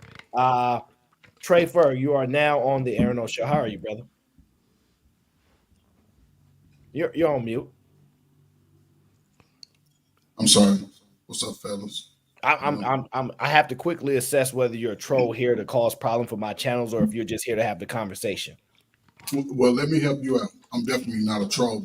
I'm all about trying to find solutions to this big issue that we seem to be discussing in our lives and community. So ask me whatever questions you'd like to ask if you need. No, that's good enough for me. I'm willing to play. I'm willing to play the ball. This the Aaron O Show. It gets a little dangerous here. Okay, I appreciate that. As long as I can be honest and give a perspective from a grown man and a man who sort of was a young boy. Well, not a young boy, a young man when a lot of these problems start to come to fruition. And here we are today in you all's adult time. I'm probably old enough to be a lot of y'all's fathers on here. I'm 55 years old. I come from, in my age of understanding, feminism was in its prime. A lot of my friends came from single parent homes. A lot of my friends grew up with 4, 5, 6, 8, 10 siblings, and a mother, no father. The understanding and the mission was a little different. Men were a little more compassionate about the things that they went through. We sort of accepted it and moved on and still tried to make a way and do better for ourselves. And a lot of people went on my age to do great things and do a lot of stuff. And then when we started having children, they understood that, because if you go back, I don't know how old you all were in the 90s when the Cosby Show came out. Y'all was probably little kids, little snotty-nosed kids, looking at everybody's nice young faces. So that dynamic in that time changed the community. It sort of hurt you all as adults. OG, are you familiar with my show? No, sir. Oh gosh, you're gonna get in real trouble fast. No, because at one point in time, feminism took the fathers out the home, crack era took the mothers out the home. I see a lot of y'all OG, you might want to spend a little more time watching my show. The other OG got booted off. I don't know if you saw what happened to him. I understand that. Did you see what happened to him? But no, here's my bigger picture though. My bigger picture is both sides have been growing up in garbage. We just have to continue to try to find a way to get out because this is the most dynamic let me read. I don't think he know the topic. He might not know the topic. No, hold on, JT. Now, are you coming up here to respond to the video, or you just want to express yourself? A little bit of both. Okay, but go ahead. Help me. I have to continue to get the conversation flowing. So I'm happy to hear your perspective, no doubt. I just want to make sure and kind of see where you're at. Have you heard what the young lady said? Because this is what we're essentially. I didn't hear it all. Okay. I heard a little bit at the end, but I didn't hear the beginning. So because I started. Yeah, let me play the video so you could kind of understand where we have this baseline conversation from. Appreciate you. I don't have a type. Okay. When a guy takes me on a first date and he's like, "What do you look for in a man?" I'm not telling you the cheat code, nigga. You gotta live up to it. See, that's some bullshit. I ain't telling you the cheat code. I respect that. Because all a nigga gonna do is really try to finesse you, and he gonna be like, "Oh, she wants somebody that does this. Oh, I'm gonna act like this for 3 months until this happens, and then if I don't like her, I'm good on her. I'm gonna see how you move, and that's how we moving. I'm gonna move based off of you. I don't have a type. Who is that in the background saying I respect that? I don't care. So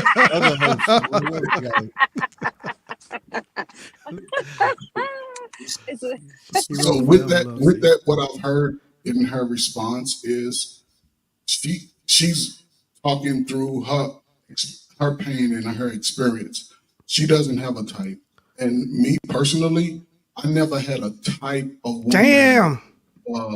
When I was a young man, my type of woman, well, I guess I did have a type. It was to make sure that she was black, to make sure she was natural, whether she was light-skinned or dark-skinned, high yellow, mid-brown, burnt black, blue, as long as she was black and she was more natural.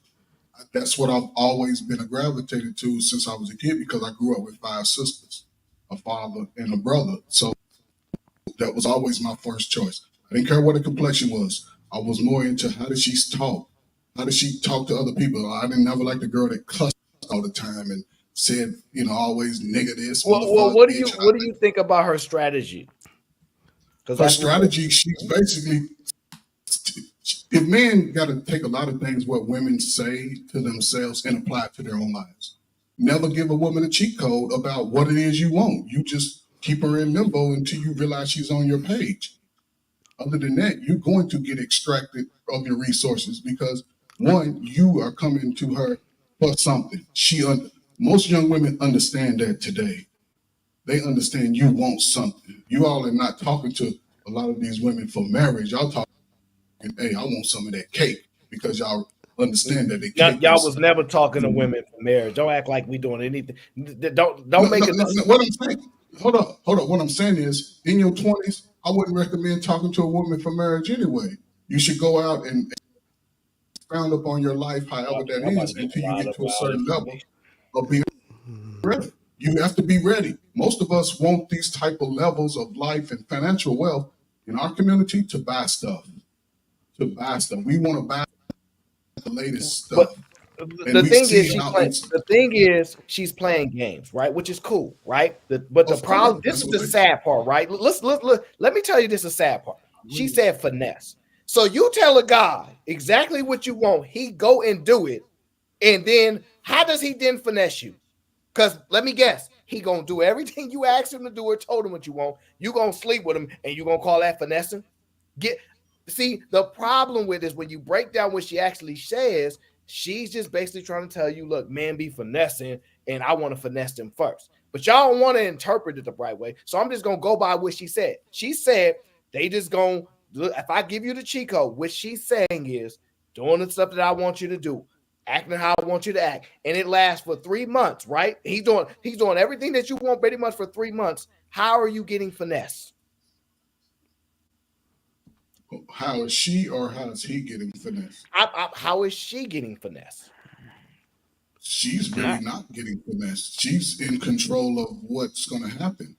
She's finessing the individual who's giving her his time and his resources. She's, in a way, she's playing herself in a sense because she's trying to put herself before the actual courtship, the getting to know. So she's already thinking, okay, I'm gonna get this. She already has an exit plan. Most guys don't have an exit plan coming in. She has an exit plan. And she's going to get or try to get to it, and that's what they do. A lot of them run game because they've all experienced game. They mama ran game. They grandma ran game. They aunties ran game. All this is so saying, they just following the uniform, fellas. All these this is saying is women don't stand on business. Women don't stand on business. That's all this is saying. If it takes 3 months and that's all it takes for you to have sex, that means you wanted to have sex in 3 months. You want to know why? Because that's the limit you had. You don't stand on business. And if you care that much about your body, it wouldn't matter how he treated you because you would never have sex with him. But since you don't stand on business, because you don't stand on business, you're going to have sex. And you're going to try to blame it on the man and say you got finesse because he treated you well and you decided to have sex. But are they really waiting 3 months for the guys they want to sex? Y'all can meet a woman right now tonight and be in her drawers by 2 a.m. They don't. It doesn't have sex when they want. Not these new women. They stand on business. This has nothing to do with men. This has everything to do with her. This is why she's trying to act like she's not giving the keys because she thinks the keys is having sex with her and within 3 months. She knows that possible outcome because that's been her result. She sound hurt. Who hurt you should be the question that women know how to ask because they know how to ask men that, but they're not doing that. Instead, what they're doing is, hey, you know what? What she meant to say was, what she could have meant was, well, she did that, well, she did that, well, she did that. And it's like, oh my God. Y'all know how to like fill in the gaps with everything. But you don't know how to just listen to what she just said and realize what she's doing. She's being disingenuous. She is. When somebody says, I don't have a type, and then they explain to you why they say they don't have a type, and the answer is, it's just because I don't have a type. She lied. Look, it's not that hard. They don't have a problem with her lying, what bro. is going on? I just can't, Aaron. I don't understand how long, like, we've been speaking English for a long, long time. And this is very, very clear as day. She's exposed everything about herself within 2 to 3 sentences, and we're trying to read into it and tell her what she actually means. And now we got to watch the video 3 times because nobody remember the question based off of the question she asked. She said she gave an example. She said in the example, men asked this question on the first date. Can anybody tell me, was with the exception of Aaron O, what she said the men asked? What's your type? What's your type? No, the guy she go on dates with. The first question, one of the intro questions. Oh, what are you looking for? I'll tell you. It is, what are you looking for in a man? That is a common question that anybody's going to ask because they want to know what you want. And instead of her just answering honestly, she's going to say, I don't have a type. And this is why I tell people I don't have a type, because then they start acting a certain way. And then I sleep with them after 3 months, and then I feel bad about it. And so I have to make them feel like they finessed me, although you chose to open your legs. Then she followed it up with, I'm gonna move how you move. This is so ridiculous. What are we doing? Are we come on now? And I'm about to go, dog. We've been on this video for this long, just for her to say I'm hurt and I don't know how else to show it. She need therapy. Something wrong. Everybody got a I'm type. following you, bro. If you don't have a type, that's kind of weird, right? She got a type. We all know nobody to see that. We all know she got a type. Let's stop. All right, so I want to move on to the next question anyway, or to the next video anyway. That was my whole goal, right? Listen. For everybody that's late, we do 6 people panels over here now. Okay, you're gonna have to be patient or wait till somebody drop off. All right. I find the shows are easy to moderate that way, and more people get to speak.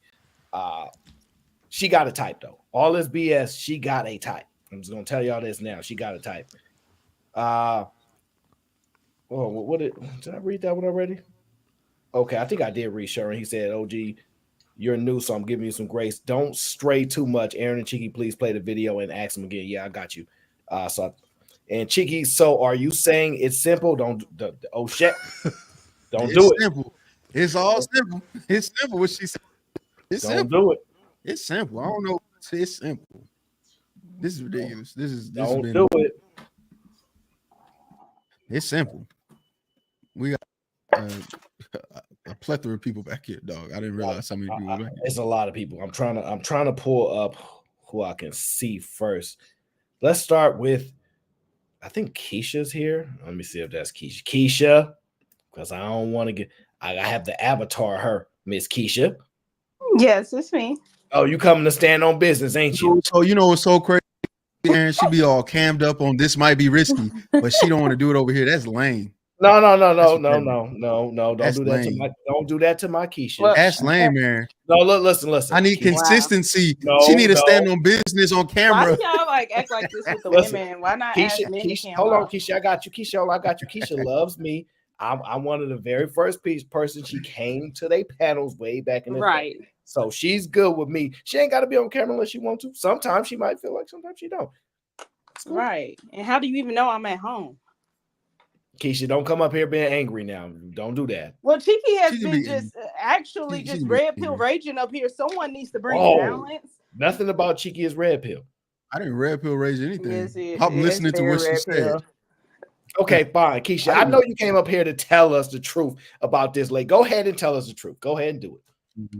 Well, this is how you know that men lack empathy for women, because what she's saying is that there are certain types of men out there who are probably just interested in her for sex, and they will purposely try to use manipulative tactics like asking you what type of man you're looking for and actually use that against you to get the box. Like, that is game. I don't know what sort of fairy tale land you live in out here, but half of these men are lying.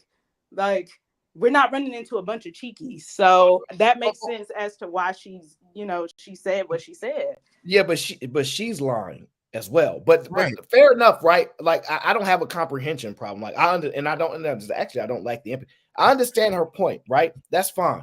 The problem is she can't actually screen for it.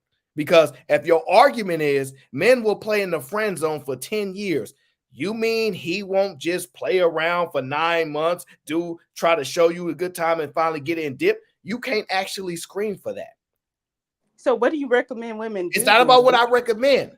She decided to make her own recommendation as if you actually could do that.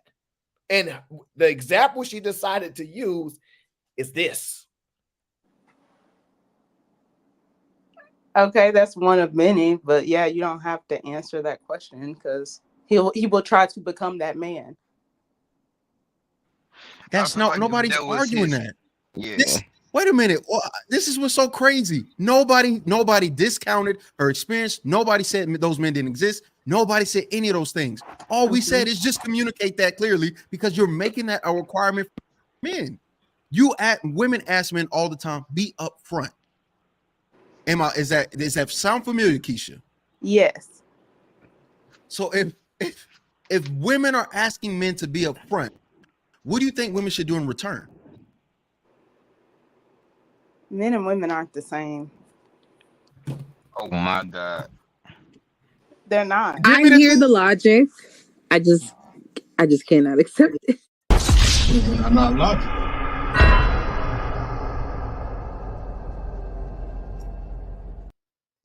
So okay, so let's just say a Pookie comes up Oh and wait. approaches me at Walmart. I need to be honest with the Pookie, is what you're saying? This has happened to me 5 times by 5 women that I really think are cool. Why does this keep happening to me? Keisha, I want you to show your face laughing. I want to see that beautiful smile, please, because this is insane. I'm not. You are laughing. I know you're laughing because that was I don't crazy what you get just it. did. How was that crazy? Keisha, let me ask you this one more time, right? Let's see if anything changes. Maybe we've learned in the past 30 seconds. Okay. If women are asking for honesty, what do you think women should give in return? We should get honesty. Thank you. Now that we've gotten that part, when somebody says, or when it's a general knowledge that women want honesty, and then we hear a woman say, I don't have a type, because people didn't challenge her on that. They said, oh, okay. And then somebody said, yeah, I don't have a type too. They were agreeing until she expounded on what she meant by that. She said, I don't have a type as a deflector or a lie. So she doesn't have to explain to men why she doesn't want to explain. She's trying to use that as a reason not to explain what she's looking for. Instead of just telling the man, hey, I don't feel comfortable telling you that. That's honest. You can be honest and it doesn't have to be weird or awkward. You don't have to lie. But if you're going to lie, stop asking men to be truthful. Does that make sense? Maybe. Please. If that don't make sense, I'm going. Stop. I don't think that you're really considering what the dating market is right now and how women are different. As a woman, I'm being approached by men. As a man, you're approaching women. So I can't control if a man that approaches me, if he lies to me or not. I'm getting very different types that approach me. So I'm not going to always get a man who's honest. So you're telling me that I just need to be honest with every man that approaches me, no matter what You did type not they just are. say that. What do you Yeah, mean? you should be honest.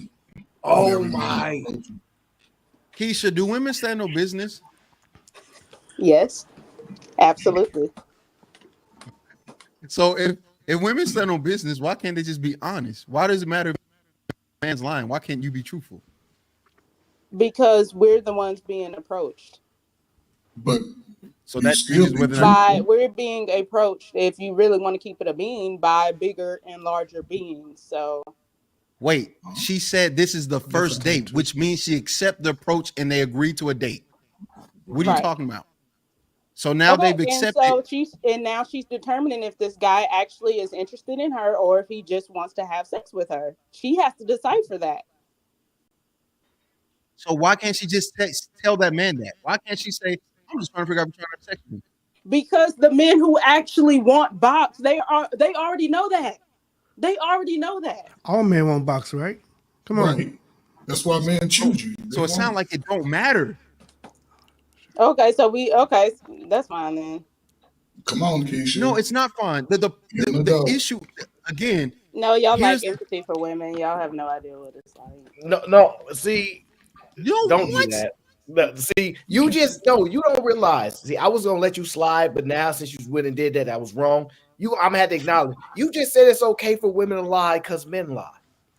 No, I'm saying that it's okay for women to try to decipher the people that are approaching her to date her. Like, yes, She can it's do that okay. without Men lying, have very though. different intentions. So yes, you're going to have to use your words to try to figure out if this person is lying about their intentions or not. Every man who dates you doesn't want to marry you. Like, and you have to figure that out as a woman. And y'all, how do you expect to do that? Oh, wait, this is the problem. Y'all, listen. Without lying. I got a couple videos on this where women say, I have a threesome, just not with my man. Right? I want to do it with him, right? So there are men that y'all dealing with that y'all don't want to marry either. So why do we just jump to this extreme thought that, look, y'all don't have his intentions being serious with us. Y'all not trying to marry us. Y'all just trying to sleep with us. 90% of the guys y'all dealing with, y'all just trying to sleep with or get some money out of them or some free food. Y'all not trying to marry all the guys y'all went on a date with. Who told you that? What? Wait, women. Which part do you disagree with? What part do you disagree with? That we're going on dates. Like what? Here's a better That's question. just out of whack. Oh, wait. Here's a better like we're question. using guys. I'm gonna let you slide. The better question is, you on every date you've been on, you was expecting to marry the man? Every date I went on, I was expecting to get a long-term relationship offer from that man. Yes. I didn't say that. I say marriage. She's a liar. Half black men don't even believe in marriage. Pass some What are you fire, talking Keisha. You about? only date. Wait, hold on. You only date black men? No. All right, that's a pointless man. This is so disingenuous. She is her. That's No, why she y'all are want to come just up trying here to and trap defend me with herself. all these questions. I already know how it works. Where is there a trap? There is no trap. No. Wait. Hold This on. is a trap. There was no trap. I actually asked you a question. You floppy flowed around it. I didn't press you on it. I'll let you go ahead and move Well, let me ask you some questions then, because I have a few questions myself. So, Aaron and Cheeky and the other men on the panel, what would you suggest to a woman on how she can decipher the intentions of a man that she's on a first date with, whether he just wants her for sex or whether he intends to make her a wife? How do you decipher that on the first date? I think the And let's point just was say to you not met lie this about it. And let's just say you met Right, this you're person not addressing online. the point. You're trying to derail and go to a different direction. Explain to me why you have to lie through your communication. Why can't you just be honest? Because you do not know that person's intentions that is sitting across from you dissecting what you're saying. Why can't you tell them You that? have no idea. Why can't you say that? Because it's the first date. This is your opportunity to decipher that. This is what the date is for. How can you decipher honesty if you're lying? What? How can you decipher anything that's going to be honest if you're not approaching a conversation in good faith? So if you ask me a question and I go, I don't have a type, and then you go, okay, so did you date anybody in the past? And I have about 2 or 3 people in the back for people just. Hey, I finna step down and let King Sherelle up. Oh. You can't approach a conversation in bad faith and then expect good faith outcomes. Oh, It's okay, not so going to police work. officers do that then? I have to do with her. That really doesn't apply in all scenarios. I think police officers approach We're not talking conversations in about bad cops. faith. We're talking about conversation through dating. What does that have to They're do with human beings, though? Oh, come on now. So you're telling me every human being acts the same way on a date? Not necessarily, but I'm just saying. So why are you bringing up things that don't matter then? This is crazy. That does matter. Explain to me what cops have to do with a woman communicating to a man and while dating. You just said, why would I approach a date and why would I be honest on a date? And I'm just saying, whatever. I just lost the point because it just went in all sorts of You're circles. moving So it never all mind. over the place. This is your doing. Why are you doing this? I don't get it. I don't understand why you're doing this. Can I respond? Then I'm going to drop down and give some. They said, no, y'all are bad communicators. Dark relief. Shut up. I mean, this is crazy. This is the most dynamic thing that I see with the young adults, my young strong warrior sisters and brothers. Y'all fight so strong, and it's ridiculous. Now, when you first meet somebody, that's the greatest time to be open and honest because there's really nothing to gain or lose. If you're honest, maybe sometime that I've seen, and this is for ladies and men, you may get a chance to, when you're on your way home, to reflect on what was being said. But when you're honest, no person has really committed to anything as of yet, as far as, other than time. You're going to try to spend time. And you have to have open and honest discussions so you can always, because most of us got more than one person that we're talking to when we find somebody we like. So you can always start decipher and shift through BS as far as the dating pool. And everybody doesn't want to be married again. I recommend no brother get married before the age of 35. But sisters, y'all can't live that way, because if you go uncovered for 20 years of your adult life, your life is going to be 2 times or 10 times worse as you get 40 and 45 than it was at 20 and 25, because you see your options in the dating world, they diminish, and you don't have the resources to really go through the rest of your life because you spent 25 years spending a lot of your resources. Yo, OG, you got to talk faster. You messing with the I'm sorry, youngins. men are able to go through the ups and downs of not having too much of a relationship in the early 20s. A lot of them just focus on getting to a bag and getting to a place. And then at some level, they're going to be able to reach another plateau of female 10 to 15, 20 years younger, because they have built that. Now, women, it behooves me to say is just that you all have to give, it's the last thing I'm going to say. You all have to give up you all's way of thinking in uniform for the last 30 years. You go back to BAPS, 1994, the movie was made to make fun of you all. You all have embraced that behavior, embraced that culture, and now you are starting to see the outcomes. In the next 25 years, a lot of y'all are going to be 10 times older. You're going to have a lot more debt. Your children are going to be living at home with you, not being productive, not doing anything, because you are allowing this type of behavior to run rapid. Give your children to your fathers. I don't care if you speak to them or not. Brothers, continue to strive, continue to work on your game, continue to work on your skill set, learn 5 things to do, and you'll be able to live out the rest of your life, because the change is coming. These immigrants are coming to take you out of your homes, your apartments. Y'all go live in the streets. Y'all go live in storage unit. Brothers gonna be able to have the pick of the litter. Hey, OG, these YouTube streams gonna be too rough for you. You gotta be quick with it. Yeah, that's why I stopped going to church, because y'all be drawn out. You ain't gotta go Can to I church. go? Pray that you can make it. No, y'all be. All right, OG, I appreciate you. I can go. Yeah, go ahead, sir. It's on my turn. Hey, everybody. Oh, whoa. Hey, Give me Aaron, one I'm second. back. I want me to read these super chats before I get too far behind. Sophisticated Jerk says Keisha is a panel away from joining the Queen Maker. LOL. Dang, you go off like that. JJ says it's known that the recent generation's overuse of social media has limited their interpersonal skill. This greatly affects dating. Other factors also play a role, and we discuss this daily in my clinic. Social media gonna get even more immersed when they put those Oculus glasses in, and Apple, the little thing that they have, the VR. So, LA Wilkes says, did she really admit that women's always lies? No, she didn't admit that. She would never admit to the truth. I mean, never admit to something like that. Lamar Black says, "Do have geriatrics talking point."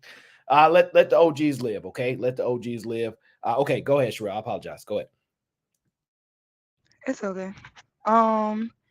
So my thing is, I understand it, because I've heard it from the male side and the female side of what they're saying is like, oh, you give somebody the answers and they become what you want or whatever. Like, right, like if a man complains about his ex-girlfriend, kind of how he gets a side chick is the side woman is always something extra, right? So if he says, my wife, she don't have sex with me, the side chick could be like, I'm a nymphomatic, like I'll freak you all this and all that. Or if he say, oh, she don't clean up, that was my problem with my ex, she gonna be like, I got OCD, I clean all day. If he was like, she couldn't cook, we was always eating fast food, you know what the woman gonna say? She gonna be like, I'm a 5-star chef, and my mama taught me how to cook greens and cornbread and everything like that. She gonna try to overcompensate everything, right? Because everybody's trying to sell themselves, because you're putting up this representative, like, okay, I'm the greatest thing. Pick me for whatever reason, right? So it takes time to see that tends to fall apart, right? So people came up with this concept of, well, I'm a get to know somebody on a date and then just not tell them anything, which really is just a slow ball way to getting the same result, right? Because the difference is of you lying to somebody when you first meet them, because you should just be transparent, right? If I come and I tell you the truth about me and you disqualify me off the first rip, I didn't just save you, I saved me. Because why do I want to invest myself and my body and my time another 6 months into a man that I got to hide shit from, right? But the whole point of it's the same way. It's like I want to get you so comfortable with coming over here that you benefit, that you grew this attachment with me, that now when you come over here, when I start letting you see all the dirty shit that was in my closet, the fact that I wasn't really cleaning my room, now I could let you see all the stuff I was keeping underneath the bed. And now because we didn't bonded or we didn't have sex or we love each other now, because it's 4 or 5 months down the road, you don't want to be with me. Now I feel played, right? So it's all still going to end up with the same results, because either you lying and you don't want to be upfront about it, or you trying not to be upfront because like you feel like if you be too transparent, you fear the rejection that may come behind it. So I think it's just it's gonna be problematic when you think of it in hindsight. You thinking, okay, well, I'm gonna do it, but like, how many men are gonna do it? Then if a man is gonna do whatever it takes to be with you, you go on the first date and be like, I don't have sex until marriage. I don't have sex until a man buys me a house. I don't have sex until raise your standards then. Because if you're sitting at the table, what are you doing that a man is gonna automatically become? I like a man who buys me flowers and takes me on dates and takes me. Okay, and if this man is gonna buy you flowers and take you on a date and a walk in the park and he get to fuck you, then you obviously like, why are you mad at the end if that's what you wanted? That's what I said. Let me go to Sharon because I know Sharon wants to do what Sharon does. We don't I know if was that's gonna. good or bad. Yeah, me neither. I don't. But nah, I'm actually in agreement with Sherelle. She must have read my mind. We was in the same ether. I had the same thought patterns. It's pretty much she was trying to protect herself in some strange way of if she tell the man all these things, he's going to pretend to be something that he's not for the first 3 months, and then he's going to take off the mask after those 3 months, pretty much. So I agree with Sherelle. Or 9 months or 12 months. Like it's a couple, like it's There's ridiculous. no limit. She want no. I'm gonna tell you what I truly believe. This is my opinion, and then I'm gonna move on to the next question or the next video. I think she's tired of men and men being manipulative, men winning, anything like that. And she wants to affirm women as a dominant and that they can play these games too. And we're not playing with y'all no more. We stand on business and da da da da. That's why she went on to express all that. That's what her actual hope is just trying to be. That's it. That's it. All this other BS stuff. Like you can't tell me she really believed, oh yeah, if I don't tell him this stuff, then well, he had to just tell me who he really is. You ain't got no skills of knowing who somebody really is. If that was your case, then give us an actual comprehensive breakdown of how you do it. And if your argument is by not divulging enough information for him to trick me, that is very, very sad. And then it's dumb, right? Because it's surface level stuff. Like honestly, a man could date a woman and you could be the woman that wants flowers and that shit makes you happy. And his ex could have been a woman who hated flowers. Like you could like long walks in the park and his ex could never like walking ever. She could have been a couch potato. It's always like the simple things. Men are not going to lie and give you the things that are like if you're saying I want a man to wait a year for me. I want a man to wait. No, if your standards is that high, nobody's going to pretend to do that.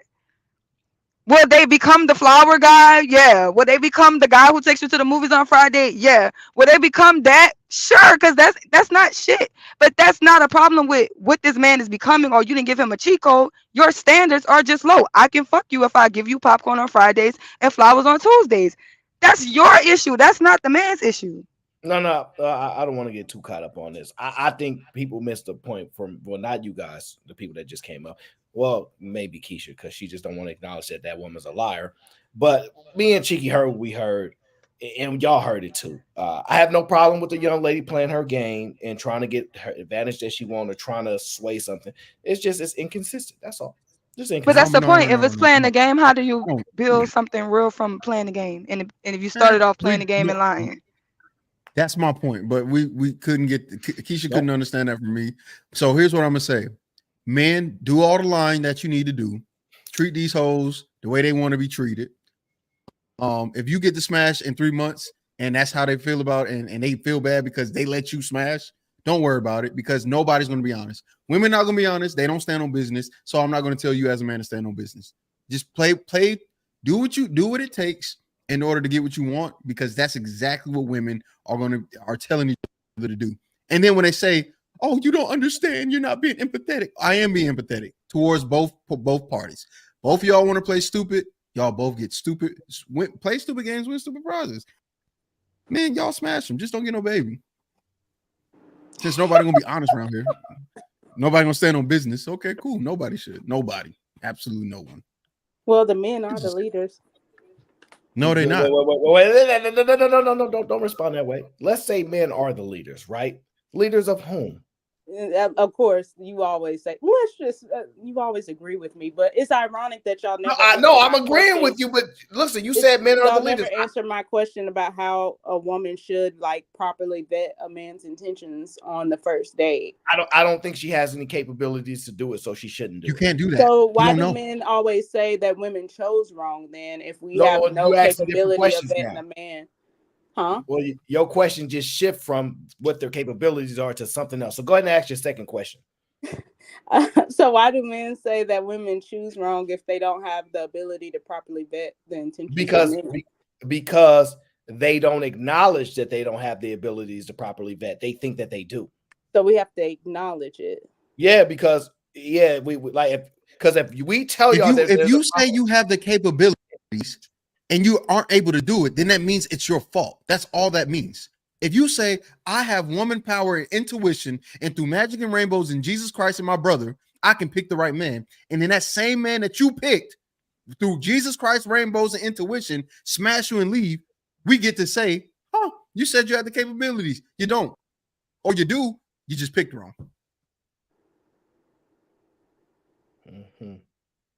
Fair enough, Keisha. We good? I hear the lot. Play the clip. Play the clip, Whatever. bro. Play the clip. I just cannot accept it. Oh, it is what it is. I want to get your thoughts on this particular, because I was actually, I don't even want to give my thoughts prior, but I just listen to what the young lady says here. There are some young men in this world who dream of having power so they can abuse that power. Oh, yeah. And there are young women who dream of having power so that they will no longer have to be abused. A young man gets to grow up and go, I can't wait till I have power because I can do whatever I want and no one will stop me. And a young woman goes, once I have power, I won't have to worry about anyone using theirs against me. And that is the ultimate divide.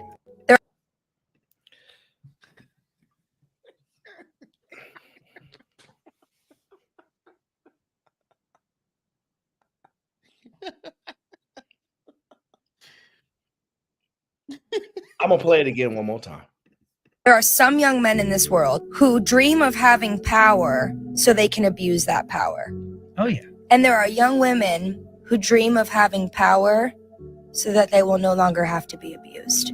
A young man gets to grow up and go, I can't wait till I have power because I can do whatever I want and no one will stop me. And a young woman goes, once I have power, I won't have to worry about anyone using theirs against me. And that is the ultimate divide. Does anybody agree with her statement? Well, Aaron, I was actually Yep, I agree. curious as to what your feelings about the video was, so that we don't influence you. Like, what are your thoughts on it? Do you agree with it? Just to make sure I understand, my question was, does anybody agree with what she said? I'm not saying you have to expound on it. Okay. I guess I agree with some, right? I kind of agree. Okay. I don't think it's a gender thing, but I think that's the two reasons people want power, either to abuse it or for freedom. Interesting. I agree. That's why they need to be house. That's why we need to be house husbands, so they can put us in check. They're more, we call it benevolent. Yeah, they need that power. Give it to them. So Keisha, do you agree or disagree? I don't think it's necessarily gender. I think anybody could have that sentiments about power. So I guess no. So the first thing I heard when I listened to it was this. There are some young men in this world who dream of having power so they can abuse that power. Oh, yeah. And there are young women. The first thing I heard was there are some young men that want to abuse power. And then I hear there are women, right? Speaking to the large majority of women and then speaking to the specific men, right? showing a high level of bias, which is totally acceptable because she's definitely a feminist, right? How do you know that? Because of how she laid her statement, right? No, notice. Okay, you want me to play it again? Because little subtle things is how someone shows their bias, right? Do you not? Okay, well, I mean, listen. Let's try this again. Maybe Well, it's just automatically, but based off of that alone, automatically all women have no power. Based off of that alone, if some men want power and all women want power, that is saying all women don't have power. Well, I already said I don't agree with her statement. Right, but then you said, and then you disagree with what Aaron was saying, which is she's obviously a feminist, because who in their right mind, who's not crazy, is going to agree with that statement? That's a bold statement to make about someone off of like a 5-second clip. I don't really recommend that. Okay, I would put money up, and if you win, then you know it is what it is. You don't have to recommend it, because I recommend a lot of different things, and people don't take it. I mean, that's just a leap to assume that off the video. It's who? It's a leap. It's a leap. Yeah. Okay. Mr. Frogger. No, you know what? Because I'm doing it. Keisha is right. I will retract that. There's no way of knowing if she's just a step-fast. But I'll say this: she is biased towards women above men, for sure. Yeah. Okay. Fine. Sure. Yeah, just like y'all are biased towards men. Yeah. Give us an example how we're biased towards men. I mean, you just listen to yourselves. Y'all are. That's not an example. That's a statement. No, I don't have an example. You guys always ask. So wait. So is that wait? Just how I went back and retracted. No. Hold on. Just how I went back and retracted my. No, I heard what you said. I went back and retracted my statement. You're right. That's pretty crazy. Although I think I'm really good at assessing things, and I've proven it time and time again. But you were right. So I said I'm going to retract that. Now you make an assertion about us, and you give no evidence. Nope. Don't you think you should retract that? Well, I mean, like, this is verbiage coming out of your mouth, so I would think you would understand how you're biased because you are the one saying these words. And no. All I'm asking you is to give me an example. I mean, we got like hours and hours of proof of examples. You are very biased. Deflection. Your Honor, this woman has no case. We are free to go. We are innocent men. Free to go. Please continue with this biased woman on the screen. We clearly see it's biased. Whatever. Now we love you, Keisha. The thing is, can you play the video again? You just gonna cut me off in the middle of me? Of course, I'm gonna play the video before I get. I got it delayed. Okay, I got you. There are some young men in this world who dream of having power so they can abuse that power. Oh, yeah. And there are young women who dream of having power so that they will no longer have to be abused. A young man gets to grow up and go, I can't wait till I have power because I can do whatever I want and no one will stop me. And a young woman goes, once I have power, I won't have to worry about anyone using theirs against me. And that is the ultimate divide. I said I don't agree. Well, I heard what you said you don't agree with, and I believe you stated that you don't think it's gender-based. Right. So you agree with her statement, just not the gender, the identification of the gender differences. You don't think there's a gender difference. I think that's a very important difference. So I guess I would say, no, I don't agree with her statement at all. At all? Like, you're trying to like twist it to where I agree with her statement because if she takes out the word man and woman, no, what the verbiage she gave, I don't agree with it. Well, why are you making a statement? I'm trying to twist it when all I did was I heard you say I don't think it's gender based. You didn't say that doesn't go on and that doesn't exist. So you're effectively saying you agree that is why people get power, but it's not based upon the gender differences. Yeah. So how did he twist it? No. I hear the logic. I just cannot accept it. You know what's so crazy? Everybody swear we set up traps, but we really just be talking to them. That's it.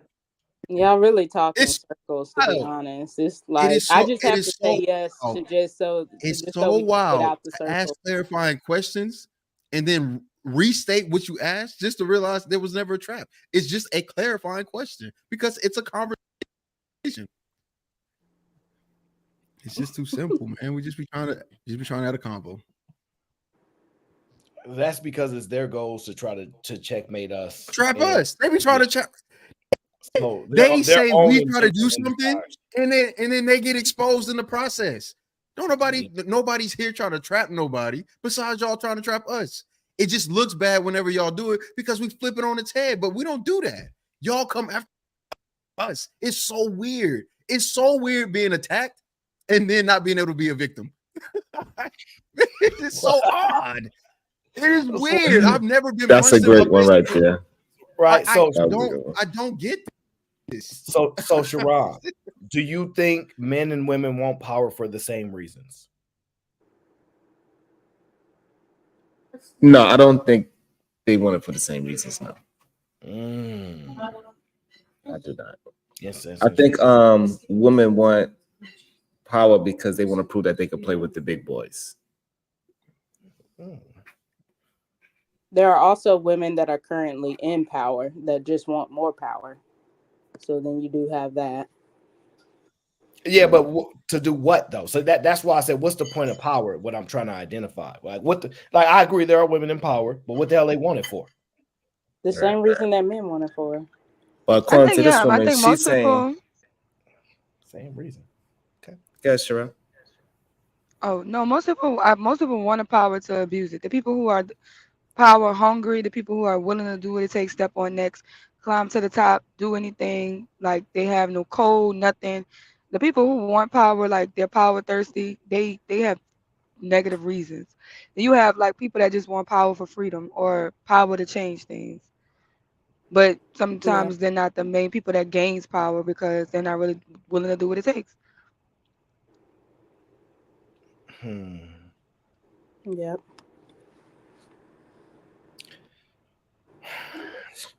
You don't think most people are just abuse their power in general? Yeah, I do. Like I'm like, you can go to McDonald's. If you go to McDonald's, there'll be women who are 45 who work at McDonald's as managers, making $11 an hour, and they will talk to the 15-year-olds that work at McDonald's like they're idiots. They will treat them like, and they're like literally abusing their power.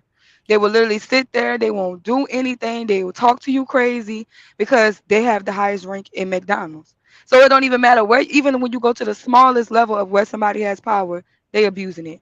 They taking food home. They feeding their family for free. They people come into the drive-through. You can get free French fries, free drinks, all this extra stuff. Yeah, even the McDonald's manager abuses her power.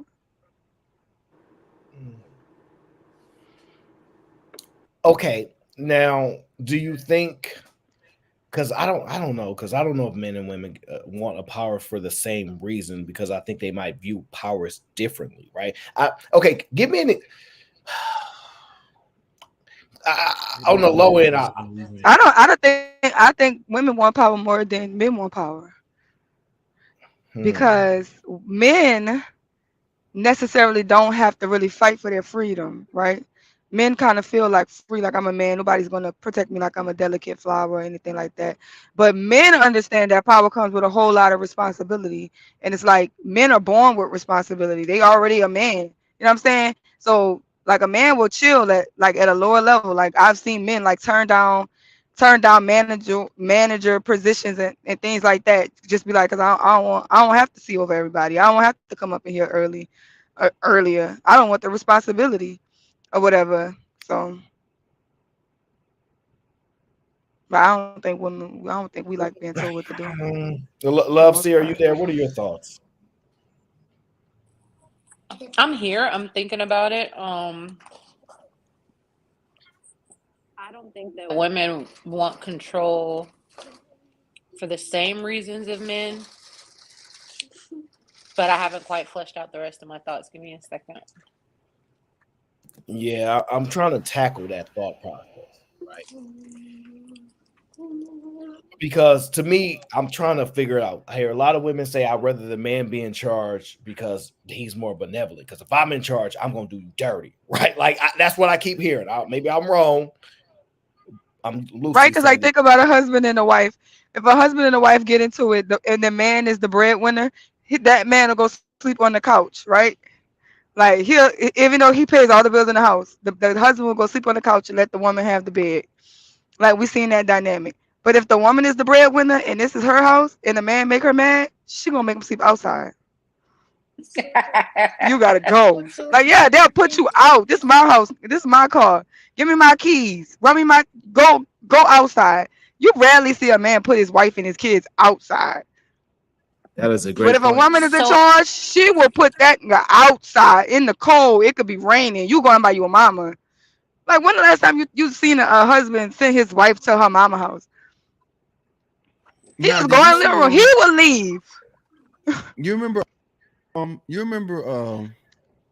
you remember that video when that dude was cooking and he made breakfast and he made his girl breakfast and she slapped that plate up his hand all over the floor and just totally disrespected him, emasculated him, and just treated him like trash.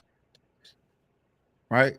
Yeah. That's kind of the response. So again, I don't think they want it for the same reasons. I think I think time and time has been proven through their communication. They won't get back. They don't want also power. sorry, G. I'm sorry. No, go ahead. You got it.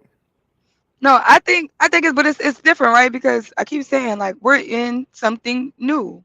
Like we're in the forest. We don't like we just see trees. We see a bunch of trees right now. We don't know that we are in the biggest forest that nobody's found yet. Like so we're in it, right? Like men understand that power comes with responsibility. Like men have always understood there was never a time where a man didn't understand that if you have power, you also have responsibility. It's also going to be people depending on you. The thing about it is like women now that we have this new lease on power, it's like we it comes with responsibility, but it doesn't come with the same consequences as a man's would. Like if I abuse my power, I'm not going to get in trouble. Like if a man abuses his power and he gets in trouble, it's always going to be harsher for him as a man than it is going to be for me as a woman. That's for almost anything. But like I agree. I think that means that like women want power for the purpose of control.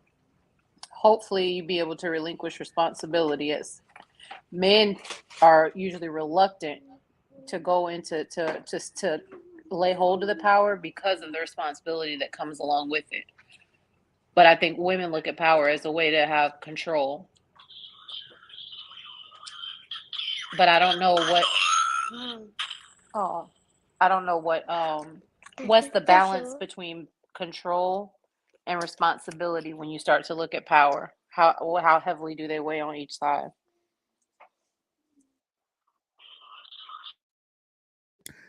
How heavily do responsibility and power? Control and responsibility. What's the dynamic They're, between the two when you're they're, talking about power? they're almost synonymous. If you have control, you're responsible. If you don't have control, then you aren't responsible. It's like you can't one without the other. Now, if you was asking about what was the other word? I can't remember. But when it comes to control, the more control you have, the more responsibility you have. Which is why when women say they don't want to be the leaders, they don't want the control. They want the ability to dictate. It's different. So if you're in a position of power and you give up your control, do you still hold on to a portion of your responsibility, even though you've decided like I relinquish control? Are you still responsible for the outcomes then? Yes, because even in relationships, we've seen where men seem to be the ones in control, but women do a lot of dictating through requests. Hey, I want this. And the man goes and does it. So to the degree she's controlling what he does, and if something goes awry through him giving consent to or concession to what she wants, then she goes well, why did you let me? Why did you let me? Why did you let me get that? It's almost, or a child, not saying that women are children, but like children will ask for things, right? And you know it's going to make their stomach ache, blah, blah, blah, blah, blah, blah, blah, blah.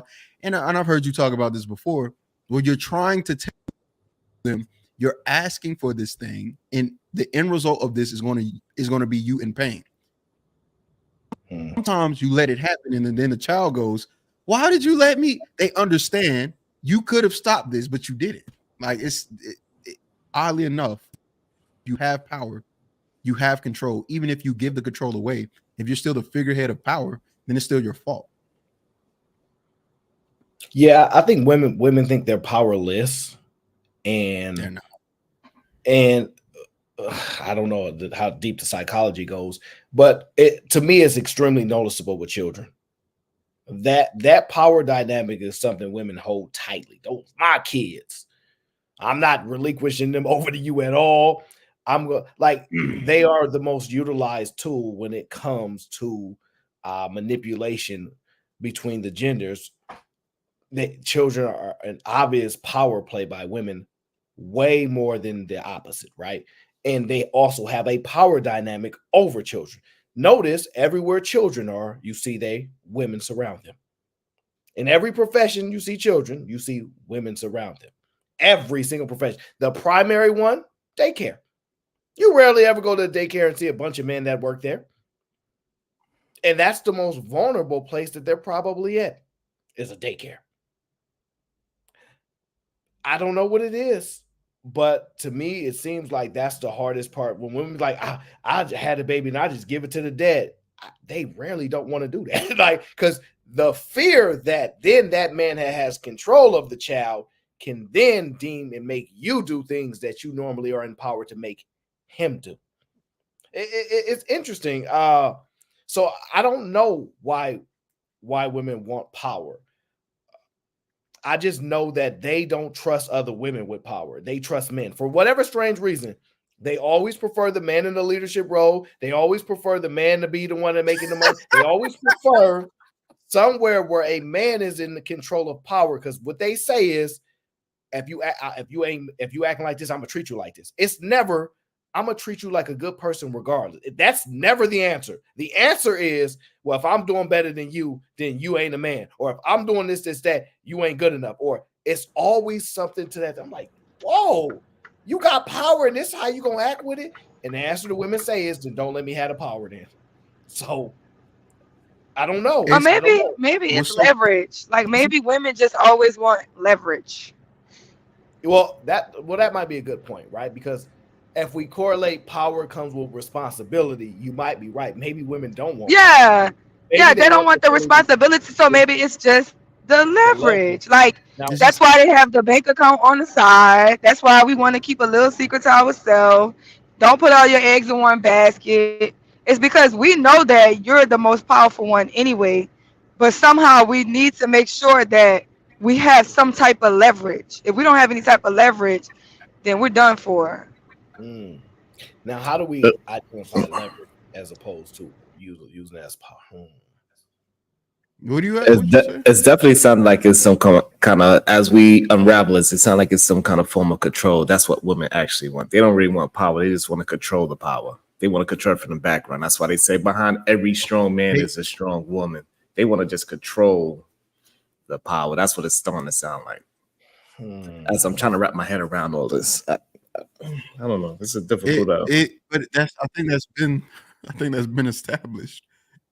Again, that's why I don't believe in just doing that. I say just let them have the power. They should have the power at this point. I think they should. Is it the now? same? What you said earlier about the women wanting men. I don't know if you remember the study we went over about people, women in the workplace prefer the men, managers or supervisors over the women. I was like, at first I didn't think that was going to be the case. I thought they was going to prefer women because that's what I just thought. Listen, women know the deep truth about women. And I don't know if it's a girl code, but they not allowed to really discuss it. But women truly know the deep truth about women, And that's why they keep gravitating towards men as much as they can. Like, no matter what women say, like women won't beat you up or women won't unalive, but no matter what they say, they gonna say, I'm gonna get me a man though. Like, no matter what, they get in a man, because there's something that women know deep about other women that us as men can't never fully understand, that they gonna say, I'm gonna deal with a man regardless. They can bring all these stats up. You men are the most dangerous people. Y'all go be with a woman. I'm gonna get me a man. I'm gonna go ahead and get me a man. So it's so interesting that there's something about women that women know that I can't understand. Maybe Sharon or Chica does, that they like, nah, I'm still dealing with a man. I don't know what it is. And most capacity, it ain't even about their boyfriend. I'm bossy. No, I'm not just talking about just No, that. it's because they're not gay. No, it's because the men I think in all honesty, men aren't given enough credit for their nurturing tendencies and attributes, because nobody cares to think about that. But deep down, people know that, right? Think about it. In order to be a provider, and this is for those who are doing it, in order for a man to be a provider, that's selfless. In order for a man to accomplish things so he can appease his wife, that's selfless. All of these things are in every single way. If there was an ideal man from a, I guess, traditional standpoint, he's really Jesus Christ. He's doing everything for his peoples, and then he's going to die, and hopefully he gets resurrected through love and appreciation. His entire being is to give. Like, that's his whole purpose. His whole thing is to, hey, you want something? I'm going to go get it for you. Hey, they need something? I'm going to get it for them. That's, what do you call that? Nurturing. That's really what it is. I'm doing these things for you, and I'm not asking much in return. And then you got women. I'm doing this for me. And then other women who think the same way. I'm doing this for me too. Now you got a clash. You got a clash.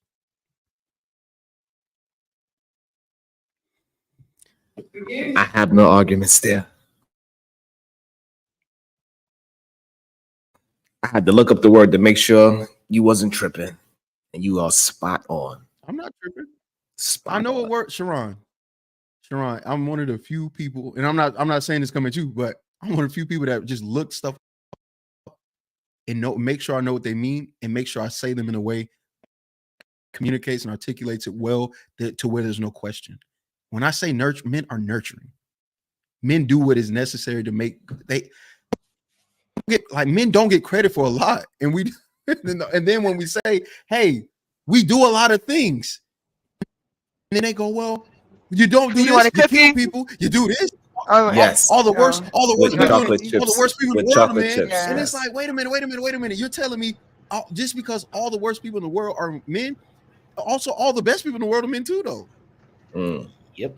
Yeah, I just had to ask my wife. Jesus, right, chicken? Like, Sharon, that's beyond the question. You have to understand, bro. Like, no, she actually said no. The most powerful thing a man can do to show a woman his value is to disappear.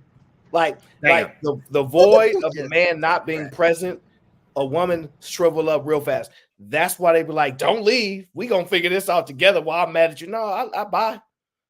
Let you sit in your own thoughts and desires while I'm not present and operating. Because since I don't do nothing, let's see how you operate when I'm not present. And what you'll find with women is they don't like that feeling. They don't like actually having to deal with their own thoughts and things like that. They love a man that understands them, that nurtures their mind, their soul, their spirit. Because when it comes to motherhood, they are so there are high levels of nurturing that men do. And the first thing is listening to a woman, because Lord knows that is difficult sometimes. But not only do we do that, we make them better. We actually sacrifice a lot of the stuff that we probably shouldn't do to benefit them. And we don't necessarily get anything in return. So That's why when Red Pill was here the other day, he's like, man, I ain't just hanging out with women unless I'm sleeping with them. Because he's like, because all the things I'm capable of doing to benefit them, unless they sleep with me, I ain't getting that benefit. I'm the teacher. I'm the one that gives the guidance. I'm this, I'm that. So if you ain't sleeping, then what good is I'm getting out of this? Because there are just men that just, like Cheeky said, all of the worst people are men, but all of the best people are men. There are men that are willing to do those things to help women out. Because they know that you need it. They know that you don't have those people around you. They know that you don't have that influence. But when you try to destroy the men, the image, and all these things, it's going to be different. It's going to be different. How do men make women's lives better? You ain't serious. Yeah. No. Stop. Stop. No, stop. No, Aaron. Soak it in. Just, Keisha, what's the question? Never mind.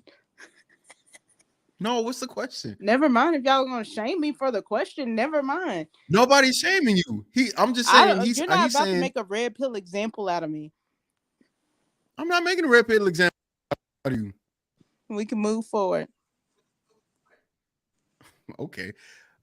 Again, like I just said beforehand, a man can literally give the entire world, and all he wants is return. It's just love and respect. After we just said, if the ideal man will do these things, and the ideal man, I explained what the ideal man provides. So you think the majority of men today are the ideal man? No. She ain't slick. We gonna pull a love seat. You only have to find one. Notice how you didn't answer. No. You ain't slick. You don't have. You only. Wait, have you to said you find didn't want to one ask me man. questions because you didn't want the red pill. So now what is it? Do you want to be a victim or not? Like I'm asking you. I'm here as a man trying to fulfill your request. Why do I have to be a victim? This is what men do. Let me show you. Let me show you real quick, Keisha. If I wish I could see your beautiful faces and be like, baby girl, anything you want, I give you the world. That's what men do. That's what men do. And then when they give it all away, the women go, how do you help us? Like, what? You're worthless. Like, what did you really do? And then we go, no way. There's no way. I just gave her the earth, the sun, and the moon. And she says, I don't see, like, what do you do though? Like, oh. And this is why, as a man, watching my father go through this from the person he loves made me know this is not easy, because his outlets, he didn't have many. He had a couple of, my dad, a small circle of friends, and me, right? We built up a relationship through communication, stuff like that. And I saw his life as a married man, and I already knew, oh, this is difficult. The levels you have to go through to instruct, teach, be patient with a wife, because she's borderline your student. You're teaching her how to be the best for you. And while you're doing that, you're learning how to be the best for her, and you're learning how to be the best for your entire family, because who else is going to do that? And I saw this man go through internal struggle. I saw this man overcome financial blockers. I've seen him go from job to job. I had to ride with him to and from school an hour away because we stayed in so many different places because he's trying to find better opportunities one step at a time. I saw all of this. I was a part of the entire process. And I said, you know what? This is hard. If you're a good man. If you're a bad man, none of this. You don't got to do none of that. If you're a good man, this is the hardest job in the world. Because while you're listening to her pretty much, I don't understand what you do. And it's like, let me try to, and instead, because if you approach and I've seen this is so crazy. And this is when I knew my dad was more patient than I realized, right? I always thought my dad was mean and just angry. But I didn't realize how frustrating his existence was. When she asks questions that are dumb, right? Because, men know they're dumb, but you can't say that to them because they have feelings and you love them and you don't want to hurt their feelings. You don't want to be like, yes, I will answer your stupid ass question. What you do is, dear, okay, let me break this down. With the most patience in the world, I saw this man try to explain day after day the goal of a family and what he was trying to accomplish. And then I would see, well, I don't think that's the good. Then you come up with a plan. And then the silence. Because you don't have to come up with a plan. You don't have to create vision.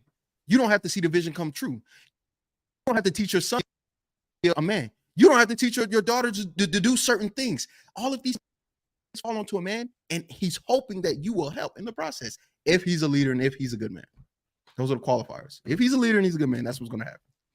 If he's not a leader and he's not a good man, he's not going to be around. But Cheeky, even the question is disrespectful. It's so disrespectful. So disrespectful. It's so disrespectful because it's almost like you're negating my entire existence. Why am I here? You're not going to acknowledge any of the things that I've done, the preparation, the time, the work. Why do you think I'm teaching my children? You know, my dad was teaching me, what was that? Absolute values in the 4th grade. I was learning how to make something that was in negative, but inside the brackets positive, because that's how absolute value works. And I still remember that. This man had me reading the dictionary, and you don't see the value in what he's doing because you just don't see it. And he's got to be patient enough to express to you what's going on, although it should be obvious. Men have this thankless, crazy job. And if they make any slight about it, they are terrible.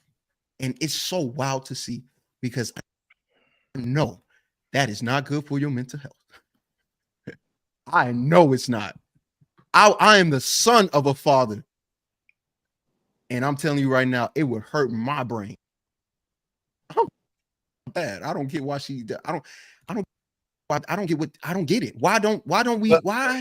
But let's think about the difference though, right? A great father, right, typically inspires his son to be great. I'm not saying it's always the case, but let's just say it. A son feels that burden like, yo, man, my pops really, this example is crazy. I have to at least meet him here, right? Women hear their mother is great.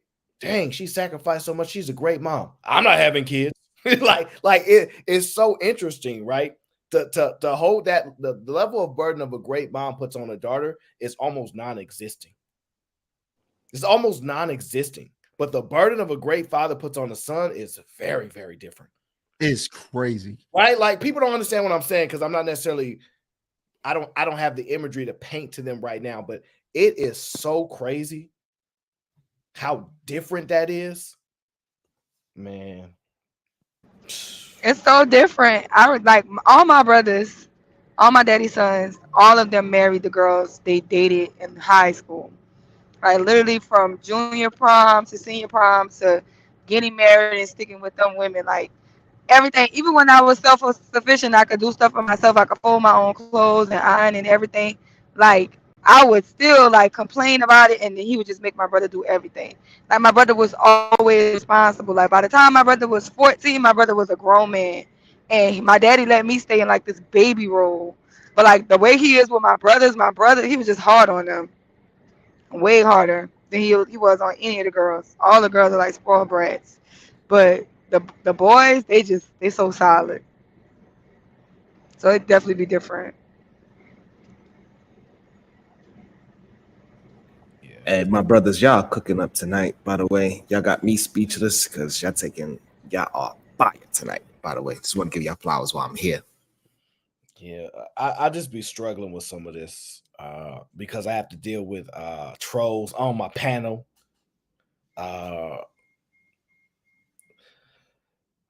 Because having the genuine conversation is difficult. But because if we talk about how great men are and don't mention women, it's still an attack on women. Jesus Christ, Aaron, bro. Stop doing this, bro. We in the show, bro. We can't be having existential crises like this up here. This is crazy. Like I'm really reflecting on all of the decisions because my dad was good. He was a good enough father to explain his decisions to me, to trust that I was intelligent or had enough mental capability to know and understand what's going on, to tell me the vision. So I had a part of it as a son at 8. He was able to communicate. This is what I see for my family. You're a part of this. Get in line. And just to see, I know that, man, to see men not get credit for being able to instill stuff like that is so wild. I don't want to be married because I see what happens. And you just gave even me the greatest of women still don't respect men in the way they should. I just got the chills, man. Dang. I just got the chills because I know how great men are, and it's like women actually to not understand it is insane. It's wild to me. Like this, it really is wild to me. It really is.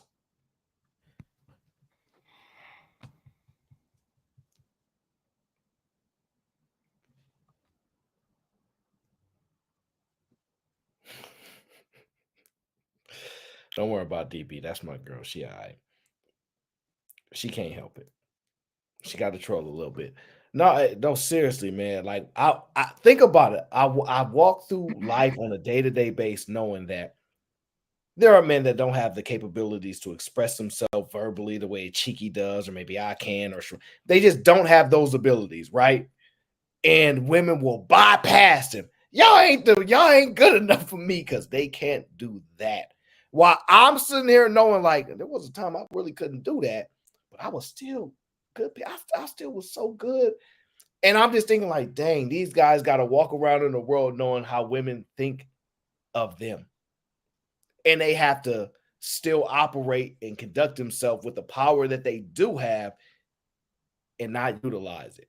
And then they got to deal with women telling them, if women don't truly understand how valuable men are, I don't know what to tell them. I don't know what to tell them. And ladies, the best thing I could tell y'all is be able to describe how great a man is without then going, and women are great too.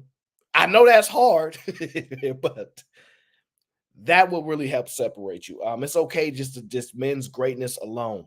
They don't have to be paired. You don't have to pair that with nothing else. Let it be. But that's hard to do. Because I think we believe men's greatness takes away from the greatness of women.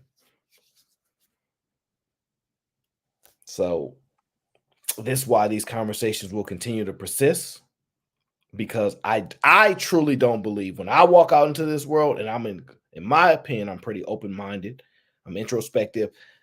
I don't see the adjustments of women really seeing men out in this world. I think the problem that women have seen it is because of the men that they dated. They remember the horrible dates and the horrible men or whatever happened in their dating life, and they vision the majority of men acting like that. That's what I think is like is an happening with acknowledgement women. of, like, I don't believe in the soul tie stuff, right? But an acknowledgement of that experience that they had, that man, is like a compounding impact on them and how they see the world. Like, for example, I prove this every time I have a conversation with a woman that's not on the panel, right? I'll say something about women and she'll respond as if I'm talking about her. But when you have conversations and you group her and say, man, look, all y'all women the same, she'll say, I'm special. Don't compare me to no other woman, right? But then respond in conversations when you make blanketed statements about women as if you're talking about them. Now, that is so simple, but I don't think they understand what I just said. So They I see do that not. happen a lot. And I'm just like, wow, it never fails. You just be around a woman, say something about women, not specific to her, and see how she'll engage in the conversation and make it seem like you need to separate me from this, or as if you were talking. It just never fails. Even if it doesn't like relate to them, they will have empathy and sympathy for that type of woman and try to relate to that woman and say maybe she did it because yeah. But if it's a man, I think the ultimate way to understand, and this is just for me, women just don't see the world outside of themselves. Like they ain't got time for that. I ain't got time for this. Like, make my life better, buddy, is all they see. And what I see is like, man, this world is gonna go on without me. I'm not nowhere near at, you know what I mean? It's like I just maybe I'm wrong. I don't want to get canceled. I think you're right, but it has to be it has to be, and this is something that I'm learning. Like, and that's why I say I think it's important to, if you want to be with a man, if you want to have that type of relationship, it's important to learn the fundamentals of men in general, because it's I think that a lot of women sincerely, they don't understand or don't know what it is that a man brings. I don't think they're asking it in a I think they sincerely don't know, and it takes someone to take the time, either someone to sit down and teach you, or you have to take the time and literally avail yourself to want to understand what that looks like. And then it has to be taught like that. I think I've mentioned that before. You have to teach when you go somewhere and you don't, and your father can't be there because he has to work longer at work. It's the responsibility of the woman of that house to fully explain to those children, your father is not here, not because he's just looking around and saying, I've got something else better to do, I'd rather go hang out. These are the sacrifices that he makes to enable you to live the life that you live. The things that you experience, the things that you don't experience, the things that you never know, they're like, your children will never know when they hear a loud noise. They'll always think it's fireworks. They'll never know that it's gunshots. That's courtesy of your father. That's courtesy of him, that his sacrifice makes that possible for us. There are certain things when people look at homes and they decide which home they're going to go in, the presence of a man being in that home, it provides a source of protection even when he's not there, because his presence is known in the neighborhood. They know that that's not an uncovered family.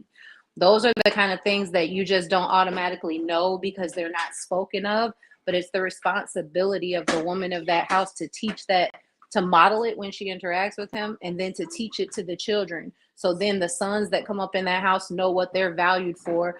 The girls that come up in that house realize what it is that they should value in a man, and to not take those things lightly and to not make light of them, because it does something.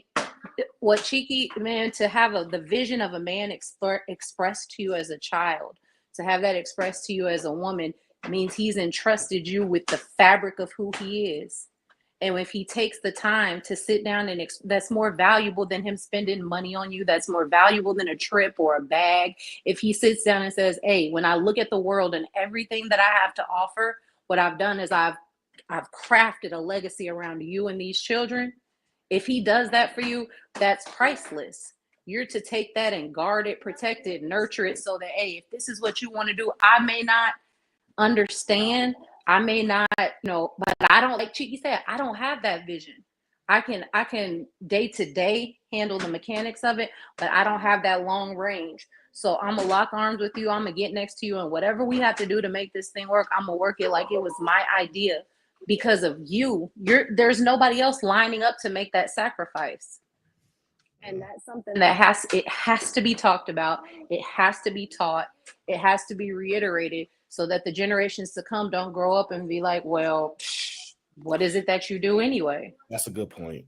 I think that's the part I struggle with, where I know I see men checking out.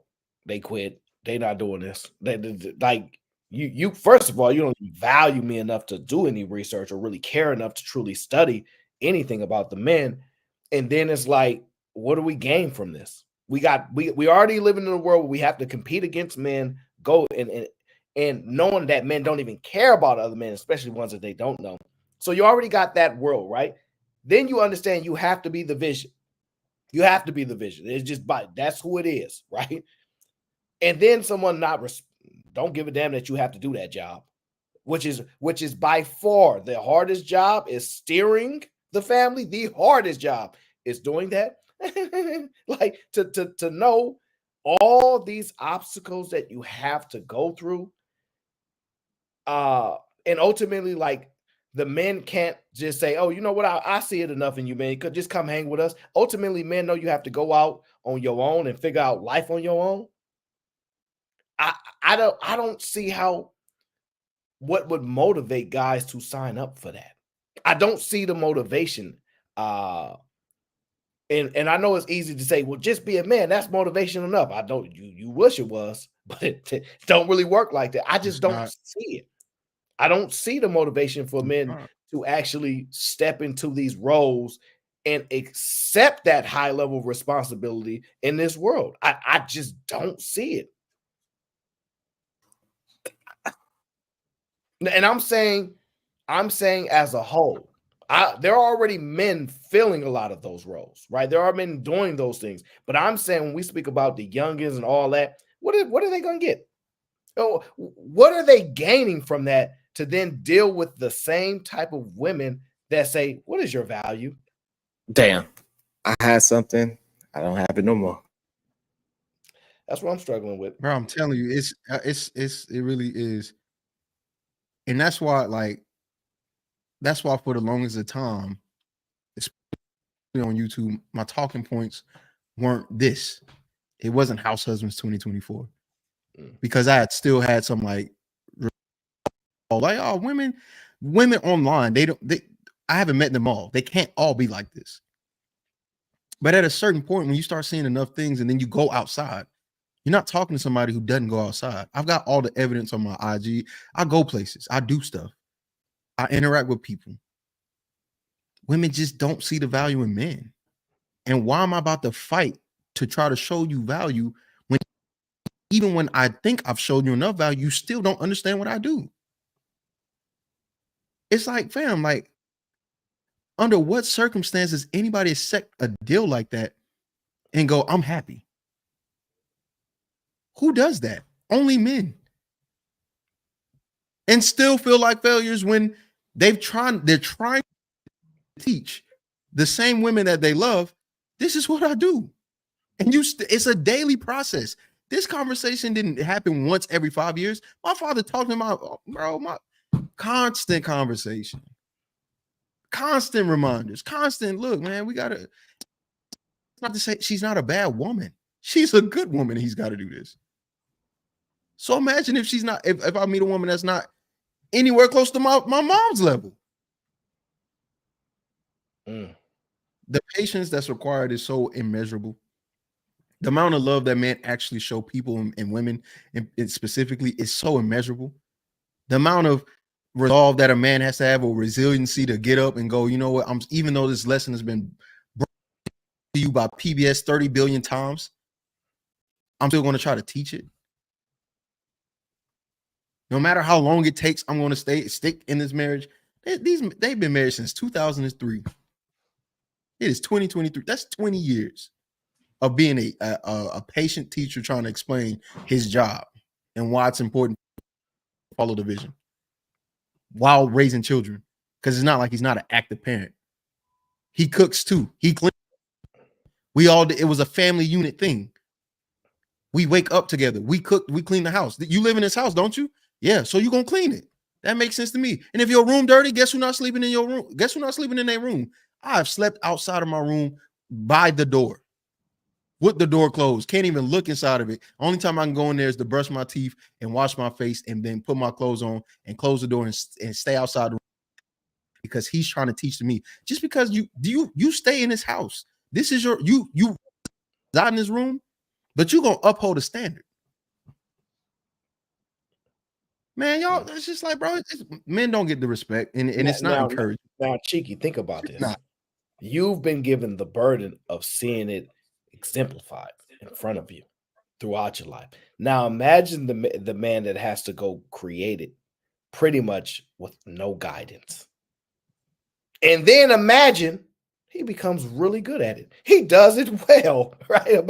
Imagine he do all that, but then to hear, what do you do? Oh, no way. No way. You don't do it. This is so, oh my God. Oh my God. And look, and when you start expressing, like, and this is what we mean by sometimes, like, I'm going to start doing shows where it's members only, because I don't want women like this to be able to join.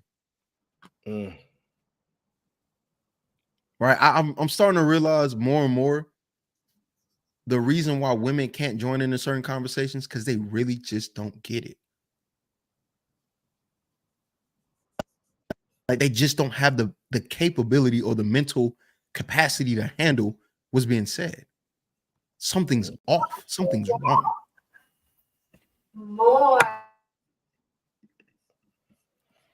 Yeah. You know what it is? I will say this. I struggle because I know, like, I've embraced the world and I'm like, man, I have the vision to see all this. This is some messed up stuff, right? But I can't complain about it. I just have to deal with it. And I'm just like, dang, I wish I didn't have to accept it, right? In the sense of, I wish I didn't have to know that this is what it is. And because I'm a man, I have to be acceptive and just deal with, I'm a man, I got to do it. I don't know what it'd be like to not know what that is, right? I think there's a burden that I carry understanding that exists. And wait, what you mean, Sharon? You don't think that's a burden? No. Okay, so all right, so what I mean by that is the burden that knowing that I can do it and there are other people that cannot do it, but the expectation is still on them to do it, even if they don't have the capability. Do you know how difficult that is to know that? Look, there's nothing, they're not bad people. I just have a certain capability that others just don't, what allows me to excel somewhere, right? And I'm seeing all these other good people, right? Good people don't have that ability. And the world's like, well, you're supposed to. Like, maybe I'm not expressing it properly because I'm not conveying my words the best right now. But No, I mean, I understand because I know what you mean. I see it all the time. I look at people and I hear them. I think when men have conversations like this, women look at it as complaining. And I think that's the problem. That's the disconnect. They don't understand this is how men talk when it's just men. And Cheeky might be right. The conversation might be a little too heavy for a woman to actually understand. But when it's a team of men talking and we can understand each other without looking at it as complaining, we just getting our thoughts out. But women, it's an absolute complaint. You might be right. Okay. That's why I never talk to my wife about none of this type of shit. What the heck? And if you don't have any outlets, Sharon, if you don't have any outlets, it is an insane existence. You be sitting there like, what do I do? You just look in the mirror and talk to yourself. It's like what Aaron said. I realized that I had the insight that I know that these are the type of things you cannot talk to women about. Yeah, because if you start talking to women about these things, they start to try to actually fix things for you, and that's when you have a real problem. You get a woman trying to start fixing your life where all you want to do. Wait. What? You see this? We just talked about this. They are so self-centered. Look, Aaron, when I start the all members channel, all men only, I can't wait for us to have these conversations because this is triggering. Like she's literally doing the exact same thing. This is why it has to happen. She is just oblivious. Yeah, I think she does that because she gets a kick out of it. I think personally she sees the enormous value in men. And I'm going to say something that I probably normally would not say. These women see the men that they would want, the ones that they wish that they could have, and go, dang, it ain't enough of them. God darn it, ain't enough of them. So if they can't have one, if they can't have the men that they know exist because somebody else must got them, then it's that type of frustration that I see. Women are very, very very familiar with the men that have that value. It's just most of them are not available. Why do you always hear the women say all the good men are taken? And I think women are just frustrated because they think that they get a good man just by existing. And that's the reason I highlighted in the beginning of this video when she said there are some men and then young women. Because there's a thought that women get good men. Hell, y'all don't. See, y'all earn it. You earn good men. You just don't get them. You know why you have to earn them? because you guys are proven they are very, very hard to get. And it's very difficult to be a good man. You know what's easy? Being a bad man. What you can perceive as bad, it's a very easy thing to do. Now, when you start going good to great, first of all, I don't wish greatness on any man. I don't wish that suffering on any man. But if you're willing to take that journey, I respect you at the highest level. I don't even know if I think, man, this journey on being a good man at this point is proven to be fruitful at this point. So I don't know. I'm telling you, I don't know. Leave me alone. Leave me alone, because Robin M is in the chat going off saying 99% of black men are not good men. Damn. So hold on. Do you mind playing the video one more time or no? Oh shit. I don't mind, sir, but I don't mind. I got you. Pull it from the top. There are some young men in this world who dream of having power so they can abuse that power. Oh, yeah. And there are young women who dream of having power so that they will no longer have to be abused. A young man gets to grow up and go, I can't wait till I have power because I can do whatever I want and no one will stop me. And a young woman goes, once I have power, I won't have to worry about anyone using theirs against me. And that is the ultimate divide.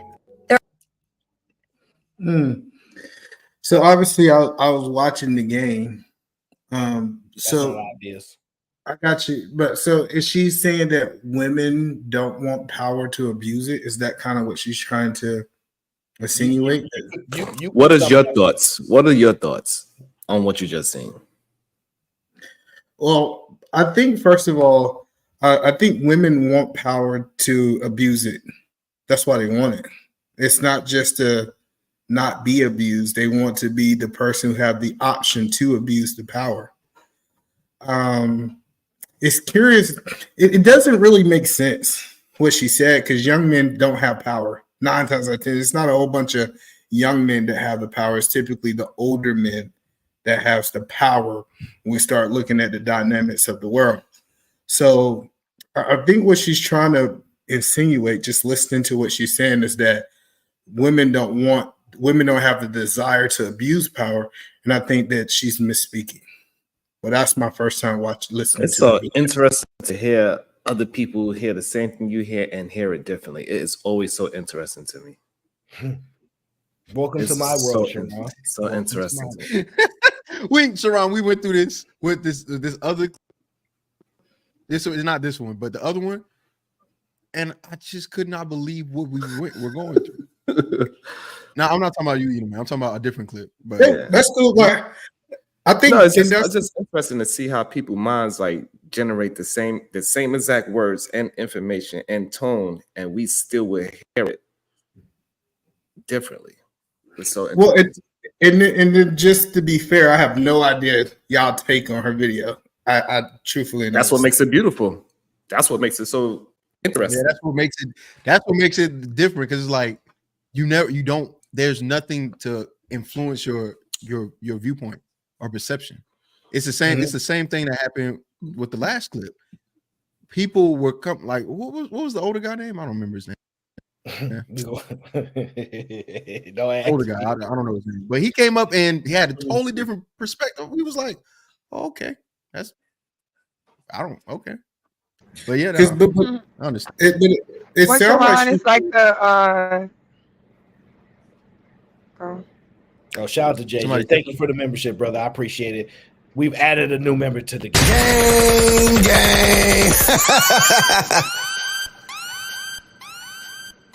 I think JJ is very upset about this right now. He's upset about that. Yeah, we're gonna talk about that. Oh, my bad. Go ahead. I apologize. Yeah, so I'm curious. So, Sharon, what was your take on what she said? That young boys, they want to get power so they could rule the world, and women want to get power so they can free themselves from being ruled. So you agree with her? No, I don't agree with her, but that's what I feel like. That's what she meant. Yeah, so I'm not disagreeing with that's what she meant, but I'm trying to understand. I'm actually fighting that's true, because I think women wants to rule too. That's the whole point of this movement that's going on. Do y'all believe that women just want to be fairy. I think that they want to rule over men. Well, we kind of came to I came to a conclusion, let me see myself, that women want control. They don't actually really want to be the power head figure. They want to control the power head figure. So they want all the control and none of the responsibility. So yeah, I can see that, but I think it's going way farther than that now. I think it's like women is proving that they want to be in control. They want to not only be in control, they want to be the head. They want to be the person out in front.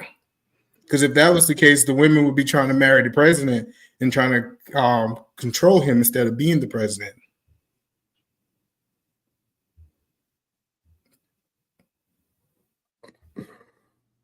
If you let Michelle tell it, she ran the country. So, but that's the point. Like she believed it's so hard that one time in a book, she was referenced that time when they tried to get something to eat. They wound up going to a restaurant, and this restaurant wound up being the owner of the restaurant was her ex-boyfriend. Oddly enough, I don't know how they didn't know it. It sounds like a bullshit story, but anyway, that's the story from the president. They go there, and then the owner comes out. It was her ex-boyfriend. They had a conversation. So he went back he's a chef. He goes back into the kitchen. And Barack said, Dan, can you imagine? You could be the owner of this nice, beautiful restaurant. And Michelle told Barack, looked him in his eyes, and said, no, he would be president of the United States. I was like, holy shit. I had to put the book down. I was like, whoa. And that story stuck out in my head so hard that I couldn't read her book for at least 2 weeks. And it seemed like she liked every word. Well, yeah. So the great thing about being a great husband, we give the space for our women to be delusional. That's serious. Like, if you are really good husband, gang. Thank you for gifting the membership. We got more members of the GBG. I'm sorry, Eden, man. You was talking about something about a husband, and I don't know. So if a man is a good husband, right? Mm-hmm. I believe he create a space for a woman to truthfully be delusional, right? Because she's not worrying about bills anymore. She's like the No, Eden, man. You're not about to come up here and pal on the women. No. You're not about to do it. See, a great man is known as a great moderator, and you got to know when to end the show. Thank you for tuning in to the Aaron O Show. I appreciate you guys for tuning in, but we have got to get to the end of the show.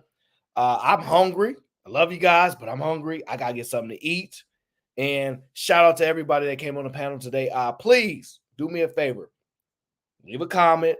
Tell me how you guys experienced the 6 people panel limit that I've been operating under. Do you find it's better to get everybody's thoughts out? Do you think we need to go back to the old form? I want your thoughts. We appreciate the support, but we're going to get up out of here. I don't know where y'all going to go, but I know I got to go. And until next time,